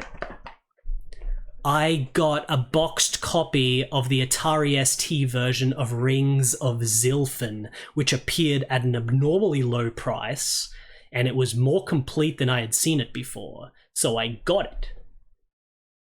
SSI. This is mid-80s era SSI cover arts, where American cover arts were at maximum power, pretty much. We always make fun of American cover arts for localized Japanese console games and shit that look like garbage, terrible garbage, but then I always say that the actual American PC game cover art is like the best shit ever from the 80s, and this is another example of that. This is like the typical Dungeons & Dragons style cover arts, painted cover arts to American PC games that are absolutely out of control. They're incredible. The thing about this game, this is a weird long box, by the way. Rings of Zilfin was originally a Apple II game, and then it got like a DOS version, I think maybe a Commodore 64 version. There's one version of this game that is head and shoulders above the other versions, and that is the Atari ST version. This is the Atari ST version.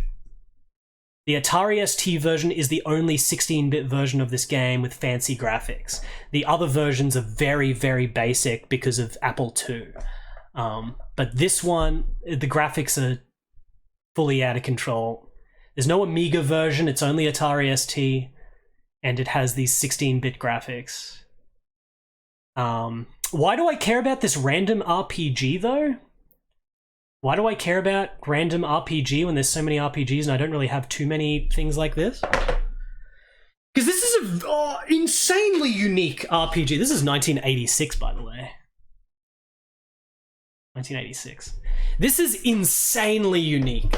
Insanely unique RPG that's not the typical, like, bogged down. When I say bogged down, it's not an insult. It's just like, you know, you don't see me playing like freaking Pool of Radiance or Dungeon Master, all these types of games that often, because they're very slow, tedious, difficult to figure out 80s RPGs that are like, they're like a big thing, and you gotta map them with mapping paper and shit. All the, you know, it's very hard to just off a whim play games like that. You have to fully be in the mood for that type of ultra powered computer American RPG.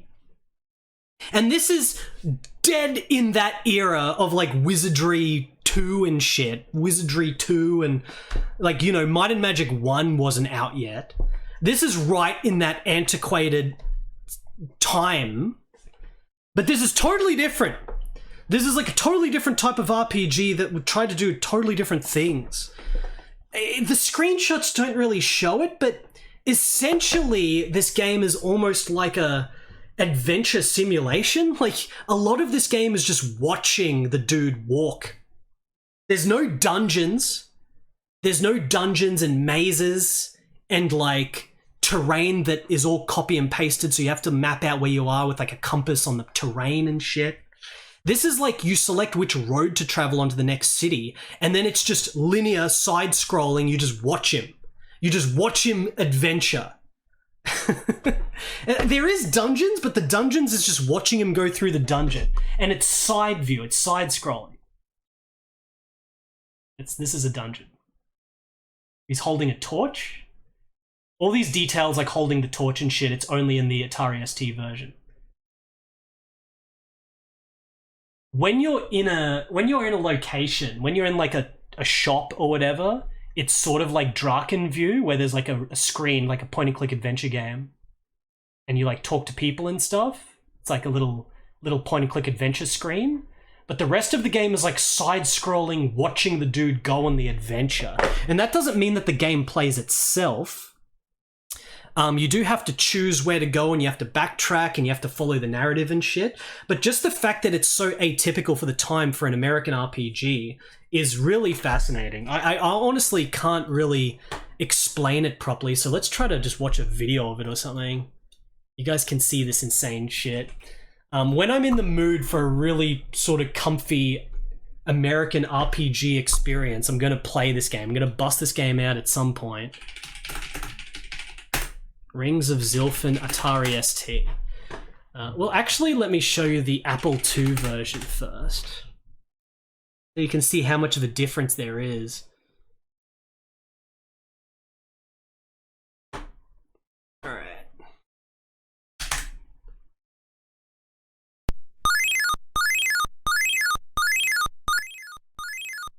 SSI presents Rings of Zilfin.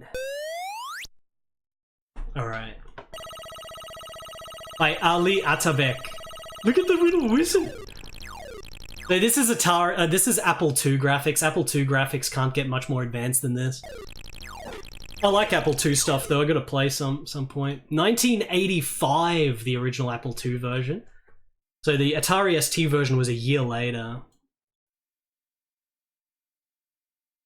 So you look at this. It's got a little animation of the smoke. So you start in your comfy little cottage and you go to adventure. And he goes out on his little adventure.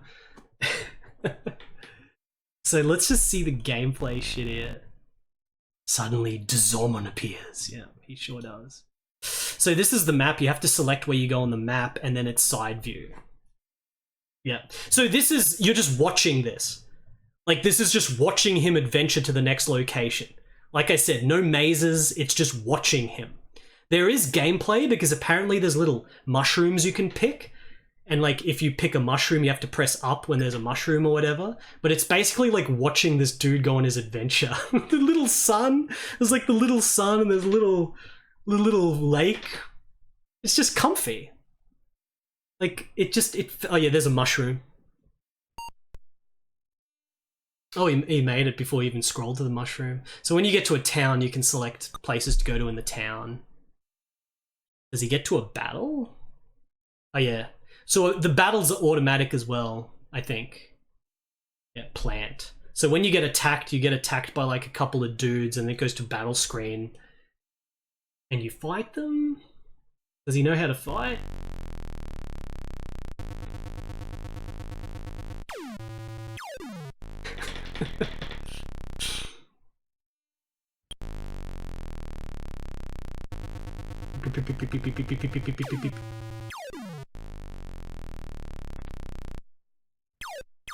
Oh, a little bow and arrow. It's just a little bow and arrow. The bow is broken. The bow broke.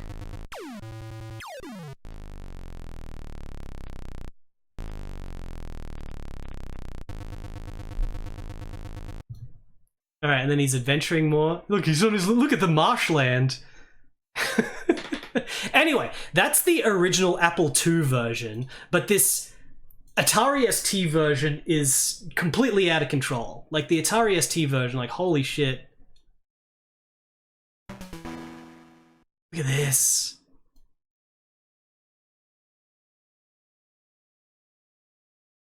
Is this the intro? Look at the Atari ST version.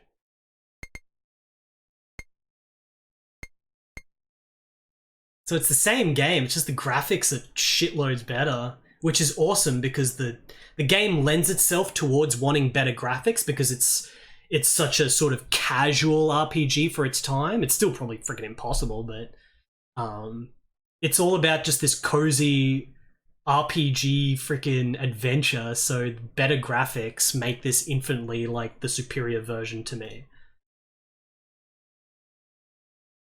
There's the map. Yep.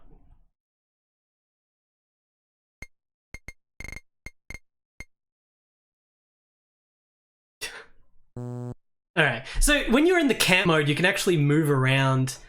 There's like action mini games. You can get attacked by like bats and shit. It becomes this like action thing where it's like Space Invaders where you're defending yourself from bats with a bow and stuff. So there's like weird mini games in it. But when you start on the adventure, it's all automatic, of course, and you just watch him walk. So apparently this game takes like 20-30 hours to finish, and the majority of it is just watching him walk, which is awesome. But there's a shocking amount of variety in it as well. Oh, the time of the day? So you have to stop and camp when you want water and shit. He's like camping. He tried to drink the water. He's camping. It's so good. Is he gonna... Yeah, and then when he starts walking again, so you just watch it. It's gonna be very funny when I play this game. We're just gonna be just sitting there watching this shit. It's very comfy. It's Death Stranding, isn't it? But there is a lot of variety, is what the cities look like in Atari ST. Battles and stuff. Is this the battle? Oh yeah, there's a battle, look at this! The backgrounds are awesome. Very good-ass graphics for 1986. Like, this is a very graphically fleshed out game for 1986. A very early taking advantage of the 16-bit computer hardware, 1986. There's another battle against the plants. Yeah, there's the plants that we saw in the Apple II version. Firing shit. And like, look at this. Hold on. There's some other video. Someone's done like a big review of this game. This video it's like a 1 hour review. Someone's uploaded a 1 hour review of the Atari ST version of this. And I remember they say that they think the game's a piece of shit, but I don't give a fuck. And the amount of variety that this video shows of what's in the game blew me away. Look at this, getting attacked by like 4 dudes with bloody ball and chains. Because being such an early game, you'd think that maybe there's only like 2 enemy sprites or something. But there's so much variety. It's like crazy how much shit is in this. There's the crab things in the desert. There's like a million different cities. Every city has like a different screen that all look different. Look at this! Look at this! You're fighting like a griffin on a bridge? Like, are you kidding me? Like, how fancy is that? Like, that's awesome! That's awesome! These little set piece scenes and shit? And the look at it! Oh, there's a spider. Look at this, there's a bridge with a monk on it. Like, you never would have expected that it's actually got this many graphics in it. Being like a port of a Apple II game. There's these, yeah, you even get like, you even ride creatures that take you to different parts of the world and shit, and you watch like the riding.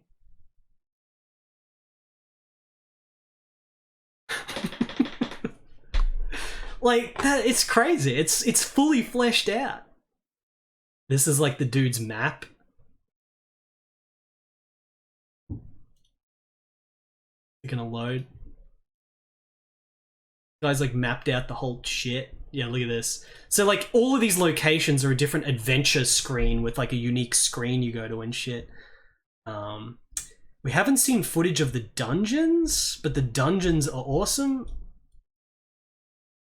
Oh, he's fighting a monster in the dungeon. When he's fighting a monster, you put the torch down, but then when you kill a monster, you pick the torch back up and keep walking forward. It's like you... Yeah, dude, it's fucking so good! It's so good. This is like... The fact that this game was made in the mid-80s, like this is the type of game you'd think is some kind of modern... sort of indie Steam casual thing, like some kind of trendy new sort of Steam indie game that someone made. But this was actually concepted in the mid-80s to be this kind of watching the adventure unfold type thing. It's really crazy. So many... Look at this with the little campfire! The little campfire! Like talking to dudes and shit. Anyway, you get the you look at the king.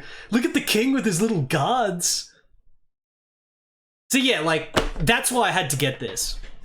There's almost no other RPGs from that era that I have any interest in, at least obvious interest. Of course, I can be convinced to play something from that era if like I'm convinced enough and I'm interested enough and I'm in a certain mood. But in terms of just a general like this looks sick as fuck for like mid-80s American RPG, this is like the only one really.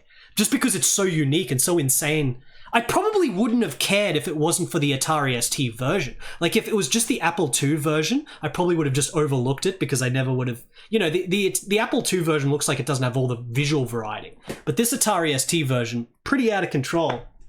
So, very excited to eventually play that. Who knows when I'll play it, but it's there.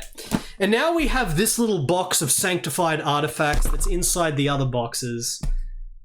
And I will show you guys what is inside this box, because I already know what's in this box. But I'll show you guys what is in this box.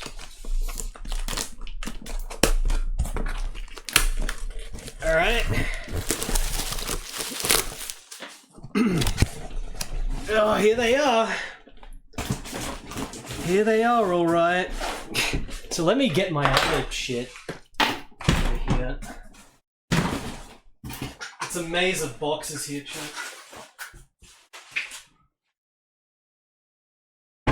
Here.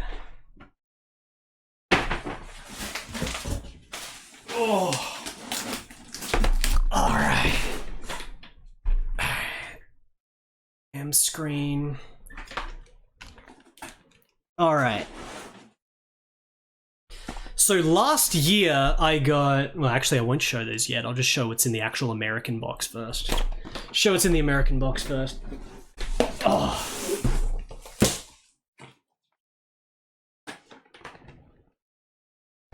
power factor for the Atari Lynx. It's a side scroller with man with gun. Dirty Larry Renegade cop on the Atari Lynx. Side scroller with gigantic character sprites. Very good graphics in Dirty Larry. I don't think it can focus because of the... Dirty Larry. Slime World. Absolute masterpiece. The best game on the Atari Lynx. The most impressive game on the Atari Lynx. Gates of Zendocon. Shmup on the Atari Lynx. Shadow of the Beast for the Atari Lynx. A completely unique version of Shadow of the Beast, which is totally different to the Amiga version, and it's amazing. Gordo 106 for the Atari Lynx, where you play the monkey. This was designed by David Brevik, who did Diablo. Dracula Unleashed for the Atari Lynx. Point-and-click adventure game. I haven't played through yet. I'm very hyped for this. Bill and Ted's Excellent Adventure for the Atari Lynx. A version of Bill and Ted's I've never played before. The Atari Lynx. It's got 8 of my wanted Atari Lynx games here. And you add this to what I got last year, where I got a copy of Kung Fu for the Atari Lynx, Batman Returns for the Atari Lynx, Zalor Mercenary for the Atari Lynx. And I've basically got physical copies of every Atari Lynx game that I care about.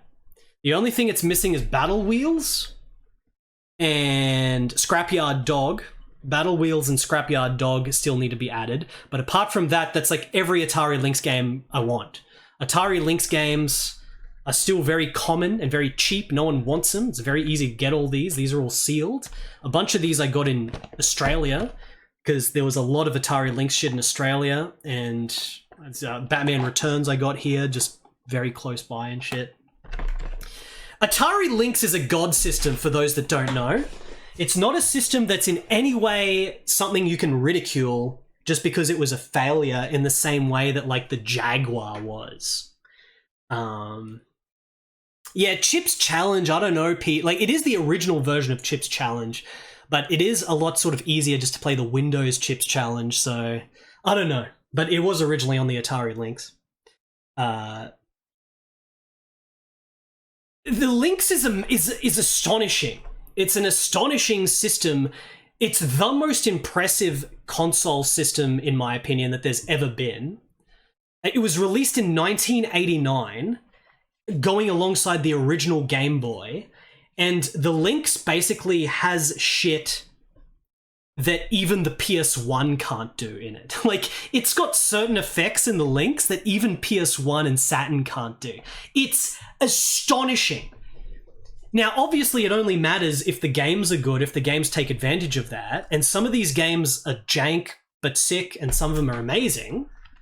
I didn't get any of the boring games. There's not too many shit games on the Lynx. The Lynx was a failure.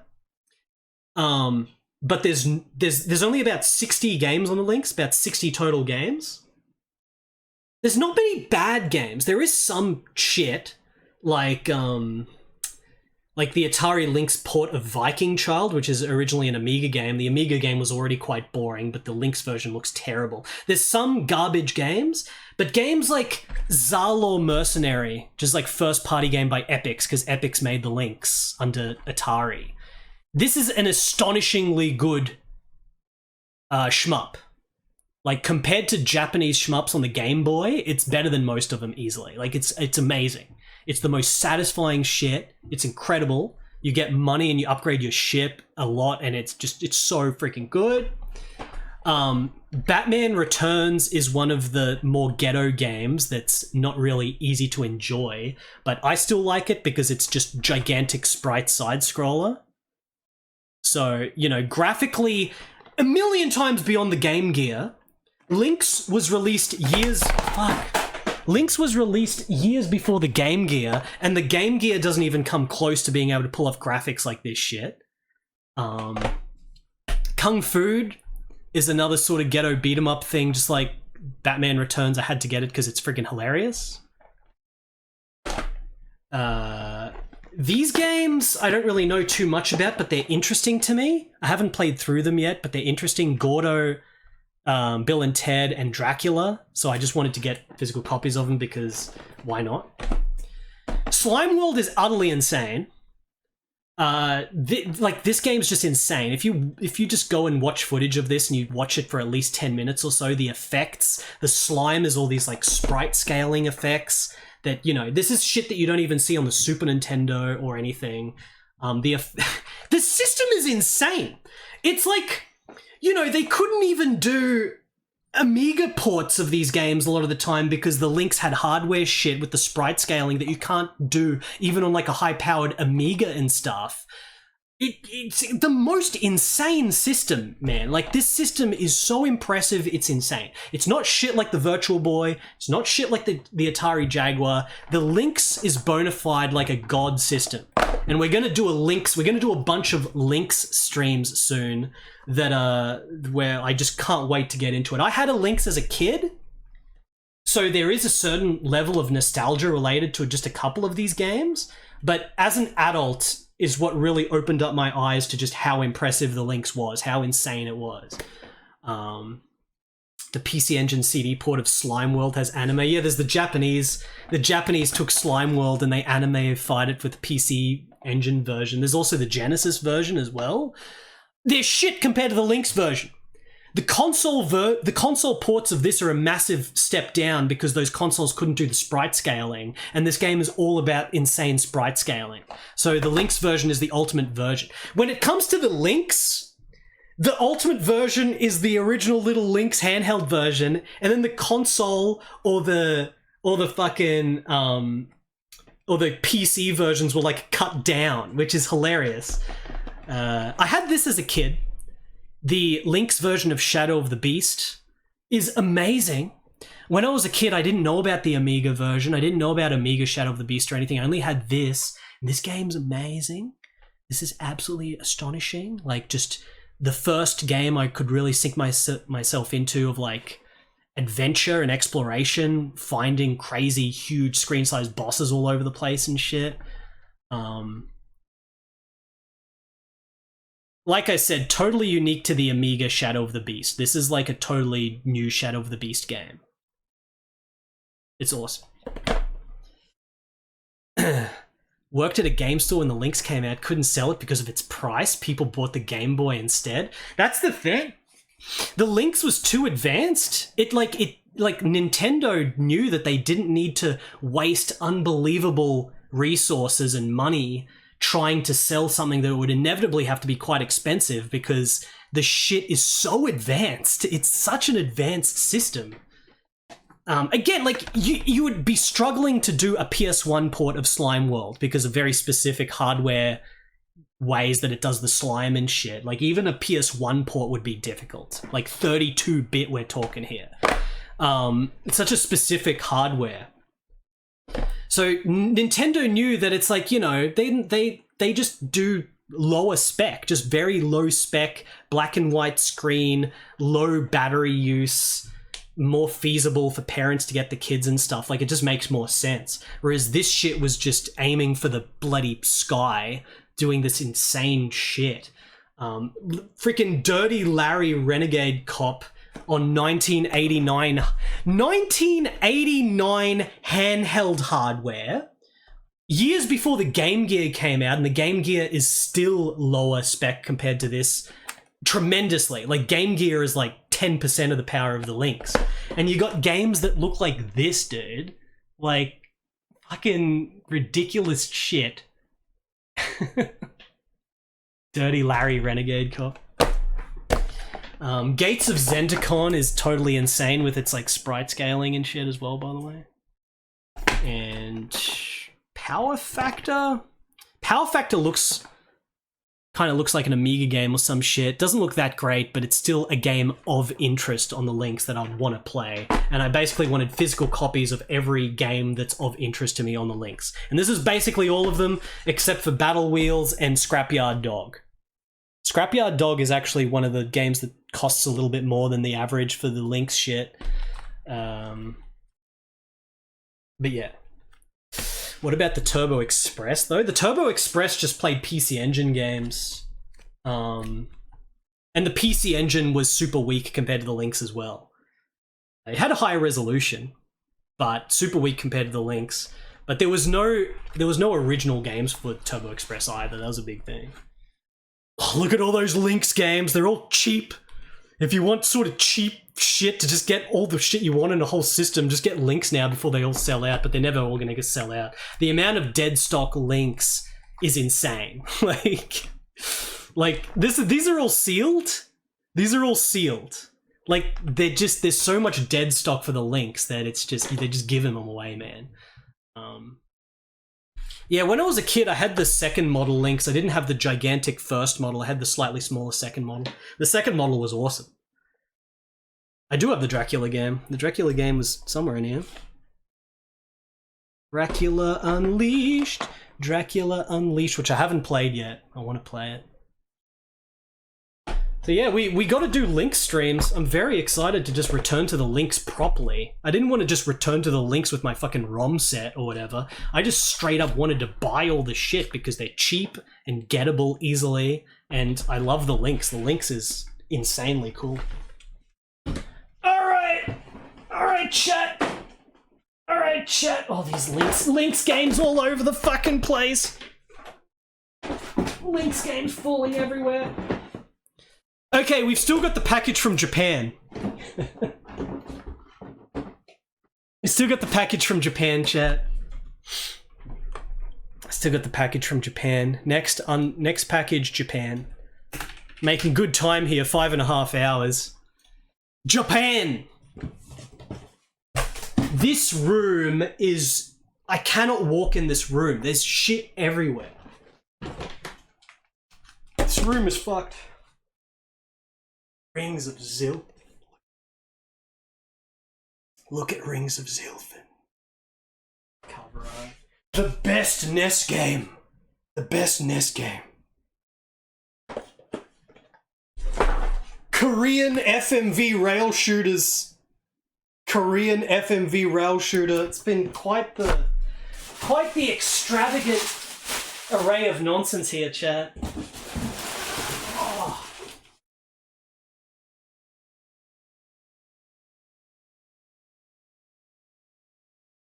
Oh, okay. Thankfully, the Japanese box is actually pretty small in comparison. The Japanese box is actually pretty small. Alright.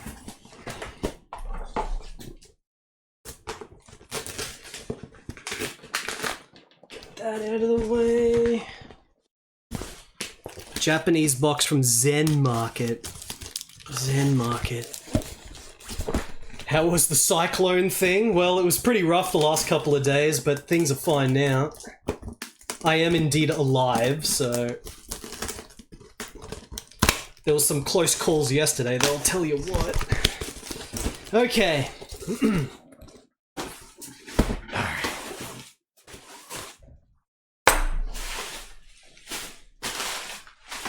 More shit everywhere. Alright, what do we have first? I'm trying to remember what was in this. A vote between Package and Wilf. Where's Hazemaker? Is Hazemaker here? Little mixing sound. I don't need your fantasy women. I don't need your fantasy women. And I don't need your virtual box factories. We have become the box factory. Eat your heart out, Kojima. Even Norman Reedus could not carry all these goddamn packages. An influx of very interesting shit here. This one I'm kind of curious of. Very much curious of this. What the fuck is in this? that as I thought. Okay. Okay, this makes sense. Interesting. 1, 2, 3. Okay, so the first 3. There's just something here where I had no idea what it was going to be. I had no idea. But that is good to know. Okay. Alright. Can I shut this? How does this even... Wait, I'll do this. Just 3. Alright. Alright, chat. What's this retail for? Fuck. This retailed for 20,000 yen. This retailed for 20,000 yen. 20,000 yen on this little jewel case. 20,000 yen. So I got the Urotsukidōji Perfect Limited Disc. Urotsukidōji Perfect Limited Disc. Lord Urotsukidōji, legendary freaking series with the best freaking monster designs and shit. I didn't know what this limited disc had. I sort of knew about this shit, but... Oh, it's limited out of 3,000. Okay. I've got number 204 out of 3,000. Perfect limited disc. So this was put out by a company called Space Plan, Cosmo Plan, Uchi-Keikaku. Uchi-Keikaku, I've got a bunch of stuff from them, which is right behind me here. I will get it all. Alright. So these are all Uchi-Keikaku.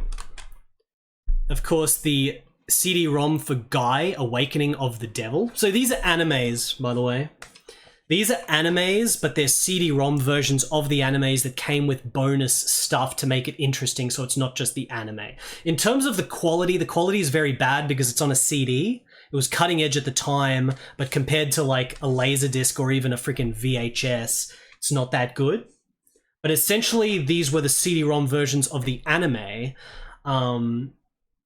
But they kind of retailed for very high prices. This was like 6,000 yen just for this.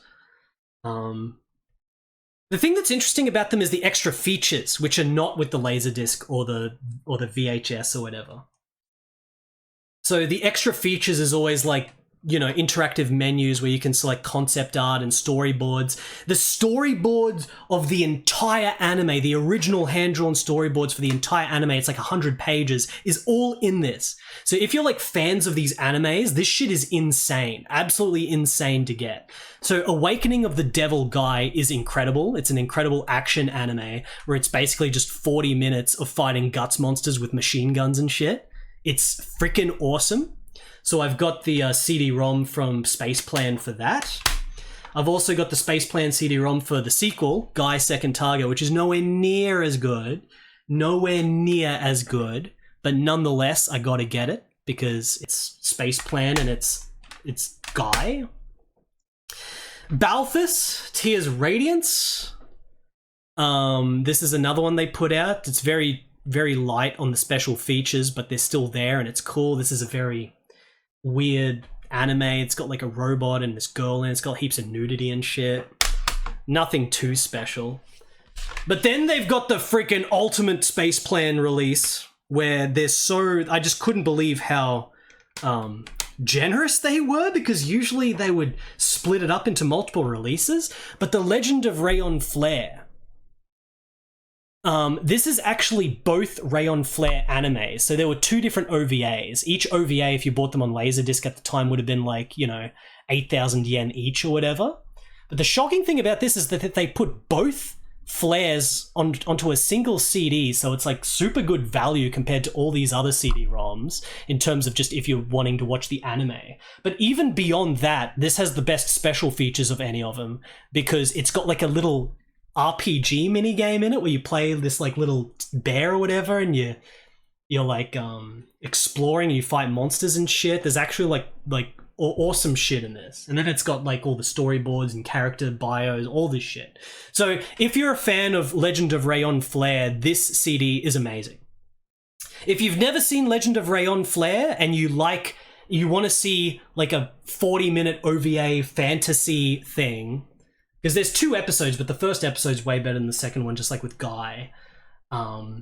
It's fucking sick. There's like these monsters that look sick, these like crazy huge monsters that invade this fantasy land with spaceships and shit, and there's just tons of battle. There's like so much action battle of freaking battling with bloody monsters and these fantasy dudes and swords and lasers, all this shit. It's a combination of all this shit. It's awesome. And the CD is awesome because it's got that interactive shit on it. So anyway, that's all the stuff from Space Plan that I had. But the question to me was what was on the Urotsukidōji discs, because Space Plan also released discs for 3 Urotsukidōjis, the first 3 Urotsukidōjis, and then they did another 2 of the other Urotsukidōjis, 4 and 5, which came later. And that's why I was curious about this, because I didn't know if this had all 5 or if this was the first 3. It turns out it's the first 3. So I still need to get the other 2 specific Space Plan Urotsukidōjis at some point. Because you never know if they're going to have like a freaking Urotsukidōji action game on them. There's a chance, there's a possibility that could be the case, just like with the La Blue Girl CD-ROMs. But these would have retailed, this is interesting because these would have retailed, I guess, for, if it's the same price, it's 5,800 yen each. So 5,800 times 3, you know, that's not 20,400. Like, this is, you're getting a set of 3, but the cost is even more. The cost is more than if you got them individually. 20,400. 20,400 yen for this, dude. This was 20,400 yen. And at the back here, you can see it's got like Urotsukidōji 1. These covers of Urotsukidōji are all so legendary. They're so amazing. This is the first one, Urotsukidōji 1. And then Urotsukidōji 2. And then 3. They're all so fucking awesome, dude. Like, holy shit. So, the real question here... Here's Urotsukidōji 1. Like, I've been tempted before to buy these individually with the individual disc releases. But I also was so curious about this crazy premium limited disc that I just waited to get this.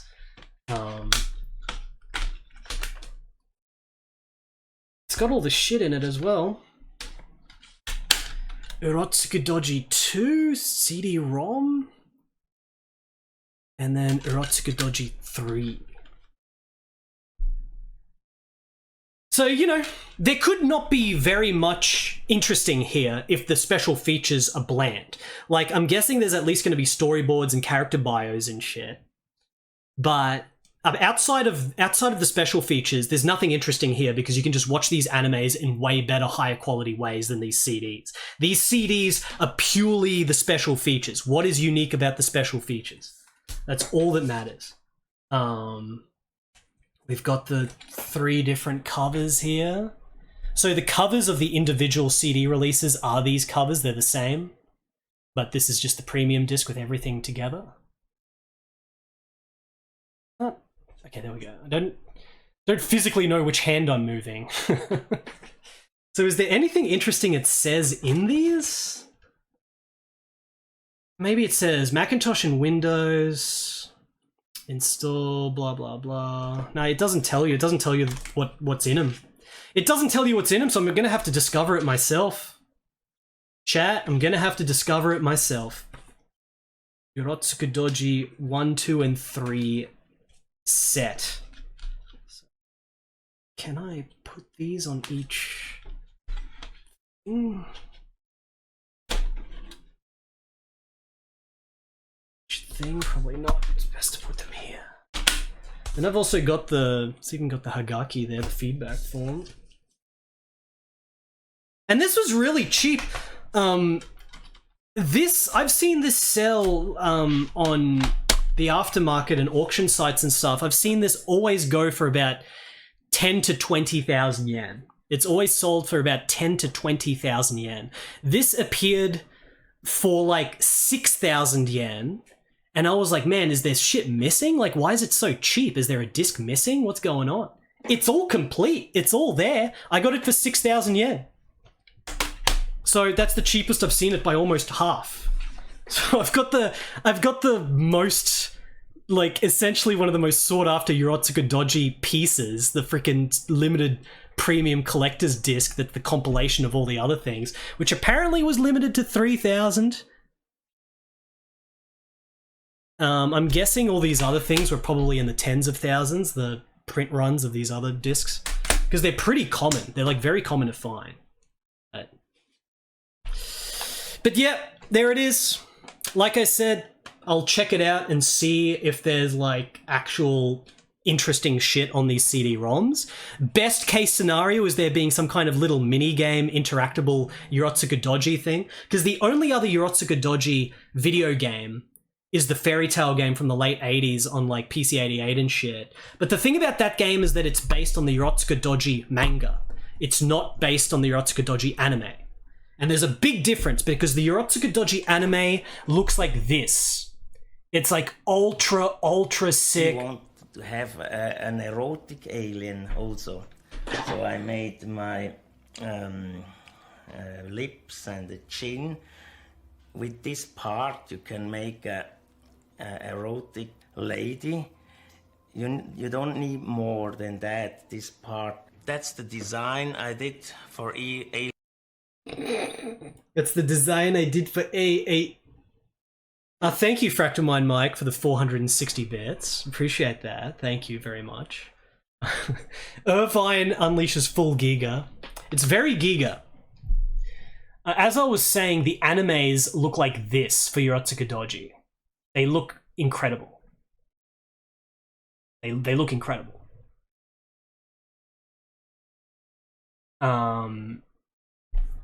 The manga does not look like that. The manga is actually comedic. The Urotsukidōji manga is like all weird, wacky, comedic shit. It's not this hard-boiled aesthetic. So there's a huge difference. It's good to know that this is the first 3 now, so now I can search for the other ones. I can get the other ones, and who knows what they've got on them as well. So let's put all this Space Project shit back. It's a lot of freaking Space Project.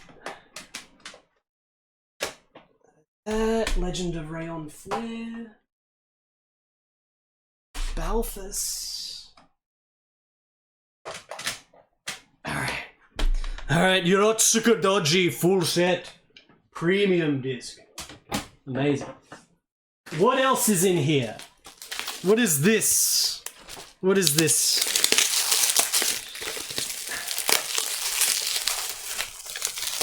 I think it's actually the other way around, Flipsider. The manga was first, and then they hard-boiled the anime. It's kind of what they did with Ghost in the Shell. Ghost in the Shell was a little bit comedic with the original manga, but then the anime movie Ghost in the Shell was super, like, hard-boiled. Alright. Let's open this. I got this for the whopping sum of 300 yen, chat.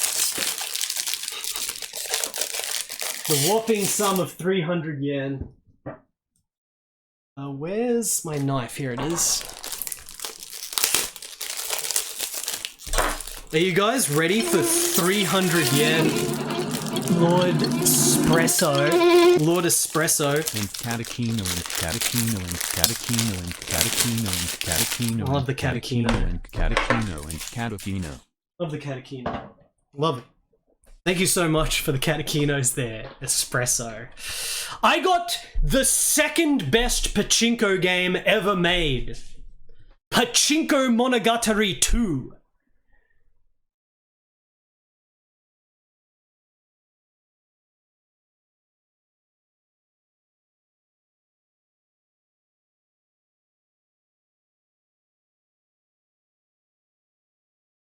Pachinko Monogatari 2. Made by Kaze. This is the most aristocratic pachinko game ever made by a long shot. The only reason I don't say it's the best pachinko game ever made is because a certain drag racing simulation called Zero Yonchamp RRZ on Super Nintendo, which is like a life simulation game, but one of the modes is going to the pachinko parlor, and the pachinko parlor in that game has the single most engrossing specific pachinko machine that I've ever played. And I played all the pachinko shit on Super Nintendo. And the reason for that is because it's like an RPG. You know, Zero Yonchamp, legendary Super Nintendo game. You can play pachinko in it, and one of the pachinko machines is a full-scale RPG pachinko machine where you play a little knight and you like fight monsters and stuff. And it's pachinko. It's like a pachinko machine, but it's this little RPG thing. It's so good, and that's why that's the best pachinko game ever made, even though it's not even a pachinko game. It's just one part of a bigger game. But in terms of like actual pachinko game, this is the best one. Good choice. This game is just pachinko. It's solid pachinko as expected, but it's got adventure and story aspects to it, which make it ultra super god interesting with unbelievable graphics. Bangle, thank you for gifting a sub to Pachinko 2, Bangle. Thank you for that. Ash said hi, had the gigantic Giga as well.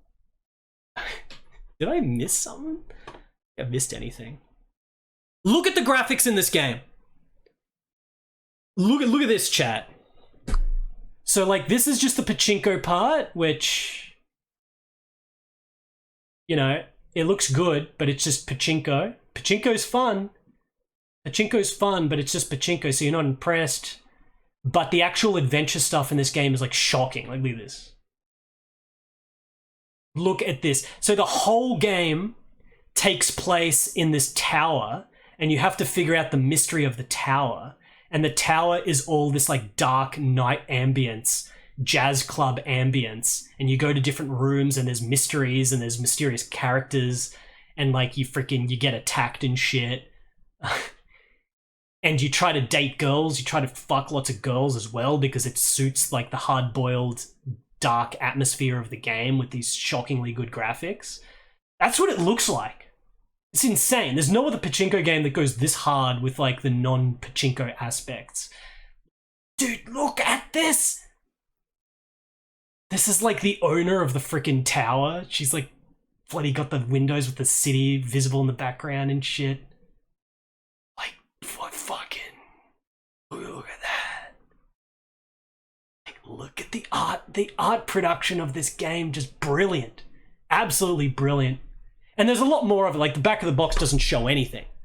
The back of the box is showing jack shit, but when you play the game, before you even get to the pachinko, you go in an elevator and you like freely go between all the floors in the elevator. I remember when I went through all the Super Nintendo pachinko games, this is the one that I was fixated on apart from Zero Yonchamp RRZ. You go to, there's like certain floors where they're under construction and there's like this ominous atmosphere, like almost like a horror game and shit. It's just incredible. So I had to get a physical copy of it. It's a pachinko game, so it costs nothing, 300 yen. This is a complete copy with all the shit in it. I'm gonna have to do a stream where we just play this game. We try to finish it. We try to finish it. It's true, Noodle Beef Noodle. It's true. Look at it. Look how good the graphics are. Look how good the graphics are. Have you seen a pachinko game with graphics this good? It's good. It's good. Let me look at the manual. Maybe the manual will have more screenshots. All this shit. Manual got screenshots of all awesome shit? Probably not. I don't think it does. Oh yeah, there's like mini games you play as well. Like mini games in an arcade. And there's like this, here's all the girls, there's all the different girls. Chat, it's got them in the manual. Really low quality screenshots, but all this shit going on. The mini games. I don't know how many mini games there are, but it's like this hidden arcade in the tower. You play like Breakout and shit. Pretty good. Pachinko Monogatari 1 is nowhere near as high quality, but it's still awesome. The thing about Pachinko Monogatari 1 is that it's also Pachi slot. For the sequel, it's Pachinko only, but the first game is Pachinko plus Pachi slot, it says on the cover art. So that's awesome. Let's continue our Japanese explorations here. What is next? Itchy nose. Alright. I know what this is.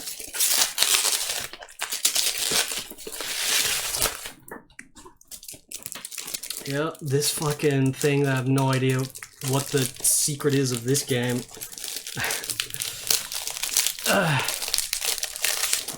Dude, my nose is so itchy. Knife! Here, I've got a knife, guys. I've got a knife.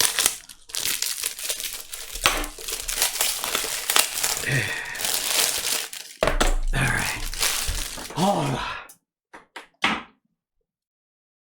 Hair needs to be fixed. Okay, this is a typing game. This is a Sengoku Jidai era typing game. I bought it because there's no screenshots and I need to know what it is. It's unknown.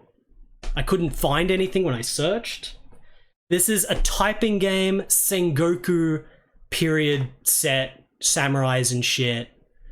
Let's open it right now and look at the freaking manual and see if it looks awesome or shit. Yeah, they had typing in the Sengoku Jidai. Is there anything good here? Alright, there's the disc. Please have screenshots. Screenshot. And no screenshot. No screenshot. Only setup. Literally only setup shit. The game continues to be mysterious. Who knows what it looks like? Is it gonna be all pixel art with little soldiers and shit? You don't underestimate these typing games from Japan. Typing games are awesome, just like the Cobra game. That Cobra typing game was probably the best game based on Cobra. So here's a mysterious typing game. Maybe we can investigate it tomorrow. We'll try to investigate a lot of shit tomorrow, maybe. All right, next. Oh, speaking of freaking gambling. Here's another mystery game. Here's a mystery-ass bloody game that has no screenshots, and now I'm finally seeing screenshots for the first time. I couldn't ever see screenshots any other time.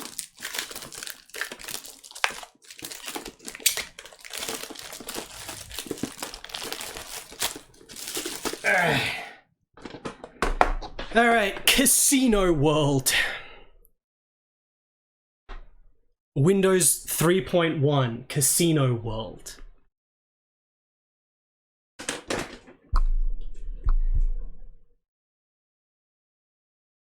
It looks like it's got pretty good pixel presentation, but there's nothing particularly exciting shown on the back of the box. Who knows if there's something exciting in there? Let me look at the manual and see. Oh, Casino World.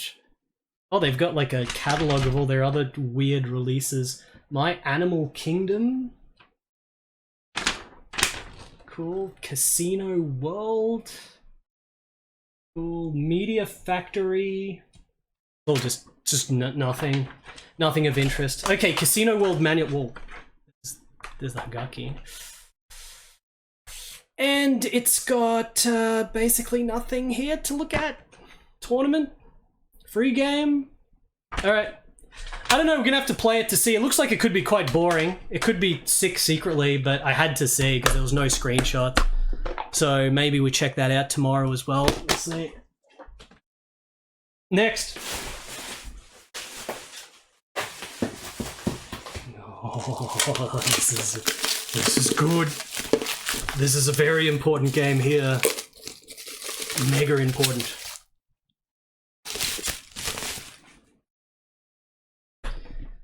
Alright.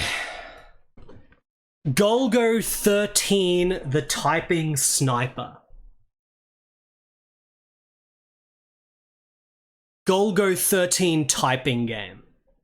Like I said, do not write off Golgo, typing games from Japan. That Cobra the Psycho Gun typing game, whatever it was called, was amazing. And I think this is made by the same people. And it looks sick as fuck. And it's based on Golgo, which is the most hard-boiled, crazed action manga in existence. Look at this. Look at this. You're like fighting dudes in the bloody corridors like a dungeon freaking RPG.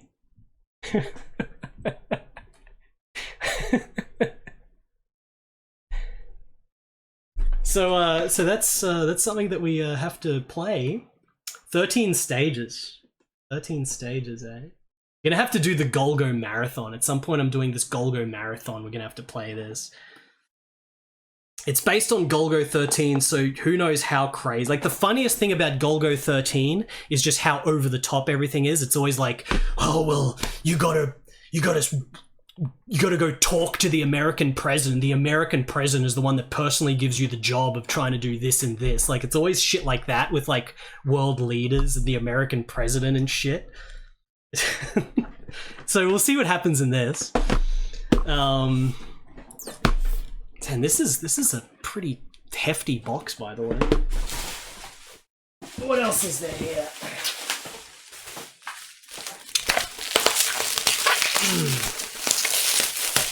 Yeah, I'm planning to do like a Golgo just series playthrough. I still need to get a couple of games, but I'm gonna play like all the Golgo shit.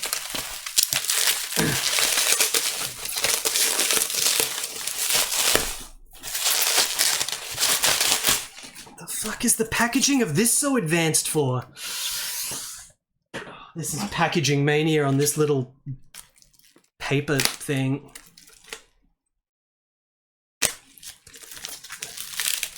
Oh yeah, I can't wait to play that shit. Alright.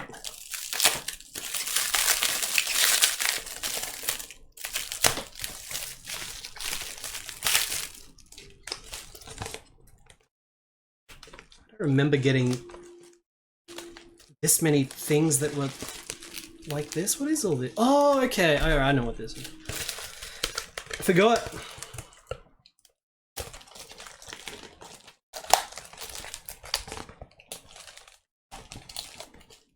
Just gotta very carefully open this up. That all of them? That's all of them. Alright. Okay, so we got a whole bunch of doujins, indie Japanese things, because there's been a seller that's been dumping a lot of this shit. He's just been dumping tons and tons of this shit on auction sites, so I just picked up a bunch of it cheapish. Oh, there's also this crazy shit as well, which I'll save. So yeah, there's this guy that's dumping all these doujins that used to be ultra rare and valuable, and now he's watered the market down to the point because for some reason he's got like 100 in stock of all these things, and he's still selling them right now. These are still for sale right now.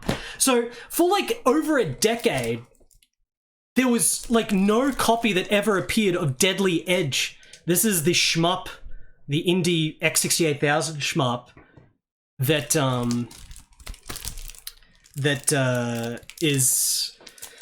It's got music by Monyons, which is the guy that did music to The Last Tempest. which some of you may remember, with the ultimate god game Last Tempest. And when this finally appeared on one auction like 5 years ago, and then Tollplan bought it for like 80,000 yen or something, I think was the pooled community thing to try to dump this game. It was like 80,000 yen they had to pay for this game. And now this guy has just dumped like $1 million on the market. Like $1 million. Like if you want a Deadly Edge, just go buy it right now for 3,000 yen. I think he's currently selling it for 3,000 yen. He's for some reason, he's just got like $1 million of these dojins that used to be valuable. And when he first put the auction up for the first Deadly Edge, I think it sold for quite a lot, but then he put another one up, and then he put another one up, and then he put another one up, and he was doing this with all his other auctions as well. So for some reason, this guy was just sitting on like 100 copies of these old dojins that used to be worth like $1,000 each, and now they're worth like nothing. And I just got one. I just got it. Why not? Deadly Edge. It's a really good shmup, but it's very short. It's not a fully fleshed out game. It's only like 3 or 4. It's only like 3 or 4 stages. But there it is with like the original disc with the label and everything. He's just got them all. For some reason, this guy must have been like an organizer at Comic-Con or something. I'm not even going to bother opening that. So I also got Cylips, which is another shmup indie thing. I also got R+R, which is another X68000 shmup indie thing. And I also got Last Force, which was a super rare one. And now this guy's just turned it common. Last Force. I've never played through this. I'm actually very excited to play through this game. I've never spoiled it or played through it in emulator yet or anything. So Last Force. I just bought them all. I just got them. 3,000 yen. This would have cost me a small fortune like a year ago, but now this guy has watered down the market to making them common. So, and he's still putting up new shit. Fingers crossed he's sitting on like 100 copies of Thunder Rescue. Like, Thunder Rescue is the X68000 game that I still need to find and dump because it's not dumped. And it was a vending machine game. These are all Takaru. A lot of these are Takaru vending machine games. And Thunder Rescue is like a side-scroller. Like this really cool-looking side-scroller with big sprites and stuff. I'm hoping he puts up a copy of those, but... You sure there aren't repro? It would make no sense to have these as repros. It's literally like all flimsy old paper of varying quality with the floppies as well. Like, I don't know. Yeah, like they're all different floppies. All the floppies are like totally different floppies. They're all like, there's no way that anyone is bothering to do this for these games. It just doesn't make any sense. But I think he's just got a warehouse of them or something. So yeah. And then I got this. This is kind of an interesting bizarro thing I found that I've been keeping my eyes on for like years at this point, and no one ever bought it, and I decided to just grab it. I think the guy put the price down a little bit over time. It wasn't that expensive, but how the heck do I open this? I'm getting into the realm of some crazed Japanese 80s PC game stuff here. Alright, so some dude was selling a bunch of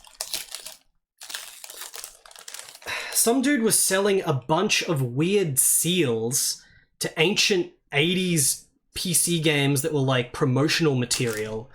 And this is the kind of promotional material that you could just like never find on its own because it's just so expendable at the time or whatever. But he just had a whole bunch sitting there.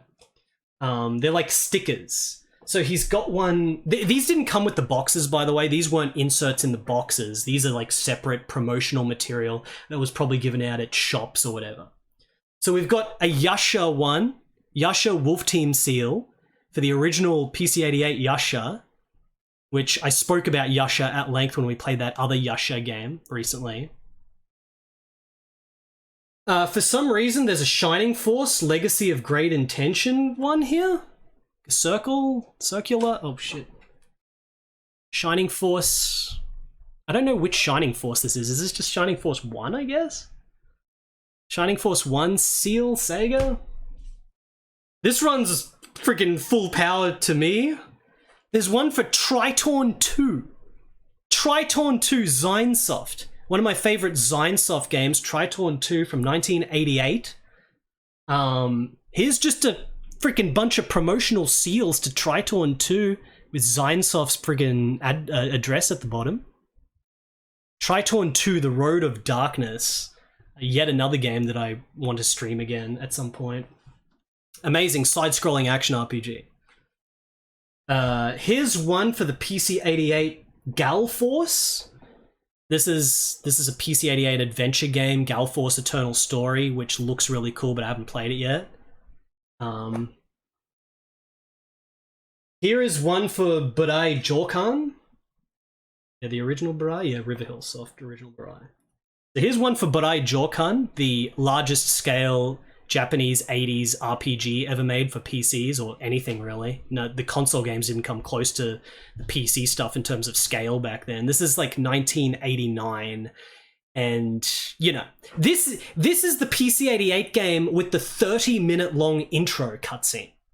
There's a 30-minute long intro cutscene for this game. 30 minutes. The game is out of control. It's insane. And then for some reason we've got one for freaking Valis 4. A bunch of stickers for Valis 4 and the Lasersoft Telenet labels and shit. So Valis 4 is cool. So this is a really weird set of different shit. If I ever get a physical copy of Yasha, I'll put this in the box. I gotta put the Burai stickers in my Burai box, because I've got box copies of that. So for the games I have box copies of, instead of having these loose, I can put them together with all the other shit. Eventually I want to try to get a copy of Eternal Story Gal Force for PC-88, but I don't have it yet. And then, you know, I've got a box copy of Tritorn 2, so I gotta shove these in there. Tango Bunny, hello. Did you have a good sleep? So yeah, whole bunch of interesting stickers, promotional sticker material for very cool old Japanese games there. And now the final thing. I think this is the final item. Final thing. Chat. The final thing.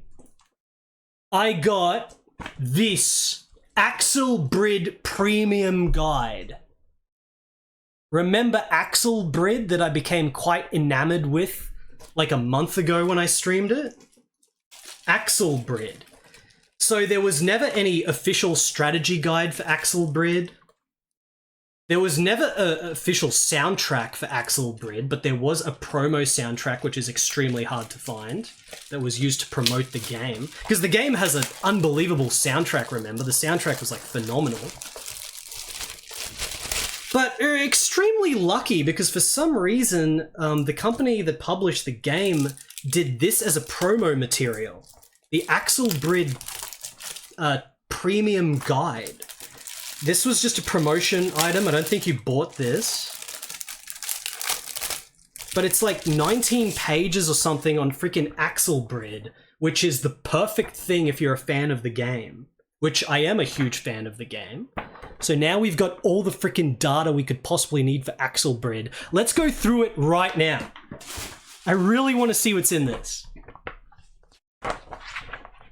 Oh man, look at all this shit. Just full info on freaking Axel Brid.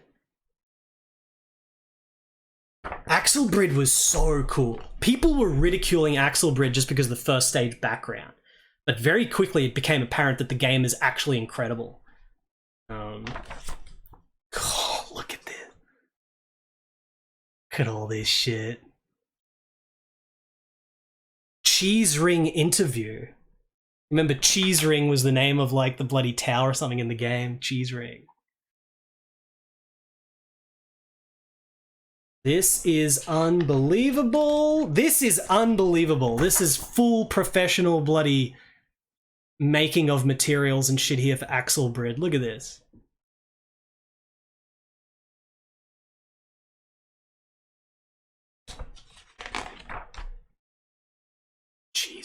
the cheese ring tower interview. Oh shit, am I going backwards? I'm going backwards. I'm going backwards. That was from the back. It's a reverse thing. This is the first page. Welcome to Axelbrid.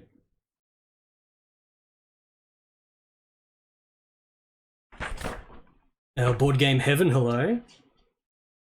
Oh, Axelbrid, like, entry specs. This is so sick.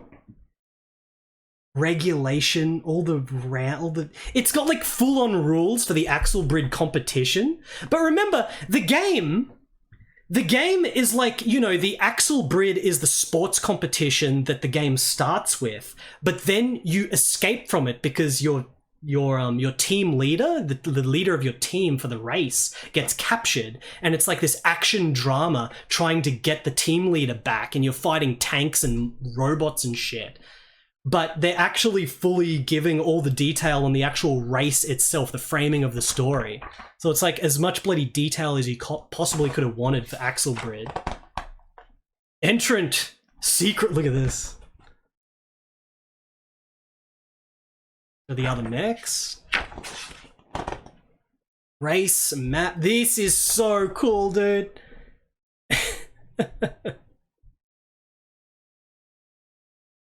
What a insanely high quality promotional material thing this is.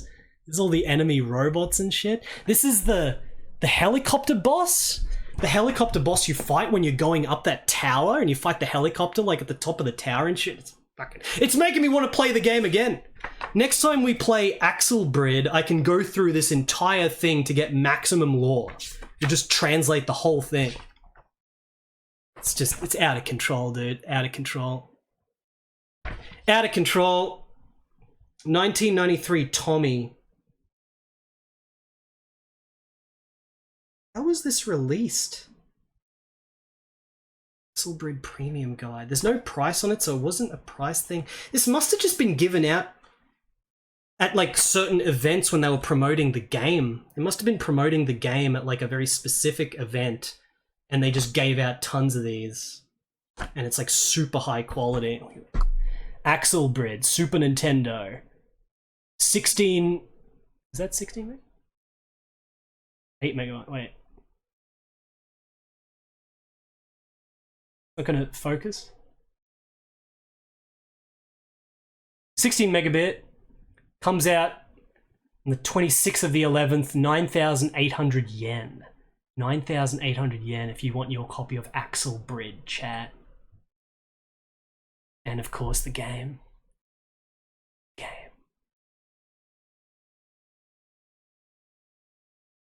Axelbrid.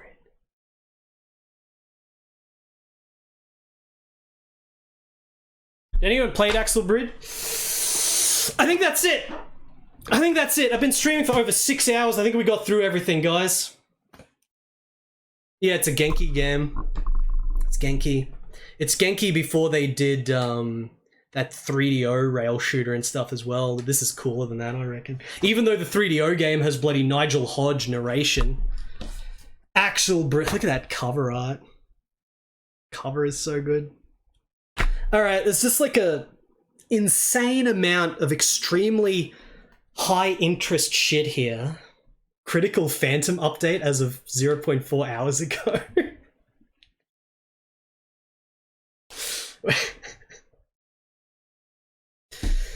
We're gonna be just playing the full version of the Phantom. I have no idea why they keep updating the demo of the Phantom this late, but, you know, we're just gonna be playing the full version of the Phantom in 2 days.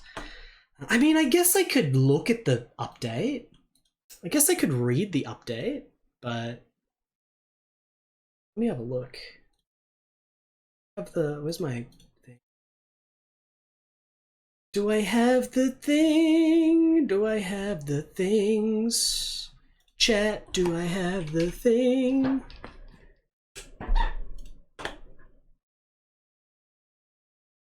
see. We can look at it in a second. Firstly, I mean, it's going to take ages to clean all this. So we had a package from Japan, America, England, and Taiwan.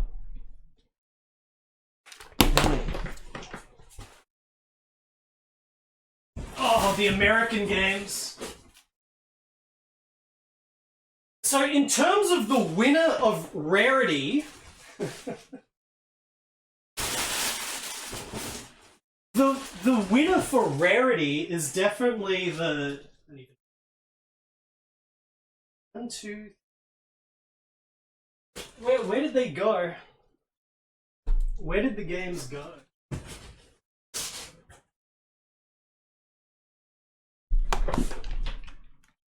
The rarest shit is definitely getting that English shit. Master Axe on Amiga. I got a copy of Master Axe on Amiga. Out of control.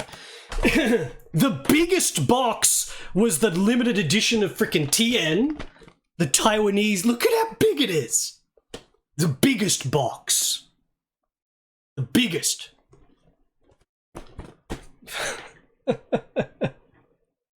With the shirt. I don't know if I want to wear the shirt. We got all the friggin' Atari Lynx games. All the Atari Lynx games shit is there. Most powerful games, of course, is probably still Inca, which I got a physical copy of now. I got physical copies of important games. Inca and Quantum Gate. I'm never going to be able to find them, dude. There's too much shit here. Inca and Quantum Gate we got physical copies of, etc, etc. There's so much shit. Now tomorrow when I stream, I don't know if I'm either going to do like a investigation into different versions of Steel Empire properly on stream, or if I'm just going to look at a bunch of the games we got here in a bit more detail. It depends. It depends on what I have time to set up for. Because the day after that, the Phantom comes out. So we'll see what happens, but I got very important game-related shit here that we will have to slowly harvest. And yeah, that's it. Let's read the Phantom thing. Let's read the Phantom update and see what they changed. The Phantom. Let's read the Phantom update, chat.